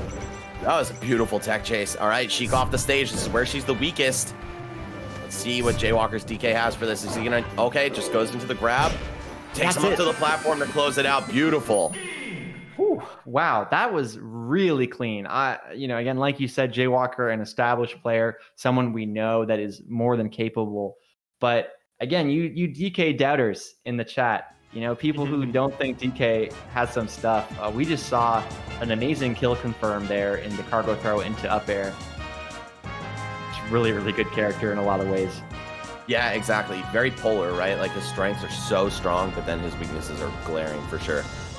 Either way, though, now with Sheik out of the picture, Jaywalker's DK is free to do a little bit more damage here. Like you were saying, the other characters on University of Michigan's lineup don't quite fare as well as Sheik against DK. I mean, Sheik really just has like the easy, cheesy stuff on him, the edge guards especially, and like how long and easy her combos are on him. But I think they're gonna send in Starlight with Falco, right? That like, would be my guess as well. Yeah. Yeah.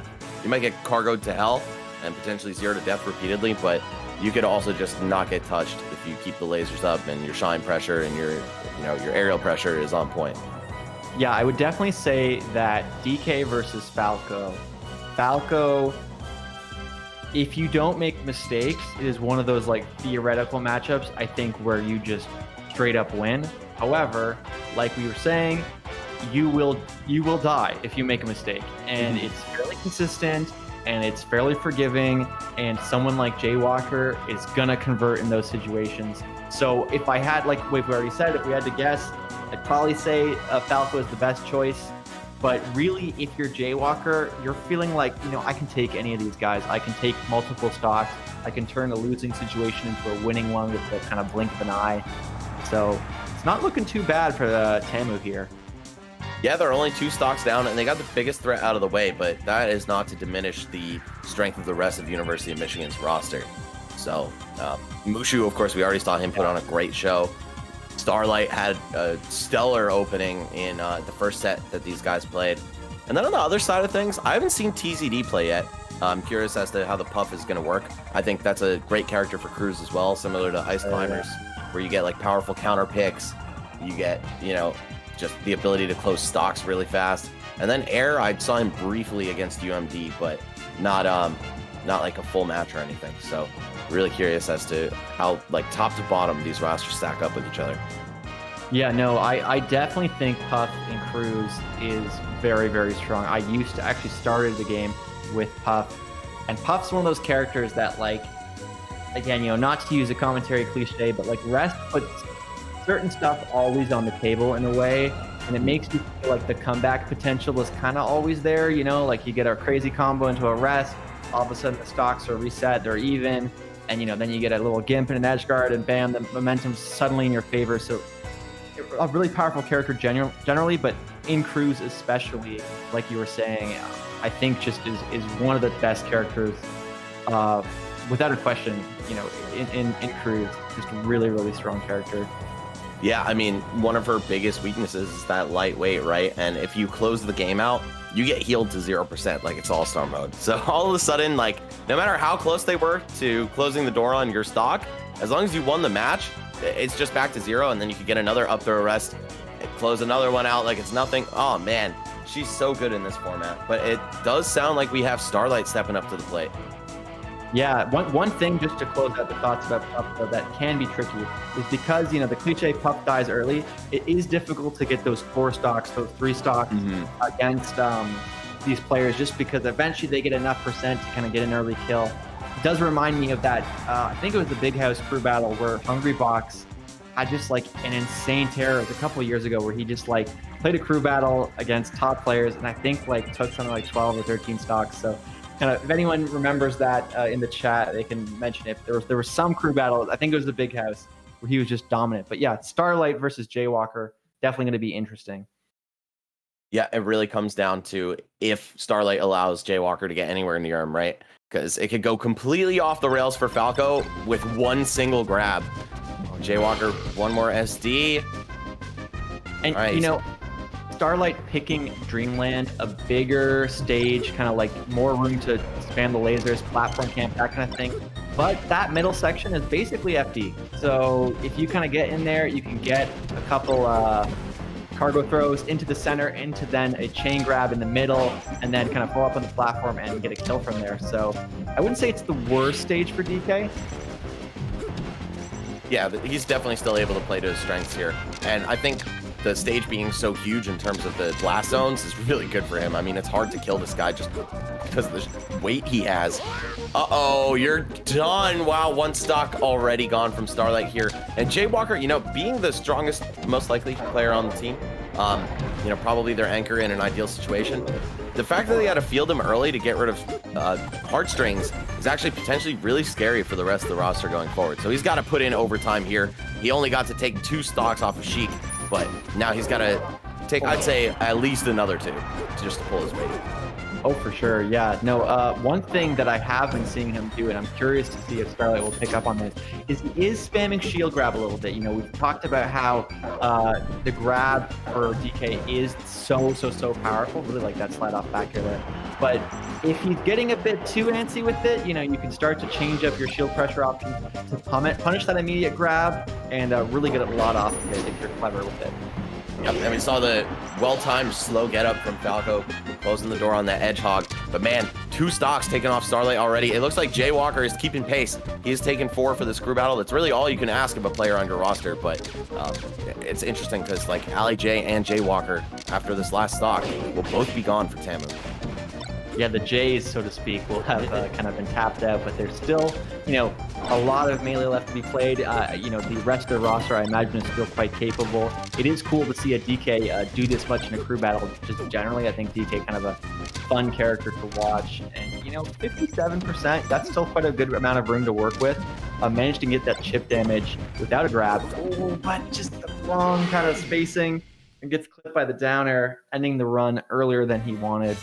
Yeah, I was going to say, like, 57%, you're fine to anything other than a spike. And, of course, Falcos are looking for that at every possible opportunity. We're going to see Starlight land one, end that nightmare. We saw just how far he was able to take every single hit confirm he got. But, man, it looks like University of Michigan is still hanging in there. 2-stock lead. Yeah, no, Starlight, the good awareness to shine stall there and just barely dodge the back air and have the time to kind of counter hit with the dare. So those kind of situational moments where you have the awareness to kind of respond accordingly is how you turn things in your favor. You're like, those situations disappear really quick if you don't act on them. So good stuff to Starlight. Who do you think we're going to see kind of in response? I could see a Marth, but maybe a Puff as well. Both seem like decent counter options. Yeah, I think they're both pretty solid choices overall. Probably gonna go with the Marth just because it's his counter pick. I don't know if there's stage bans in the rule set. We could just see the quick FD. We could also maybe see Yoshi's Story Marth, which isn't bad, but obviously not ideal. Okay, yeah, it is gonna be air coming in. Ooh, all right. Pokemon Stadium is gonna be the stage. Okay, so of course, probably the closest thing you can get to an basically FD FD light without having to pick Dreamland. No, I think. See, Marth versus Falco is interesting because a lot of people are of the mindset that Falco loses, including myself. But I think it's one of those matchups that's so well developed at a high level that number one, Falco's practice it a ton. They get better at it. They try to cover one of their more difficult matchups, more volatile matchups, and there is no number two actually. That's the big thing that I wanted to say. That just it can kind of go the other way. Oh, also what I was going to say about FD and to a lesser extent Pokemon Stadium is that the pillar combos can go a long way. The punish game can be really strong. People talk about would you rather be Fox or Falco?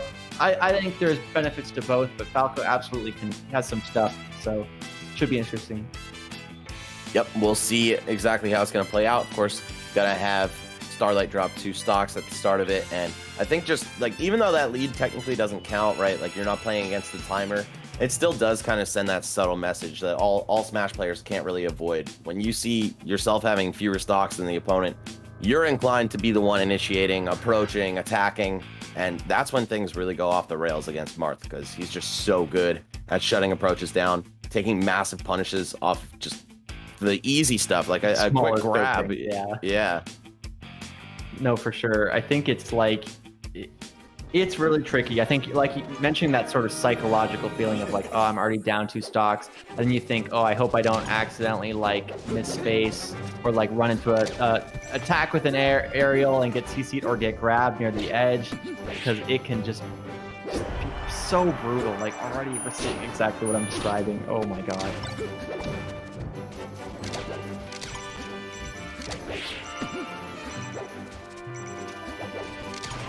Things looking kind of slowed down, managed to dodge that situation though. But just as I say that, Starlight does kind of get destroyed by that quick forward air. Looking for the roll in again is air because that is a very, very common roll in. If you down throw there, you kind of have to roll in as Falco or risk losing your stock. And now he's playing the corner quite aggressively. So really a lot of the tempo and momentum in Marth's favor right now. And you could just see the panic that sets into a Spacey's heart when they're against Marth in the corner, man. Just so tempted to roll in, and he's getting capitalized on. Yes, okay, only 34% taken for air. What an insane finish, man, showing that this roster has strength all the way through. So how earlier I was saying, some people, maybe they're not that top 100 level against every character, but against a certain character, they're very polished. We saw Air look pretty good against Falco. I know that, again, a lot of people would say that Marth kind of has an edge in that matchup, particularly in the punish game, but there's no denying that Air's got that skill, delivered under pressure, which is always difficult, and, swinging the momentum of the crew battle quite significantly. Yep, even in terms of stocks here, that massive lead that Heartstrings was able to create now has dissipated to nothing. So it's going to be either Mushu or David, right, coming up on the University of Michigan side. And then it really becomes a question of that kind of Puff wild card, where we got both Falcon and Marth who do, I would say, fairly well against Puff, if not, could even be favored in Marth's corner. But sometimes people struggle with that matchup a lot. And so I think some of the decision making might be, okay, which one of us is more reliable versus a Puff, and which one of us wants to go kind of into that Marth space. Falcon can be very strong against Marth. Marth Dittos can be very sort of tense. So I'm really curious who they end up going with in this situation. Yeah, that's why crew battles are so interesting, right? You're not just counterpicking the player that's currently on the screen, but you're trying to manage your resources appropriately for the anchor as well, or at least, for whoever remains on the opposing side, if it's not just the last two that you're talking about. So, yeah, definitely a lot of depth going to go into the choice here, but at the end of the day, they do only have 2 options to choose from. Yeah, and it's like you're saying, it's not even just matchups, it's psychological stuff. Who do we feel like won't crack under pressure, who's able to be that kind of anchor? Because there's just different strategic approaches. We've already seen them throw out some of their best players, and they're probably doing that to try to get the momentum or shut down the momentum lead from like a heartstrings. But now we do see the Marth Ditto on Yoshi's of all places, so we might see some stocks get shut down at like 20-30%. This is a very volatile matchup, I would say. Looks like they're doing a button number though. Might also see some stocks last to 200%, though. Of course, the infamous Marthritis does not get any breaks in the Ditto, where you're fighting another floatier character rather than a fast faller that you can set up some dirty stuff on, and it's going to be a lot about just chipping each other out, taking these little ticky-tack follow-ups, just nothing too crazy in a lot of situations toward that higher percent end. Yeah, no, it really is what you're saying. At the lower percents, it's like couple of mistakes, they're dead. And then all of a sudden they exit this really like, oh crap, you just got forward smash, now you're off stage and you're gonna get edge guard, to like, okay, you're gonna get knocked off, you're gonna make your way back, and then we're gonna hit each other and slowly kind of get that side B up tilt or whatever it is that closes things out. And then you reset back to that GIMP percent thing. So it's a funny shift as the percents move around in terms of the way the matchup looks, which can be really exciting. Yeah, and when you do close that stock out, the fact that they get reset into the danger zone can mean you have an opportunity to build a ton of momentum, just snatch 2 stocks away from them like blindingly quick. So this matchup, it might seem kind of like a little more cold than hot at first glance, but the temperature can shift quite drastically. That was like the least looking neutral start I've ever seen. We panned them already, gripping him in a grab, and gets the quick lead over here. Does Air already up a stock, and I think you explained sort of the tempo of the match basically perfectly. Once you get that lead, they're already in that percent where things can turn around so quickly. You can push the lead even further. Beautiful tech. Wow, you don't see that very often. This could be huge. Yeah, good on Air. And I also like the downer out of shield from David. That's kind of an underrated move with Marth. I mean, not even just move, but way to apply the move. Oh no, 2 stocks out the window already. Tamu on pace to win this in one set here. The Roy zone. He just forward smashed him right next to him, and it somehow did not hit. Air looking really good, and some of the kind of small positional errors are really hurting David in a way he does not want.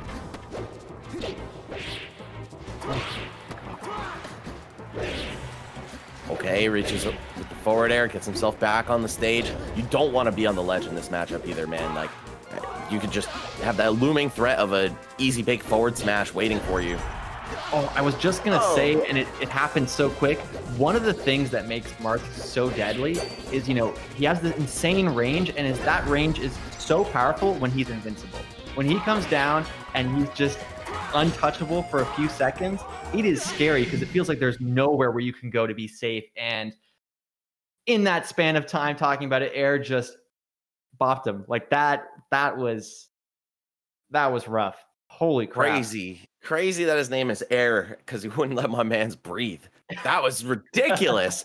3 stocked in a blindingly quick fashion. David just looking a little bit outmatched in the Marth Ditto there, and now it all falls on Mushu to take 7 stocks. Of course, going up against Marth to start, that's a little bit more comfortable territory.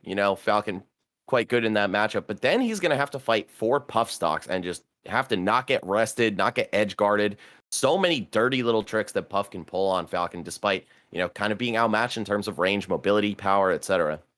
No, for sure. I think if you're a Mushu fan, all is not lost. I think there's a lot of potential. We've seen him not be afraid. You talked about that fear factor isn't really present with him, but Puff can be really scary, and we've seen Air like converting off of certain punishes and situations. Like, I don't know, like I'd love to hear the kind of like the Discord call, like you said, where is Air going, guys, I'm like the sickest Marth Ditto player ever. Do not worry. Like, is that happening? Because what we just saw was like just nasty. Like, that was crazy. So I don't know. This has been really good. Really, really good. I'm really, I'm pleasantly surprised to see some really sick play. Yeah, man, the level of play in Collegiate is not to be slept on. I mean, we've seen players like Zane, like Hungry Box, Gatsu, all kinds of monsters just like, maybe not necessarily getting their start in Collegiate, but having roots in Collegiate. So it's good to see that trend has continued. Of course, the next generation of players, when they graduate high school, enter higher education, they're going to be in this environment as well. And this is a great opportunity for them to show what they're made of. Oh yeah, for sure. Like they're, I don't know, it's really, really strong. I think the better you get at melee, the more able you are to identify like when someone isn't just getting lucky, when someone isn't just kind of like, oh, the situation went well, they won a 50-50, whatever. It's like, no, they're creating opportunities. They're converting in situations where you got to have that split second decision making. It's just good melee. It's good play, and it's impressive. So I love to see it. Yep, and even when you're not watching like the best of the best, it's still good to follow players' tracks of improvement, see how they develop, not only in the long term, but also just over the course of one bracket. So, University of Michigan, they've put on a great losers run for us so far, but is it going to come to an end here at the hands of Tamu, who has remained undefeated? Oh no, for sure. Yeah, I think you said it best, and you even mentioned players like Zane, who now definitely many would say is the #1 player in the world. Several years ago was upsetting people like Leffen and like, oh, you're just starting to hear about it.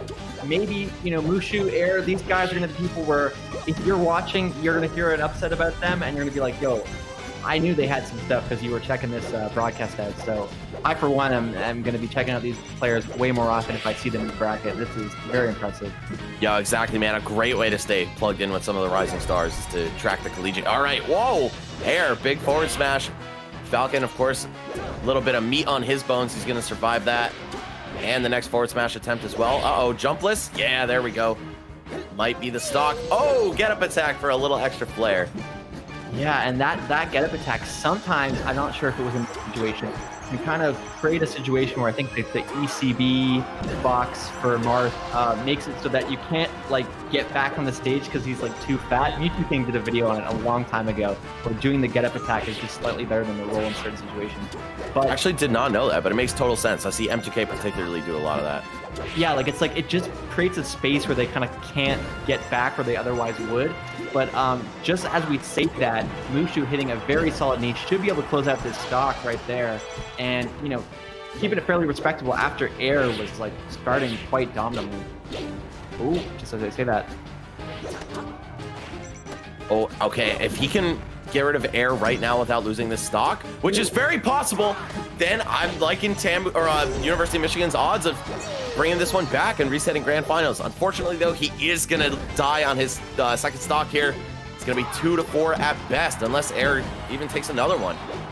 Beautiful reverse knee. Again, Mushu is not afraid as a player, man. Like, there have been so many moments where he's like, don't worry, I got you. I'm just going to run in and knee him. And he does exactly that. Just destroys him in a single hit. Yeah, I'm just watching kind of what the equivalent of a replay on the other monitor and seeing just Erica dash dancing and Mushu running up and just destroy him. So good stuff to both players. Air was impressing me there. Even though it didn't end up going exactly his way, he definitely pulled his weight in this crew battle and keeping things close. He has 2 stocks left, I think, Mushu does. Yep. So still not completely over for his team whatsoever, but he's going to have to play incredibly well. I mean, fighting Puff with a stock deficit is such a daunting task. Yeah, no. So often when you're watching a Puff game on kind of even footing, it's like, oh, is rest on the table, off the table? Now we have like suicide edge guards on the table, really aggressive rest. Obviously, you don't want to be throwing away stocks, and that sometimes can be a Puff problem. If you play too aggressive, you don't want to be missing rests. But there are a lot of opportunities. You can be looking for things like crouching under a grab of Falcons can lead to a rest. And so often people talk about that. But as someone who used to play Puff, like it can be hard if they're being smart about it to like when the opportunity does come there to capitalize on it. Because if you miss it, if the timing's even slightly off, like you don't get it and you have to kind of jump into it. But if you're up 2 stocks, you're feeling more confident. You're looking for those like free stocks a little bit more. So I wonder if we'll see that come into play. Yeah, you can take a lot more risks here as Puff with this kind of lead. And I mean, the character is just so good at stock trades naturally, right? So those are not going to be legitimate trades when you're going in with twice as much to work with. So it's going to be tough for Mushu, but is it impossible? Absolutely not. Yeah, and I think if we were watching this game in, say, 2015, 2014, earlier on, I think most people would go, how does Falcon do this? This is a terrible matchup for Falcon. I remember hearing people say that all the time. Now we're seeing Falcons go, I can definitely do this. I have some stuff. We've seen Wizrobe, S2J more recently doing very, very well versus Puff, showcasing some of Captain Falcon's strengths. I would say his aerial drift, which is basically one of the few characters who can kind of compete with Puff in that kind of mobility. His up air, his back air, really, really strong hitbox, and of course, knee being very explosive. So many sides of Captain Falcon's gameplay can make Puff's life difficult, and it's really exciting to see that meta evolve from where it was even just 5-6 years ago. Completely agree. I feel like a lot of matchups for characters like Captain Falcon, like Marth, have just really shrunken or maybe even reversed in the last couple of years. You know, stuff like the 20GX movement, the rise of Zane. People are kind of hitting the lab with these characters that have long been considered some of the best in the game, but they're like, you know what, man, there's a little bit more to this story. I want to explore it and truly optimize or rewrite the book on the character. Oh, crap. That is not how you want to start the set. You are absolutely right, but we got interrupted by a very, very powerful sequence. Good awareness. Oh my gosh, is this going to be another opening? Looking for those up tilts, looking to close it out, and that should be it. Oh my god. Wow. Game feed disappearing right in time. Oh man, well, congratulations to Texas A&M University for winning the Collegiate Smash Showdown in Grand Finals. Just one set necessary. Didn't even take a trip to the losers bracket, showing themselves to still be one of the strongest schools in North America. Congratulations to them, Ali J, Jay Walker, TZD, and of course, you cannot forget about Air with that Marth, putting in so much work in that ditto. I'm glad you were there to cover for me because I'm still speechless. Like, I feel like we're looking at this matchup, we're saying, how's the Puff thing going to go? How are things going to go generally? What is he like as a player? And then he's like, goodbye. Like, that was, oh my god, yeah, good stuff to Tamu, of course. Clearly a powerful university and team. They did everything right, I think. They had the right strategies. They played really, really well. Just cannot sing praises enough for them. But of course, good stuff to Michigan too. You know, they had some really solid stuff, really, really impressive combos and punish game, especially from Air. So yeah, well, actually, that's not Michigan, but I'm getting confused. But you get what I mean. No, it's cool, man. Arrow was pretty raw, so I appreciate you shouting him out again. Yeah. And you know what, man? I think Texas is just kind of criminally underrated in Melee in general, but especially on the collegiate front. We saw Albert, who, you know, famously defeated Hungrybox with his Falco at, I want to say it was Low Tier City in 2019. He has gotten very strong. I think it was University of Houston that he played for. It's not coming to me immediately which school he was part of. Sorry if that's wrong, but you know, players like that have always been strong in Texas Collegiate, so I'm not too shocked to see them take it. But yeah, it cannot be understated how well University of Michigan performed as well. They started in losers round 1, taking an L to University of Maryland, ran it back on them, took it to Grands, and then still put on a pretty good performance, only losing by 4 stocks to a team that's strong. Can't feel too bad about that. Yeah, and even like a thing I often talk about with Melee is the way you lose doesn't always reflect the stock count. You know, so we saw him get 4 stock there, Mushu. Mushu, we've already seen, great player. Sometimes you play Puff and that happens. Sometimes you play other characters and that happens, is what I'm trying to say. You know, you didn't take the last 4 stocks. You know, it's not because you're trash or something. It just, you know, you can, like, that's the thing I like about Melee, and I think people, especially if they're newer, don't understand, is you can get 3 stocked and still be as good as the person you're fighting, right? So it really could have gone either way, but again, congrats to Tamu. That was really good. All right, guys. Thank you all for sticking with us, supporting the broadcast. Please make sure to drop a follow to Even Matchup Gaming on Twitch. Drop a sub if you got it like that, baby. It's hard for tournament streamers. You know, they don't go live with the same frequency as like an individual streamer. So I think a lot of people forget to support them with their primes and the raw tier 1s and all that. So definitely make sure to support EMG. We've got plenty of good Smash stuff coming up for you in the future. Of course, as soon as live events can resume, we've got your Gommels, we've got your Let's Make Moves, we've got your weekly wave type of events. Not sure like what the exact landscape is looking like for Ontario locals and stuff going forward, but you know, whatever is possible, EMG is going to make it happen for you guys, whether you're a Canadian player or otherwise. So please drop some support for us.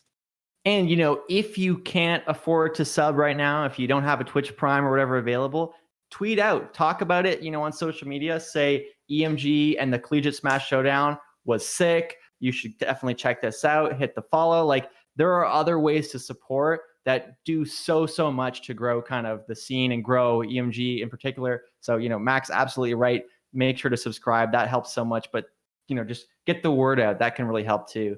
And speaking of getting the word out, we want to once again give a shout out to all the people supporting this event. I want to start off with the Durham College Esports Arena, which, as we said before, is the first of its kind state-of-the-art esports arena in Canada, located directly on the Durham College campus.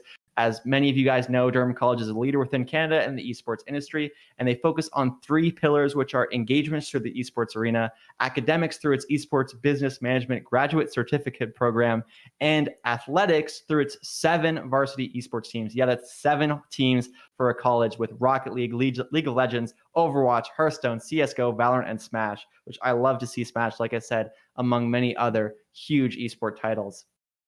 Definitely very motivating to see that, man. Makes me feel like all these years are paying off, and like going forward, the future's bright. Also, of course, cannot stress enough, guys. Shout out to Intercollegiate Slippy. They've got weekly crew battles. They've got $200+ prize pools. And if you're a Smash player, a Melee player particularly, and you're in college and you're not participating in this, joining the Discord, getting some matchmaking going, keep yourself sharp, etc., then you're messing up, bro. What are you doing? Check out the site. Check out their Twitch channel, etc. Make sure you support these guys, because this is honestly such a good initiative. Yeah, and speaking of great initiatives, we have, like you said, a more local sponsor in Basada Kia. You can check out Basada Kia's Ride on Grad program for students, and you can be eligible to receive $500 towards the purchase or lease of a new Kia vehicle, which, if you are a grad student, that is a lot of money. So check that out. The Kia Forte, the 2021 Kia Forte, you could check out, and then you get a year of free maintenance along with all that. So check that out at basadakia.com, where family makes the difference. And as we've already mentioned, Alex, the president of the DC Esports Club, got his car from Basada Kia and definitely gave them a shout out and said it's still quite good. So always nice to. Hell yeah, man. And of course, also big shout outs to their opportunity. The proceeds from them up with a quick text, get some donations going, support a good cause. I know the Smash scene always has a habit of turning out very well for charity. We'd love to continue that trend here with this event. And they've got 17,000+ children supported, 220,000 hours of recreation and community service and engagement and all that stuff. That's some good stuff, man. Let's keep it rolling. Don't let these guys down, because they're doing some great things for the world. Yeah, and finally, last but certainly not least, our retail sponsor, Memory Express, we want to give a huge shout out to. As I mentioned before, Memory Express began in Canada, Calgary, Alberta in 1996, and it's still family owned and operated to this day. They have 14 stores across Canada, with more stores opening each year. And personally, sitting at my desk right now, most of my computer parts I bought from there. My monitor I bought from there. They're down the street for me, basically. And I've really enjoyed shopping there. So I really like to see them in Smash. That is the first time I think I've seen them. Maybe I'm wrong, but I hope they stick around, because that's really, really cool to see. All right, guys. Thank you all so much for supporting this event on the sponsorship end, and as well as the spectatorship end. For all of you who are still in chat, shout outs to you guys. It's been a treat to bring this action to you with Radar. It's also been a pleasure working with you, man. Can't wait to run it back someday, hopefully at a GOMLA or something, in person. No, definitely. Yeah. Thank you guys again for having me. I love to be part of stuff, particularly from EMG, as a Canadian Smasher myself. And yeah, thank you, Max. This was a lot of fun. I know we've never done this before, and it was a good vibe. So thanks a lot. All right, guys, take care. Have a good rest of your night, and make sure to check out EMG in the future. We got plenty more plans in the future cooking up. See you next time. Memory Express, Canada's premier destination for computer products and services since 1996. Now with 12 retail stores across Canada and new locations opening soon in Ontario. Follow us on social media to stay up to date with new product launches, sales, contests, esports tournaments, and much, much more.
Memory Express,